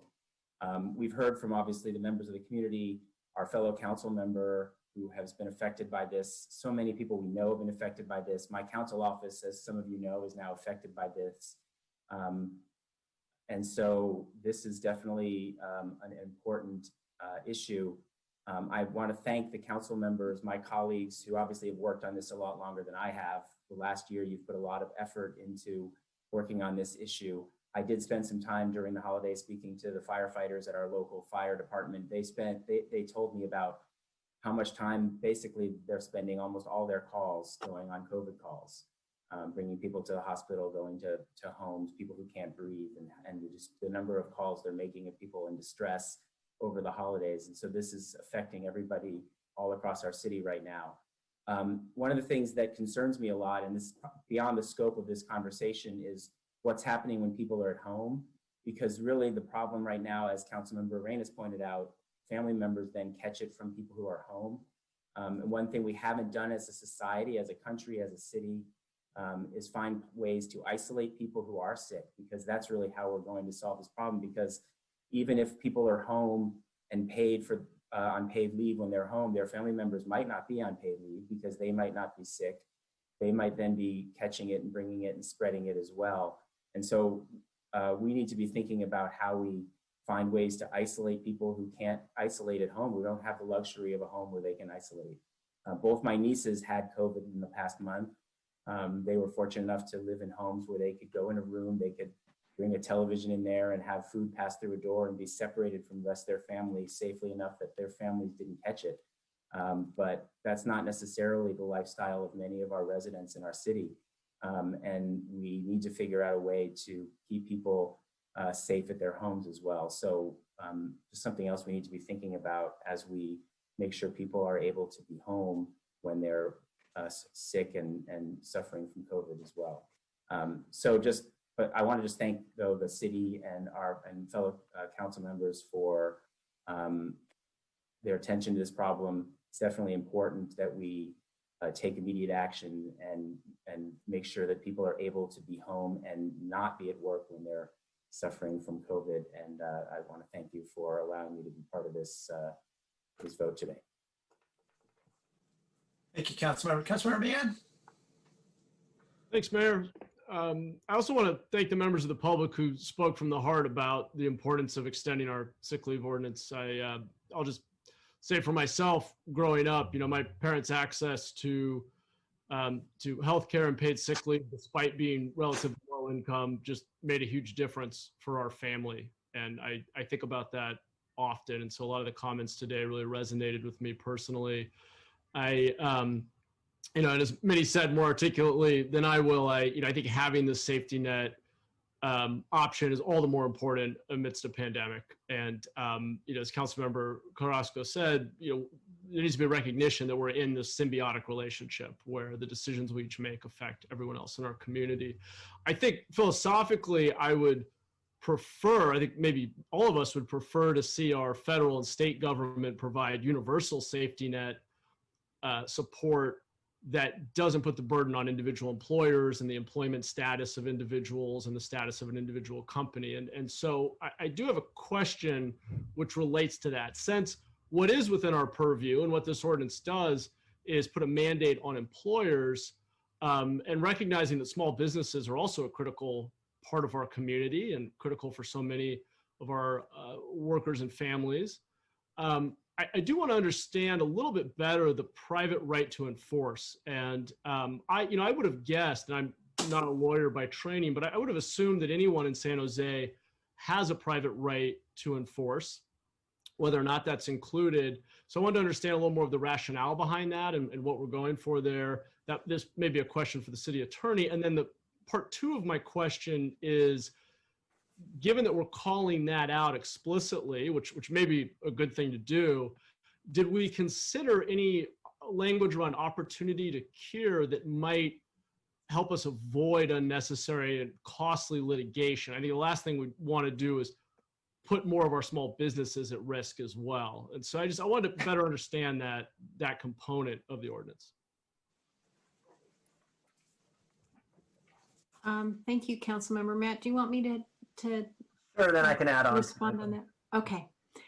Thanks for the question. The direction came from council to include a private right of action, and so we did. It's consistent with our living wage ordinance also, and there probably is a right to go to small claims court as an employee, but that's can be difficult, and you need to be able to navigate the courts yourself.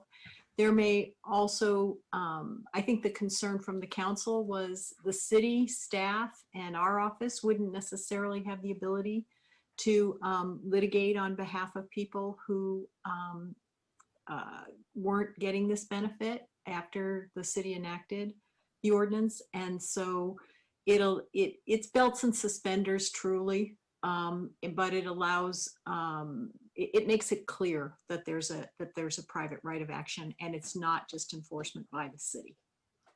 Matt Kino, Director of Public Works, and thank you, Nora. Just to add on to that, there's also an unanticipated, as we mentioned in our supplemental memo, it's really hard to gauge what the workload is going to be and how many requests we're going to have, and the private right of action provides another option to our workers if we develop a backlog of investigations and enforcements and we're not able to get to everything as quickly as we need to. Great, thank you. Thank you. Anything further, Councilmember Mahan? That's it. Thank you. Okay. I wanted to follow up on that private right of action issue.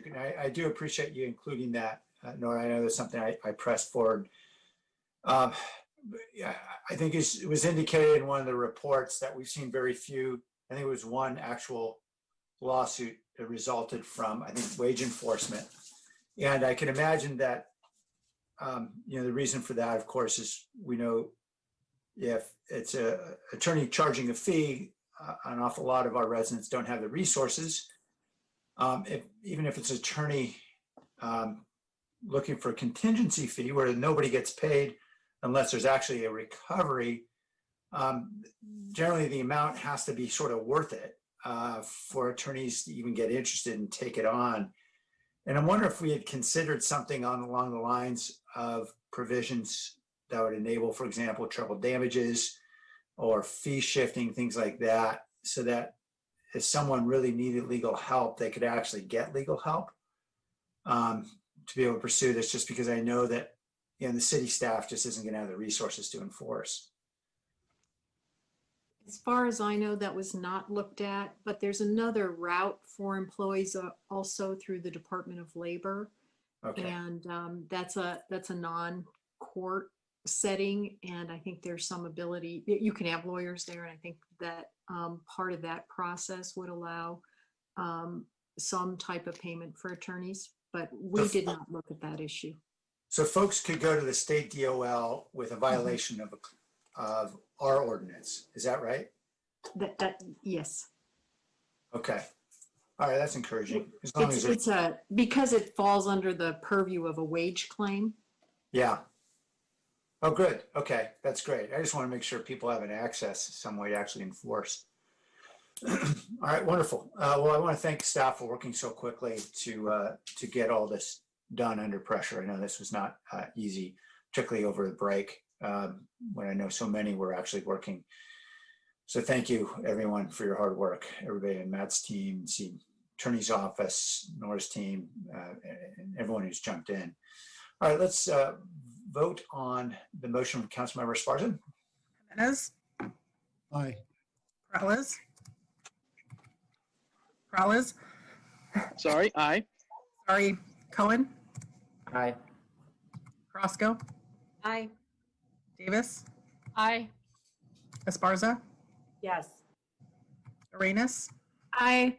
Foley. Aye. Mahan. Aye. Jones. Aye. No. Aye. All right, item 5.1 is approval to increase rental car concessions customer facility charges at the airport. There is no presentation on this item. Move We'll go. Second. There's a motion and second. We're going to the public on item 5.1, the approval to increase the rental car concessions customer facility charge. I see no hands. We'll come back to the council. Let's vote on the motion. Jimenez. Aye. Perales. Aye. Cohen. Aye. Nope. Aye. Davis. Aye. Esparza. Yes. Arenas. Yes. Foley. Aye. Mahan. Aye. Jones. Aye. Ricardo. Aye. Thank you. Item 6.1 is the authorization to join California Community Power, a new joint powers authority. We do have a presentation from Lori. Welcome, Lori.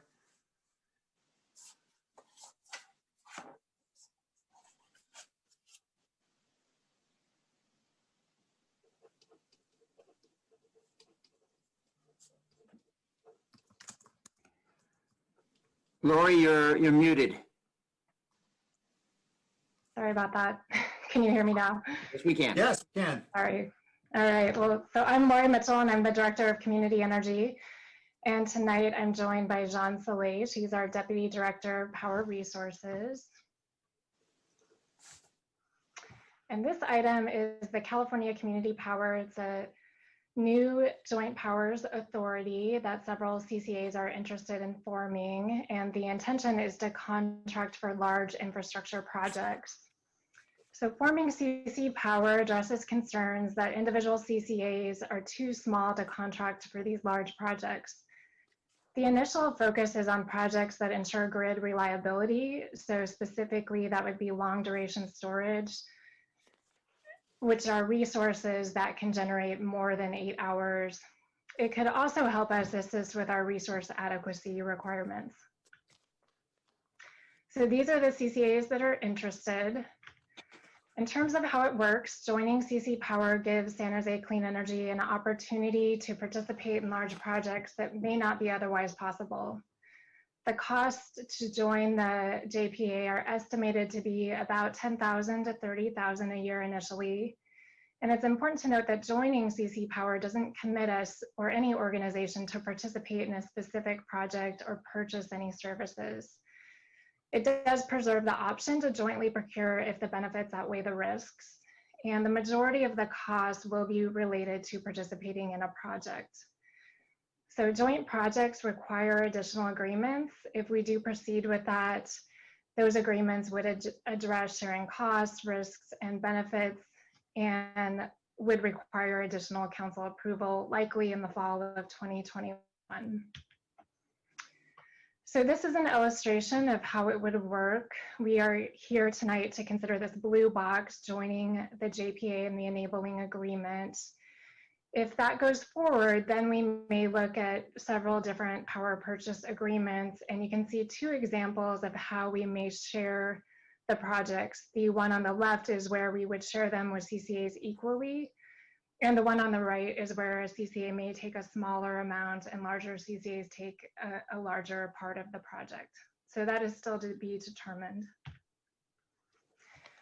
So in terms of its governance and operations, each member holds one seat on the board and they have one vote. Board members include the member CCA directors and CEOs. Initially, CC Power would have part-time consulting staff, including a general manager for day-to-day operations. Members also have the option to withdraw from CC Power at any time, provided they've satisfied their agreed costs and obligations. If they've executed a project agreement, they're still subject to those obligations. And then importantly for San Jose Clean Energy and San Francisco's Clean Power SF, the CC Power agreement includes provisions that limit the liabilities of these two entities to their special enterprise.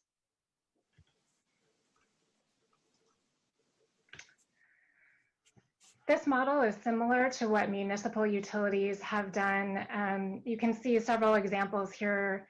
NCPA is the Northern California Power Authority. Here in Northern California, many municipal utilities have formed this JPA to procure joint projects together. There's a similar organization in Southern California. And then TANK is an organization that builds transmission assets here in California. It's important to note that CCA will continue to focus on regulatory and legislative advocacy. CC Power is intended to be a joint procurement entity rather than a trade or advocacy association. In terms of the first project, the organization may procure, that would be a long duration storage project. The goal is to target up to 500 megawatts of long duration storage, which would have an estimated value of about $2 billion. And these resources should be online by 2026. And it's important to note that they must be both cost effective and have market and strategic value. So the interested CCAs are leading a solicitation that was issued in mid-October of 2020. We're currently evaluating those bids. We got a number of responses, and only CCAs that join CC Power may contract for those bids. It is expected that CC Power will be in operation in time to negotiate any resulting power purchase agreements. And with that, I'm happy to answer any questions. Great, thank you, Lori. All right, let's go on to the public.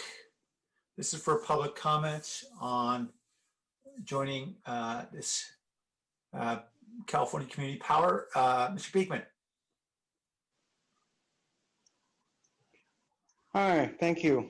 A joint powers board of local community energy agencies sounds like it could be an interesting idea, and what may be something of the long-term goals and potential of local communities and its local community energy agency.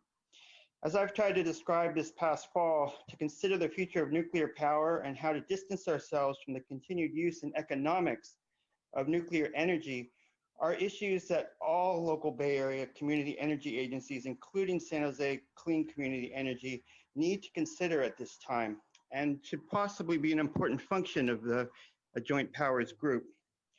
I'm hoping it can be possible to spend the next few years to create the steps and very much continue to focus and concentrate on positive renewable energy ideas like solar energy and storage. To continue to practice good local renewable energy procurement and employment now, at this time, can create a clear path in what to expect by the end of this decade, and continue the good efforts in how to better leave brown energy, dirty fuel, and nuclear energy altogether, and also work to make for a smoother, quicker transition and return to renewables in what may be a large earthquake and or continual NorCal wildfires and its grid shutdowns in the SF Bay area in the next 5 to 10 years.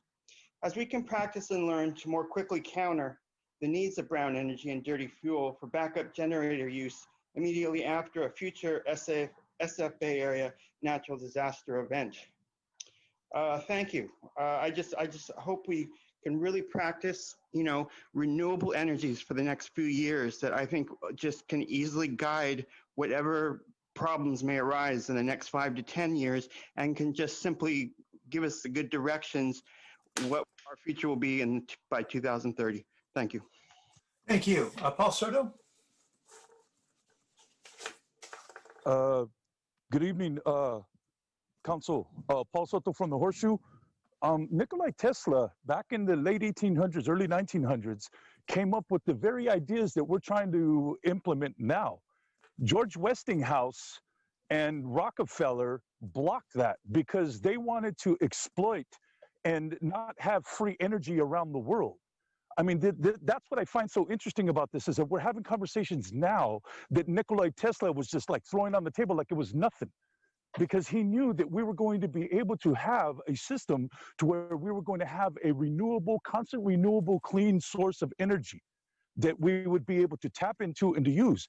But Westinghouse and Rockefeller said, no, we need to monetize this because we can control and dominate cities and control the dissemination of electrical energy. Okay, so there's a precedent for this. And what I fear is that Google I was at that meeting, Council, when Google tried to get a linkage into PG&E. Google, Adobe, Amazon, they're going to need independent power sources aside from PG&E, because that one got blocked. Okay, they can't hook up their conduit into PG&E. So now what troubles me is that all of these things, yes, they're good. Yes, we need renewable energy. We need to store it. We understand that. Okay, but the primary beneficiaries of that is going to be Google, Amazon, and Adobe. Okay, because they're going to be, however it is that they got to do it, they have billions of dollars to hire lawyers, to hire people to come in subversively and hijack these systems that they're using the city to build. So we're actually building and participating and fortifying their infrastructure for their benefit at the cost of the public. Thank you. Thank you. All right, returning to the council, I believe there is a motion.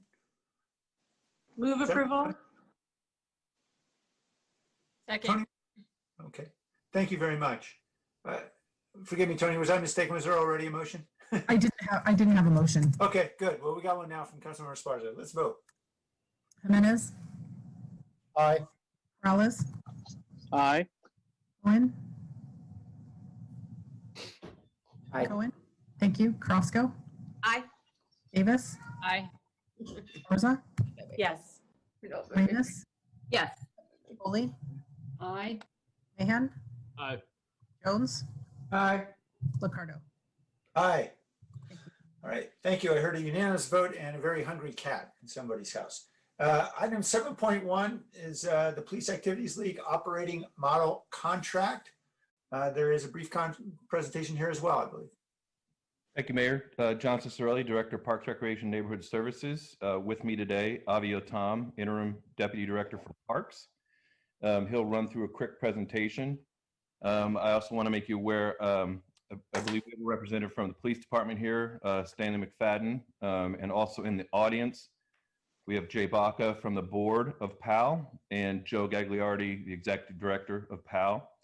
I do want to make a special mention here. You know, the parks team has worked hard over the last 6 months to get to this point. This was a major issue in the audit we had a couple of years ago. So this is an important process that we're hopefully going to be concluding here after this conversation. I do want to give a special mention, though, to Shannon Heimer, who couldn't be here today because of an emergency. She was going to be here to help with the presentation. She's a division manager for our destination events and sports. She's been really working closely with the board of directors and the executive director at PAL to get us to this point. We had hoped to be here sooner, but like many things, COVID sort of delayed us. And since PAL was an outdoor sports activity primarily, you know, it got a little bit of back burner, but then in the middle of the year in the summer, we got back on track.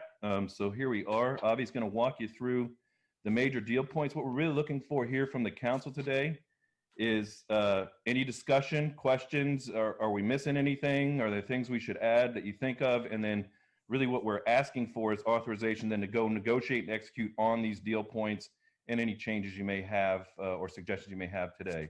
So with that, I'll turn it over to Avi to go through sort of the major parts of it, and then we're happy to answer any questions or take any comments. Avi?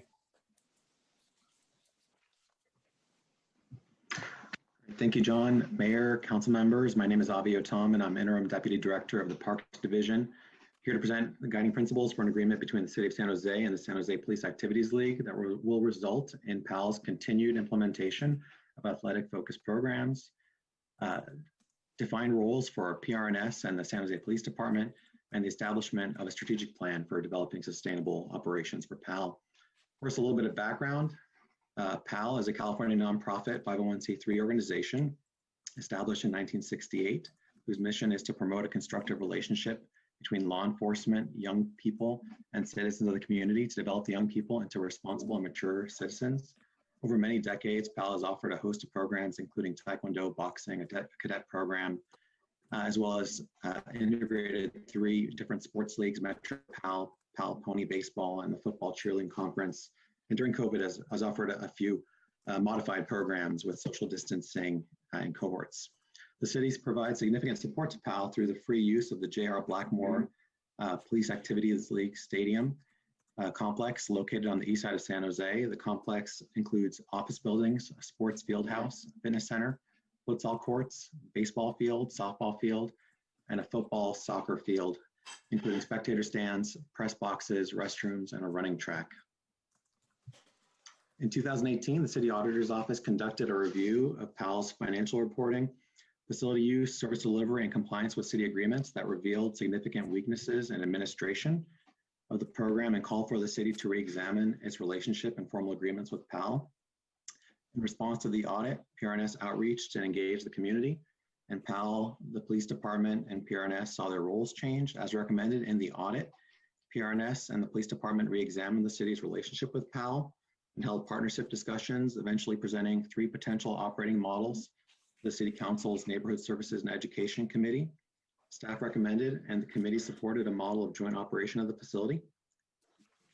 Recognizing the economic uncertainty and resources needs the city faces in the years ahead, under the operating model, PAL will serve as the program operator, fundraiser, and community connector. PAL will be expected to continue programming league and tournament use of the stadium's fields, operating Taekwondo, boxing, and gym programs, operating concessions, conducting community relations, partnering with other groups to offer mentoring programs, and to develop and provide professional development and training in modern coaching and mentoring techniques to participating officers. PRNS will serve as the contract manager for the PAL nonprofit contract and provide staff support for PAL board development. The police department will support with officers at programs and events held at PAL as staffing allows, and PRNS and the police department will both hold seats on PAL's board. Again, recognizing the economic uncertainty ahead, we recommend guiding principles that are found on pages 3 to 5 of the staff memorandum, which will be the basis for staff's full contract negotiation with PAL. Taken in their totality, the guiding principles represent an approach focused on PAL's board development and the development of a long-term business strategy aimed at making the PAL facility and program sustainable. Although PAL's current contract with the city is for 20 years, staff recommends a new contract term of 3 years with 2 optional 3-year renewals to align the agreement with measurable and objective markers of the PAL nonprofit's progress. The guiding principles place significant expectations on PAL in the first year of the new agreement to recruit additional board members, develop a 3 to 5 year strategic plan with operational and fundraising goals, Develop a city-approved sponsorship program with defined levels and benefits consistent with city council policies on naming of city-owned land and facilities and on donation, sponsorship, and fundraising. To update its bylaws, to provide detailed fiscal management plans and develop fees and charges for equitable access to the program in alignment with other PRNS fees and charges. To support and accelerate PAL in its development of these strategic and tactical plans, staff recommends repurposing $50,000 of funding in the current PRNS budget for PAL to secure support from nonprofit professionals and consultants. Throughout the contract term, on an annual basis, staff and PAL will discuss and agree upon performance measures and targets, including revenues and expenses, fundraising, and youth participation in PAL programs, which PAL will need to report on regularly along with its financial status to demonstrate its performance. The eventual contract will also include standard provisions such as bookkeeping, records and accounts, and default and termination. The contract with PAL, based on these principles, will be a big step towards addressing the audit from several years ago, and a complete report on audit status will be provided in a few months by the City Auditor's Office.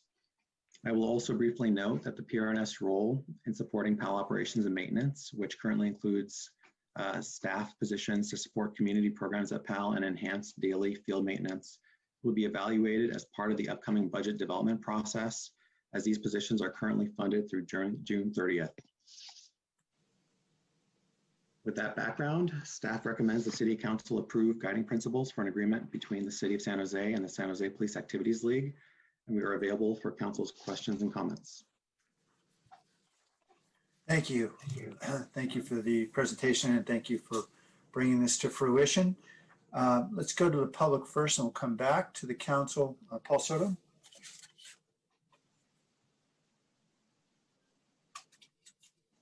Paul Soto from the Horseshoe. I want to thank the council for bringing this up for consideration and for the work that PAL does in the community. Now more than ever, with kids being,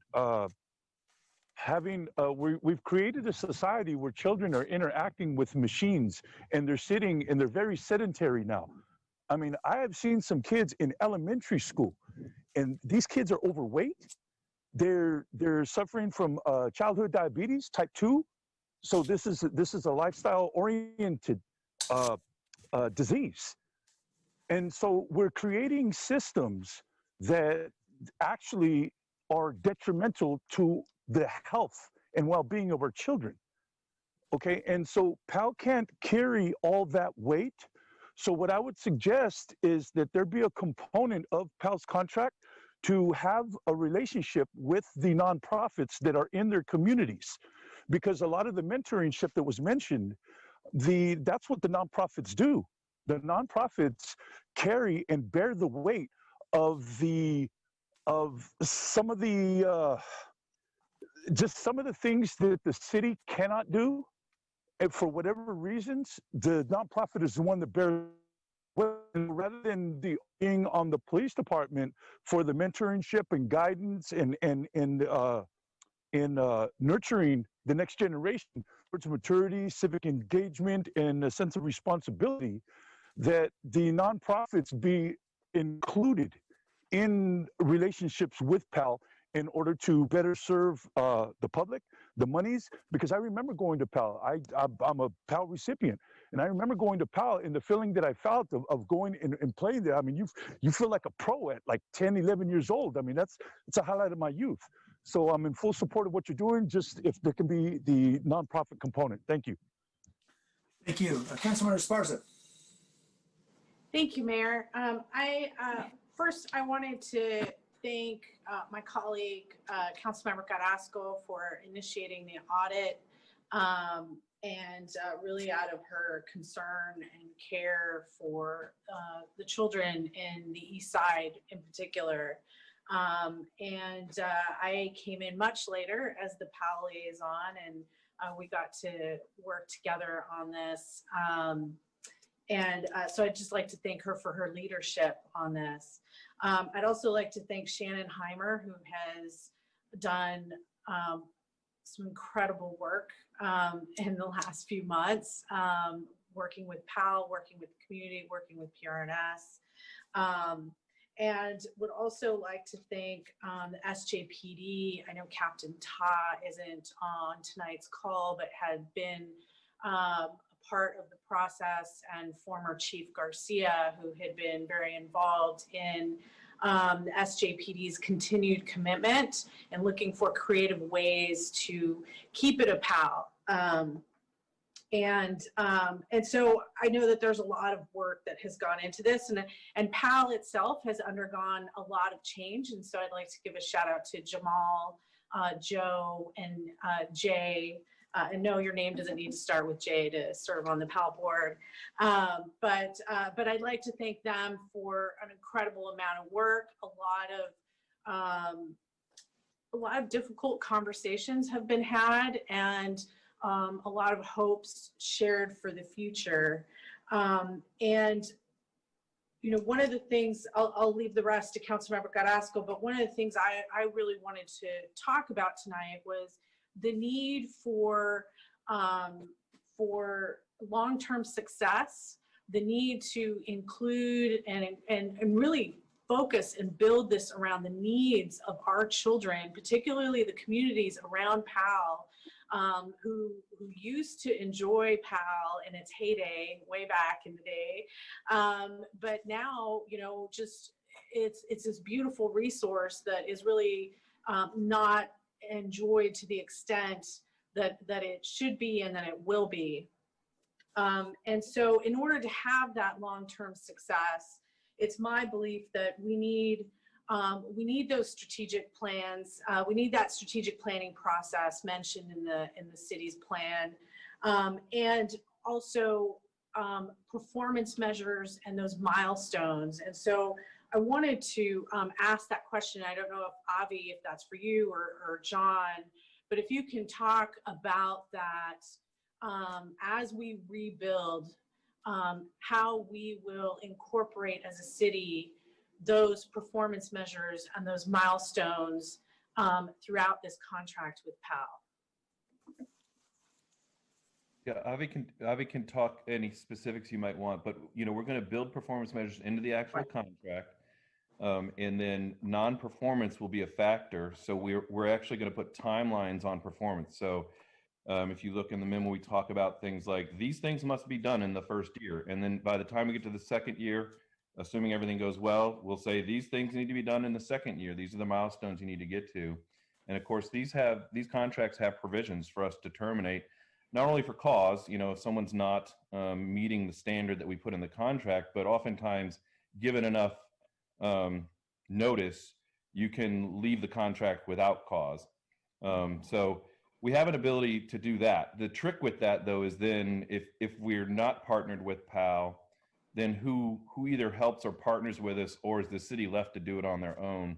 And as Avi mentioned in the presentation, you know, our funding that helps, meaning PRNS's funding that helps support some of the operations there is, you know, temporary and transient in nature. So it's our best model is to have a strong partner. So our first order of business is to make sure we're doing board development, strengthening their bylaws, obviously executing this contract, holding them accountable, and developing a board which we will have a seat on as PRNS, and the police will have a seat on as PD, voting members of their board.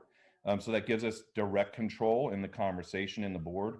And then, of course, recruiting new members and bringing in some fresh legs, if you will, to put some life into the organization. So ultimately, our goal really is to prop up PAL and make them much stronger than they've been. Avi, I don't know if there's anything to add to that. Thank you. And then also, in order to be a PAL, it needs to be a PAL, right? So the PD needs to be a part of it, a partner in that process. And that also adds another layer of partnership and accountability. Is that correct? That is. And by the way, I'm told that Captain Ta is actually masquerading as McFadden. All right. I don't know if that's the truth, but I think he's on his account instead of Captain Ta's account. So I do believe Captain Ta may be here. There he is. There he is. Captain, is there anything you wanted to add about the relationship with PD and keeping PAL a PAL? Yeah, so I'm sorry, I got piggyback invited, so for some reason I'm showing as Captain McFadden, but I am in fact Jason Todd tonight. So we are very excited to be a part of PAL still. I know there's still a lot of discussion on how we're really forming these three partnerships together. So I think it is really coming together very, very well. We just have to kind of get a little bit further before we really know the involvement of the PD officers and how they're going to be integrated into the program, have some stability with finding the right temperament officers that really do have a deep connection with the program and the children. And so we've been talking about that. I'm excited about it. I think it's going in a very, very good direction. And as soon as we kind of round the corner with the governance, I think that we will have a better and clearer understanding of where PD and how we're going to be able to staff certain models that with the different sports. Great, thank you. And I have one more question again for Avi or John, which is there are a number of key milestones, particularly in the first year of this contract. And so it's going to be a busy year. And so, for example, the strategic plan, recruiting 5 to 7 board members, the detailed operational plans, developing the city approved sponsorship program, which I know has been a goal of PALS for quite a while now. And so, will that, are you confident that that will be able to ramp up and those first year milestones will be able to be met? So Avi can weigh in. Yeah, I think everybody's really motivated at this point. The one thing I would say that might be tricky is any goals we have around increasing participation and attendance could be hampered, especially in the first half of this year, just because of the pandemic, right? So yeah. we'll probably be a little more flexible around something like that in this first year, and less flexible once everybody's vaccinated and we're back to, quote, normal. We're helping with board recruitment. In fact, Shannon, again, who couldn't be here, she's got her eye on 1 or 2 women to get onto this board to help out that seem interested. And so she's been doing recruiting for them as well. So, we're not expecting PAL to do everything alone. We're planning to be there and support them. We're planning to be good partners. But we definitely want them to be the primary ultimately, right? We're trying to get them back to really taking charge, and we're in a supportive role that just keeps them stable and moving. Yeah, and I just, we have talked a lot about the city taking on more that commitment to fixing up PAL, right? We've invested money in the budget in terms of capital investments, staffing investments. I believe it's our staff that manages the league. But the primary role of PAL needs to be the face of the community. It needs to be those community connections. It needs to be the fundraising. I believe that we are at the tip of that, but I just want to make it very clear for the public and anybody else who's watching, but it's my expectation that that there will be change and that reinvigoration of PAL. And if it doesn't, then we will have to reevaluate our options as a city because our community is depending on us. With that, I'll make the motion to approve the memo of Councilmember Carrasco and myself. And then I'll leave it at that. Thank you. Thank you for the motion. Councilmember Mahan. Thanks, Mayor. Councilmember Esparza went right to my question on the involvement of officers, and I think she asked the question, but I just maybe to follow up, curious at this point what the thinking is around, and by the way, I'm very supportive of this model. I think it's really promising, but what is the thinking around officers' involvement? Is it a voluntary or compensated, and when do we anticipate understanding the role of officers in the program? It seems like we wouldn't, based on the audit that I read, it seems like we wouldn't want to go too far down the path without having that better understood. Thank you for the question, council member. I think right now, the role of the officer is been more concretely defined, and we're looking for officers that have a deep commitment towards the program, that have a connection with young people, that want to do this more for personal gain than monetary gain. But the reality is, with staffing, we get pulled into a lot of different conflicting priorities. And as we get kind of closer to figuring out what those hours are for the officers and with the staffing needs of the city as a whole, it will probably be something along the lines of where we would have to have some set aside funding to be able to really compensate those officers for working there. In the past, we had officers dedicated there on staff. So when events happened, they were able to suit up in their uniform and go and connect with the kids that way. But the reality is, with some of these programs right now, there's so many conflicting, competing interests that we would require some funding to be able to ensure that we would have dedicated officers there that could be compensated. We can't just rely on officers coming in on their own voluntary time. So that's probably how it's going to look moving forward. We're going to have some chunk of money dedicated for PAL to be able to bring officers in. And then we can talk about how many hours we're looking at. I mean, we can scale it down to perhaps a couple of sports, or we can ramp it up to all 5 disciplines. And that's going to really depend on budget and the money's allowed for that compensation. Thanks. And I ask because I think, one, we understand how integral the role of officers is in the program, as Councilmember Esparza articulated. I also think we face a budget crisis, it looks like, and I'm cognizant that our PD is pretty understaffed. So it seems quite material to the success of the program, but sounds like there's a lot more discussion to be had. So I'll wait until there's more information. Thank you. Thank you. Important questions, to be sure. Councilmember Crosco?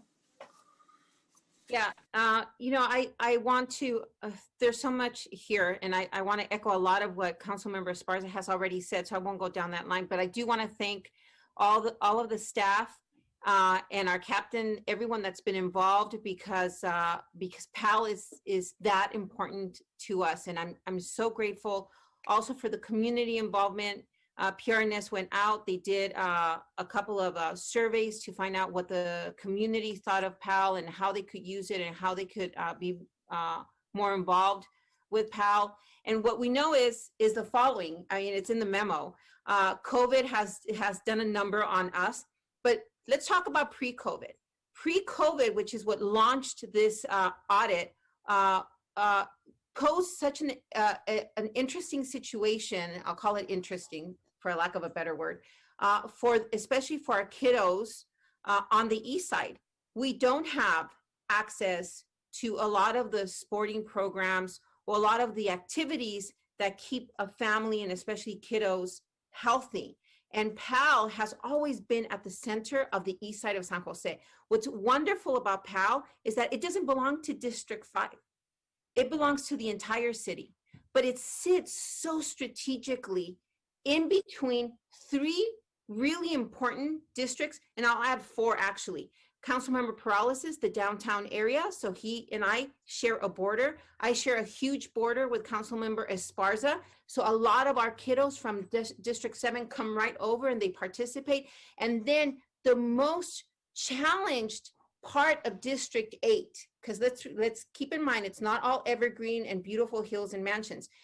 Sylvia Arenas has a district that is gang impacted and impacted by poverty and by a lack of access. And I border that district as well. So we have 4 very strategic districts that happen to cradle this gem of a stadium that has been, for different reasons, has not been performing or providing everything that we had expected. And those who grew up with PAL know what I'm talking about. They called it the gem of the east side of San Jose. This is where people wanted to play, or kiddos wanted to play, and our police department was actively involved in the development of those programs, as well as the presence that they had, which made a huge difference and an impact in terms of the way we relate to our men and women in blue. So investing in PAL is, in my opinion, critical, not just for D5. It's going to be part of the health and well-being of the recovery post-COVID, but it's also going to be really symbolic of how we invest in those activities for those kiddos that really, really need it. So that means that it's good for the entire city of San Jose. And let me just say that my own children, like I said, I've got right now 3 teens, 1 that's already an adult, but the last 3 grew up in PAL. They did soccer during the summer and in the fall. Guess what? They never were part of an East Side league. When I enrolled them, there was none. There was no teams available for the East Side. They played in Willow Glen. And so, woohoo, shout out to our Willow Glenner representatives, because we played in those schools and in those parks. That's where my kids had to go all the way across town in order to be able to be part of PAL. But these were some of the best experiences for them. And I'm lifelong friends now with some of the coaches and their wives. And so I'm grateful for the camaraderie and the community that we built. So post-COVID, we need to make sure that we invest in our kids, that we get them out of the house, that as soon as these restrictions are lifted, that our kids can go back and have healthy experiences. Because I'll tell you one thing, also those communities that are directly surrounding the East Side PAL are living in apartments that are no bigger than 750, 800 square feet. They don't have balconies. They don't have a backyard. They don't have a front yard. They don't have gardens to explore.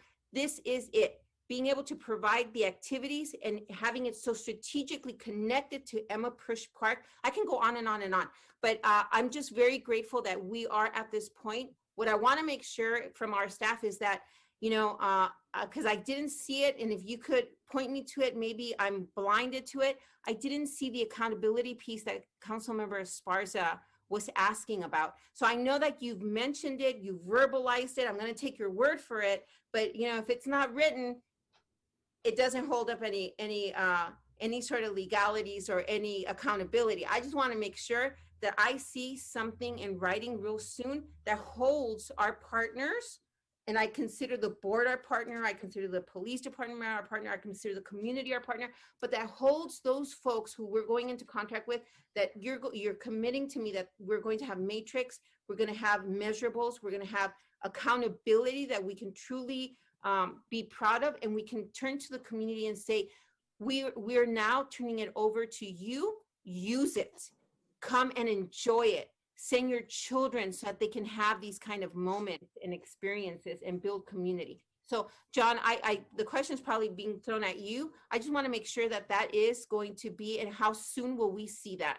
Absolutely. Well, so what we're asking for here is the authority to negotiate and execute. That will be in writing in the contract, the measurables, the accountability, the timelines, everything you're talking about. And we talked about this back in NSC. It's been a while. But we heard you loud and clear, and we hear Councilmember Esparza, and I'm guessing, I see Councilmember Reyes is probably going to speak, she'll probably say the same thing. We get it. We need to hold them accountable.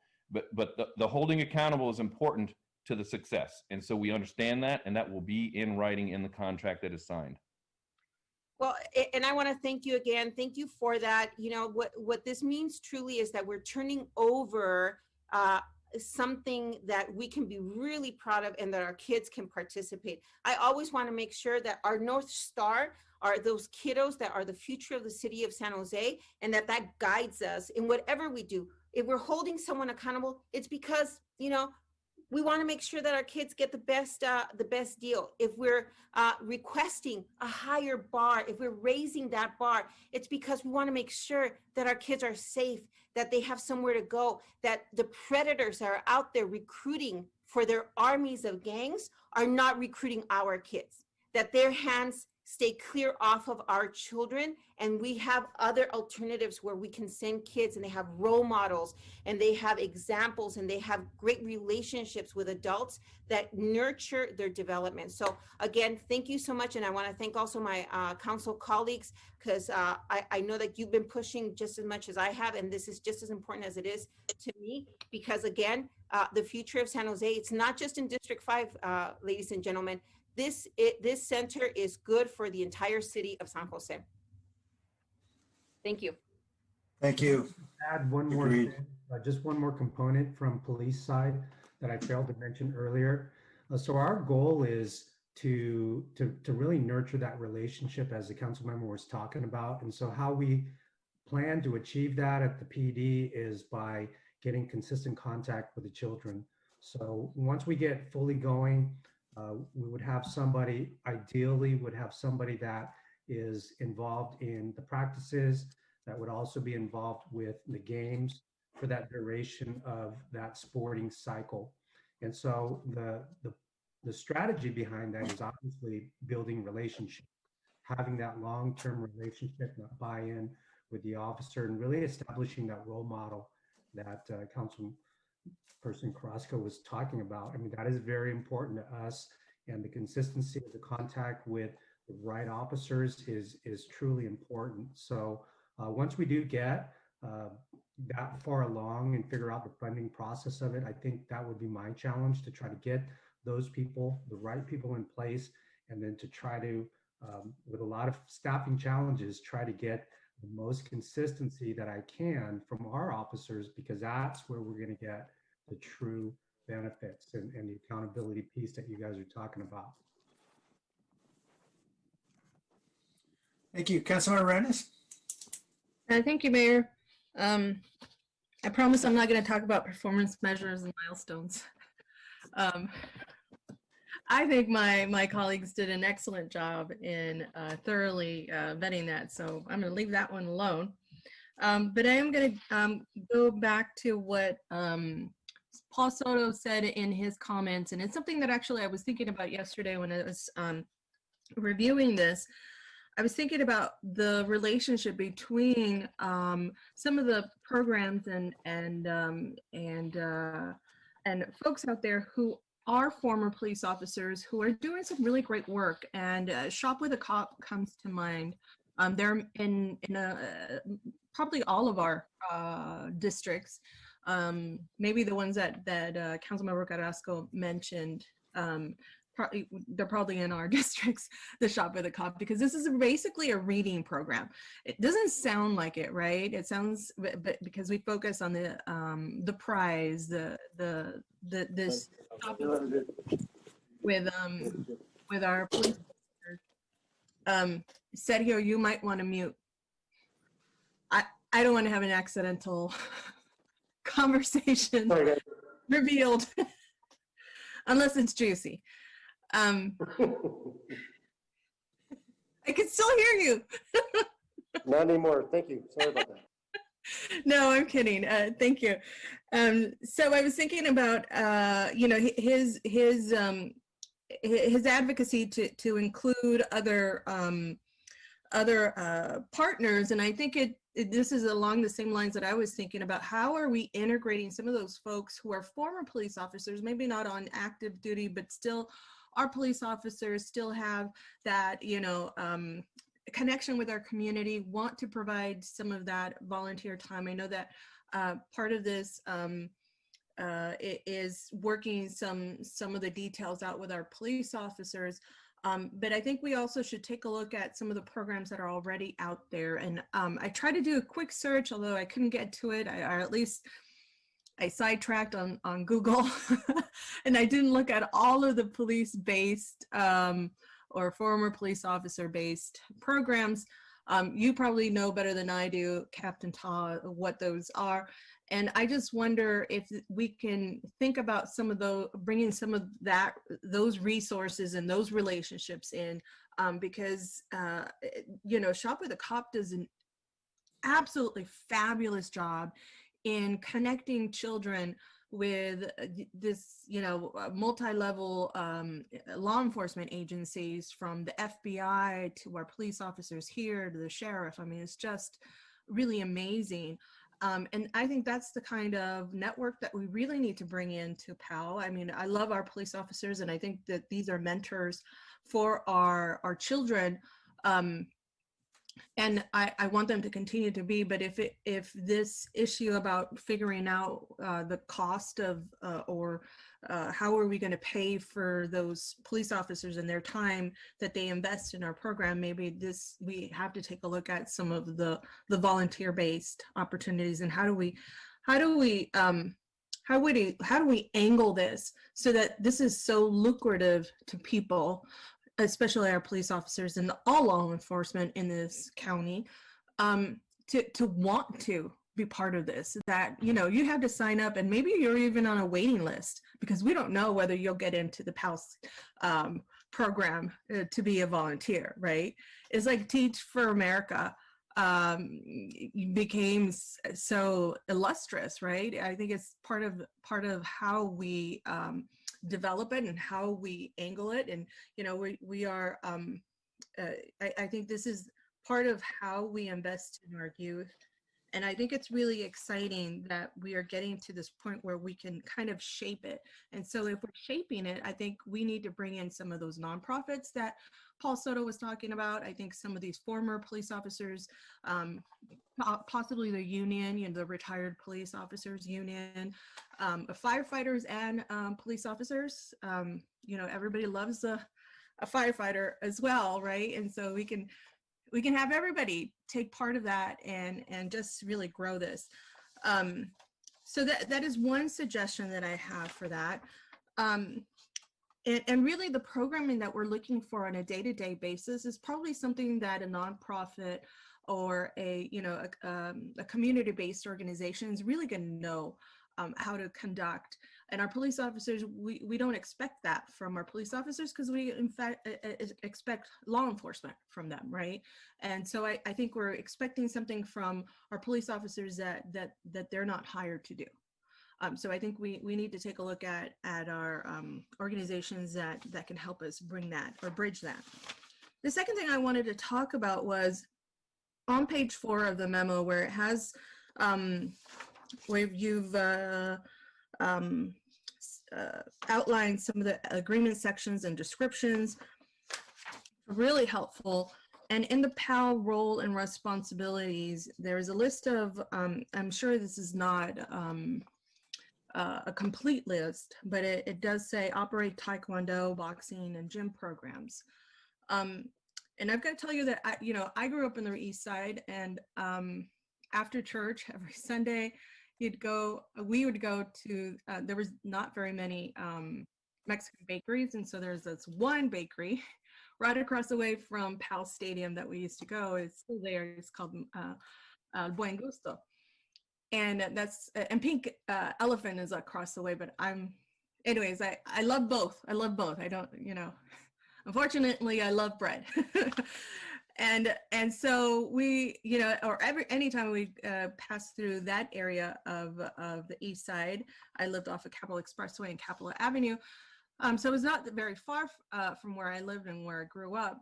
But most of the time I would see boys, and in their football gear or, whatever kind of gear there. But it was not something that was very welcoming to the young women. And so I want to make sure that we shift that. And that, I know this list that is here is a little bit of a unisex list of athletic programs, but I want to make sure that it's not just a unisex list of athletic programs, but that we in fact recruit young girls and youth that may not declare themselves as either male or female, right? For that matter.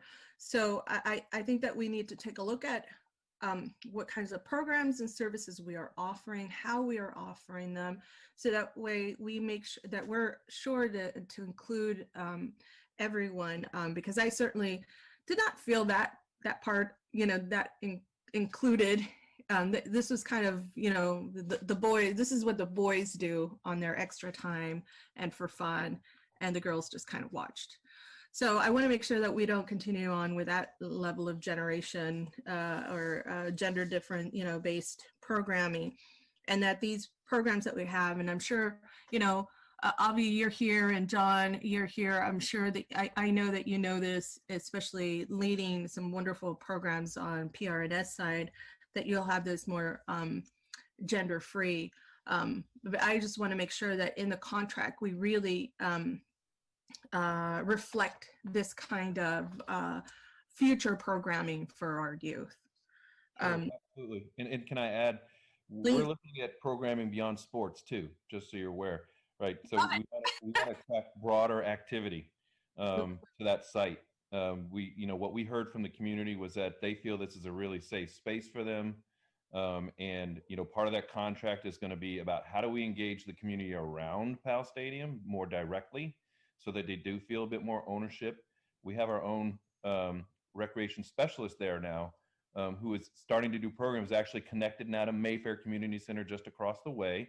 So we start connecting those two programs. And of course, we would connect to Emma Prush. So we have a lot of great ideas. We have great energy in our staff over there. They're very excited to get going. You know, this pandemic's just kind of in the way of getting going and really doing fun stuff like movie nights and other celebrations. And so we'll get there for sure. But yes, we agree.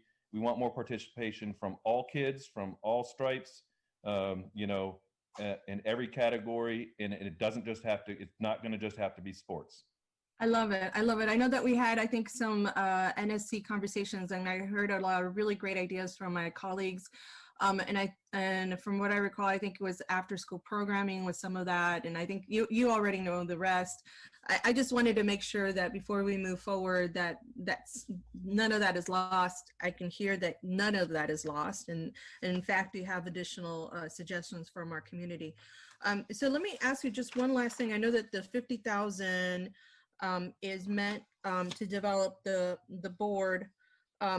Does that include like a level of master planning or the strategic planning that was alluded to before? Does that include a master planning? No, that's a separate pot of money. So the $50,000 was specific to help with strategic planning with PAL and the board. And so we're going to use that money for that purpose to help the board development. We'll use that over that first year. We have a whole separate pot of money that somewhere in this first half of 2021, we're going to have a community process where we engage the community about master planning of that PAL site, the sports complex. It's not inclusive of Emma Prush because we don't have enough money to do both sites because they're both big sites, but it will give us the master plan for PAL. Perfect, perfect. And please don't forget, just down the street on King Road is District 8. I know it's a very subtle difference. Nobody really cares about boundaries. On the other side, yes, I see Councilmember Esparza. You know, we're directly across from each other. Nobody cares what district they belong in. But certainly if the reach is beyond, you know, just that specific community, I think that you'll see a lot more growth.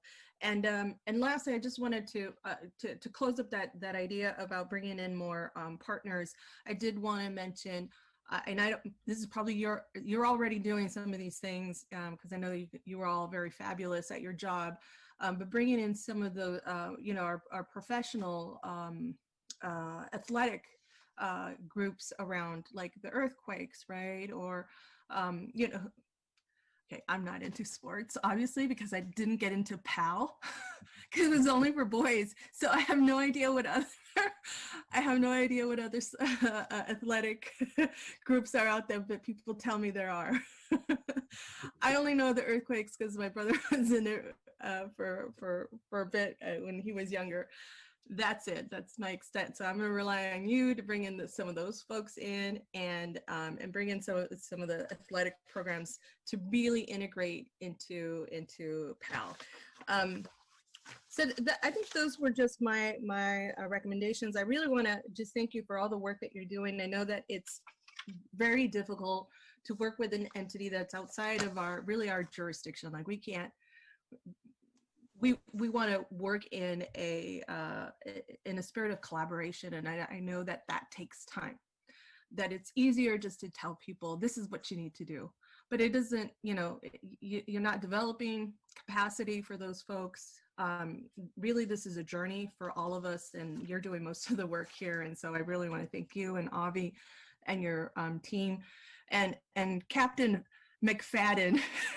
That almost sounds like a bad movie, like you got a name there that wasn't supposed to belong to you. And I want to thank you, Captain, because I know that you bring an element to our community that I just, you can't really replicate. I love the service. I love the relationship building that you bring, and I think that you're emblematic of what I would love to see in the PAL League, because I think this is when we reimagine policing. You come to mind, Captain Ta. So change that name. I don't know who Shirley McFadden is, or is that Stanley? It's actually Stanley. He's the Central Division Commander. But we'll call him Shirley from now on. I'm sorry. I'm playing with people's names, and I apologize about that. But Captain Ta, you're just so emblematic about about how I imagine our police force being and partnering and working with our community. And so I'm relieved to know that you're part of this. And so I hope that you continue to be part of this, that your leadership is employed in some way in this project, and if not in greater ways. So anyways, those are my comments. Thank you all for the hard work. And thank you, Councilmember Carrasco, for bringing this to the forefront. This is something that's absolutely not trivial to our families. Is absolutely important, because this is how our children spend their time. So thank you. Thank you. Councilmember Prowse? Yeah, thank you, Mayor. And I want to start with an echo of thanks to Councilmember Carrasco as well. I actually served my first year on as the liaison for 1 year of PAL. And got to hear a lot of challenges they were having, actually stemming from the Great Recession, and where really they had a lot of their support cut back from both the city and the police department, and had struggled for years trying to keep the program afloat, and really branching out kind of on their own. And I think this will be just a word of advice for our new incoming council members. One thing that I was not aware of as a tool that could really be beneficial was the tool of an audit. And I think that had I have had that understanding, might have been able to help out PAL a little bit sooner. But I really want to say thanks to Councilmember Carrasco as she stepped in as the liaison and saw some of the issues as well, utilized that tool. And an audit is not necessarily right there as a tool to just come in and find is there something wrong or that needs to be fixed, but it really can help, like in this regard, to be able to to identify where I think some real challenges are, and in this case help to uplift and maybe even strengthen an organization that might not be a city entity specifically, but because of the partnership that we have had, be able to continue the good work that we know that goes on at PAL. And so I just want to echo that thanks, and then to Councilmember Esparza for continuing to serve and carry that torch, and really hopeful that this program and our next iteration of PAL will be as successful as I think it really was in the past. It was nice to hear Paul Soto talk about his experience there, and really, the experience I think that so many of our youth had, and a positive experience with our officers that we know today we need even more than ever. And we have PAL there. We need to be able to reinvigorate it, invest in it, and allow it to be the resource that we know that it can be. But it certainly does start with a really strong organization as a partner, because as was pointed out, I think, John, obviously you mentioned this is not something that we have the resources to be able to do on our own, and certainly not even at the police department. I know the police department used to fund a sergeant and a couple officers to work over there, and it diminished down to just one sergeant, I believe. And now I do want to ask Captain Ta, is, I guess going forward right now, so is the case that currently we're not staffing it at all, and then I think you said it's undetermined at the moment what that might look like as far as an actual funding of an officer from the police department? Thank you for the question, council member. So currently, I'm the only entity from the police department that is at PAL. And so as we get back post-COVID, when we're looking at staffing the mentors, the coaches, the folks that are going to connect with the kids, all of those other personnel resources have already been repurposed. So they have a vital role somewhere in the city already as it is. So as we move forward and we get back into PAL functionality, that's why it's going to be critically important to have a chunk of money, because to Council Member Arenas' point, there are a lot of officers that do a lot of nonprofit work. I myself am part of a nonprofit, and so I do like that idea. The PAL board, though, probably should be very robust in their dealings with nonprofits and other entities. And that's why I think there is importance to have funding available and set aside, because I do think that this is a critically important platform for our police department to be able to have constant and continuous communications with young people. And if we don't have revenue set aside for that, then we're going to have competing interests within the city. As you guys know, things come up in police, and the first and foremost is public safety. And if it's violent or if there's injuries involved, that's going to suck up resources. And unfortunately, that's the reality of a small police department. And so without having some sort of funding available moving forward, even at a lower level with one or two sports, it's going to be very hard for us to get that consistency that we need to staff those positions as we start moving forward. Yeah, I appreciate that. I would echo Councilmember Arenas' points that, right, it's not the police athletic league if the police is not a component. And I think just add that, if we're to invest in this, be it even just at a minimal amount of resources from the police department, we know what this is. This is crime prevention, right? We're providing opportunities for our youth with after school sports, summer programs, and more importantly, ongoing support with our youth that could potentially keep them out of crime for much more than just that after school program or during the summer, but potentially for the rest of their life.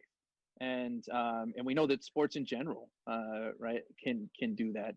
And so I think it will be a worthwhile investment. And I do think that we as the council will have to make those decisions as we get into the budget discussions on where these resources should be allocated. And I think it does absolutely start with, again, a really strong partner, which is why the accountability measures, ensuring that PAL can, avoid the challenges that they had before, can be a really strong organization on their own, can be able to fundraise, have a strong board, run a good program. So then that way we can be a partner in this effort, both from PRNS's standpoint and from our police department and our city as a whole, and really make this, the asset again that it has been in the past and that it should be in the future for us. So again, I'll be voting in support of this and look forward to the work ahead. Thanks. Thank you. Councilmember Mendes? Yeah, thank you, Mayor. Can you hear me? Because I'm in my vehicle. I don't know. Yeah, we can hear you fine.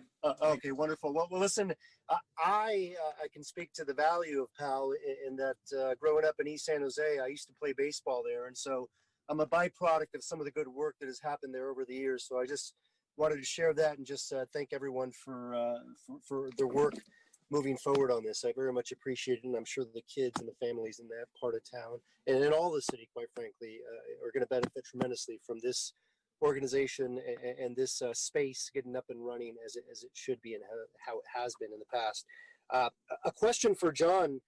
John, I know that the Parks Department is doing a lot of good work around equity in sports field usage, and I think you're in the middle of some of that work now. Should we assume that some of that's going to spill over and sort of be a sort of layered over some of what's happening at PAL? So, for example, local teams may have sort of preferential access or things of that nature as it relates to the usage of the fields. Yeah, part of really what we're trying to do is in particular engage the community around it, but also the leagues that use it. And some leagues, you know, they come from a distance, but whatever rules we're going to apply to ourselves and our sports fields use would apply to PAL. So as you know, we're going for the information of the rest of the council, we're going through a process with all of our sports leagues to understand what challenges they have with reserving fields, use of fields. You know, we get complaints that some teams come in from out of the city and they're taking up space on fields, and they shouldn't be prioritized over folks that are in the city or folks with special needs and other programs. So whatever rules that we ultimately come up with, which you'll find out about as we get through that process, would apply to any of our sports fields. Okay. All right. Wonderful. Well, thank you for all the work. Appreciate it. Yeah. All right, I believe those are all the comments and questions. Big thanks to Avi and to John and to all of the community members who have stepped up in leadership to serve our kids at PAL. That is such an incredibly important institution in our city. And thanks to the San Jose Police Department for your long-standing support as well. All right, let's vote on the motion. Jimenez, Aye. Peralez, Aye. Cohen, Aye. Roscoe, Aye. Davis, Aye. Esparza, Yes. Arenas, Aye. Foley, Aye. Mahan, Aye. Jones, Aye. Flacardo. Aye. All right, we're on to open forum. We'll now taking comments from the public on any items that are not on the current agenda. Mr. Brinkman.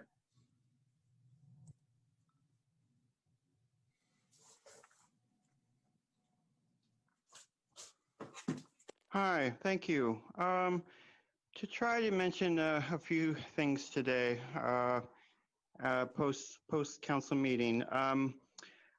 As you know, as much as this meeting, I had a lot about respecting our police and loving our police practices and the new 311 practices that can be complaint driven. I just hope there can be in that security that you're building, that security of our police system, that you're also really considering the ideas of reimagine at this time, and that it is possible to think of reimagine, and it doesn't have to be a scary, frightening subject. It can be talked about openly and simply. What is are more creative ideas, and I hope we make those efforts. I hope that doesn't have to be a fearful process, and it doesn't have to be spiteful of a police department or any of that. And it's a balance to learn how to do that. I hope we all can make the steps to do that in the following months. I wanted to give a quick pitch to, once again, to Officer Mata, Deputy Chief Anthony Mata, who I think would be a great candidate for police chief. I think he's kind of the example of how to look for a police chief. And I think he would help a lot with the question of kind of like a backbiting and sniping that often goes on in backroom politics and with a police department and the POA.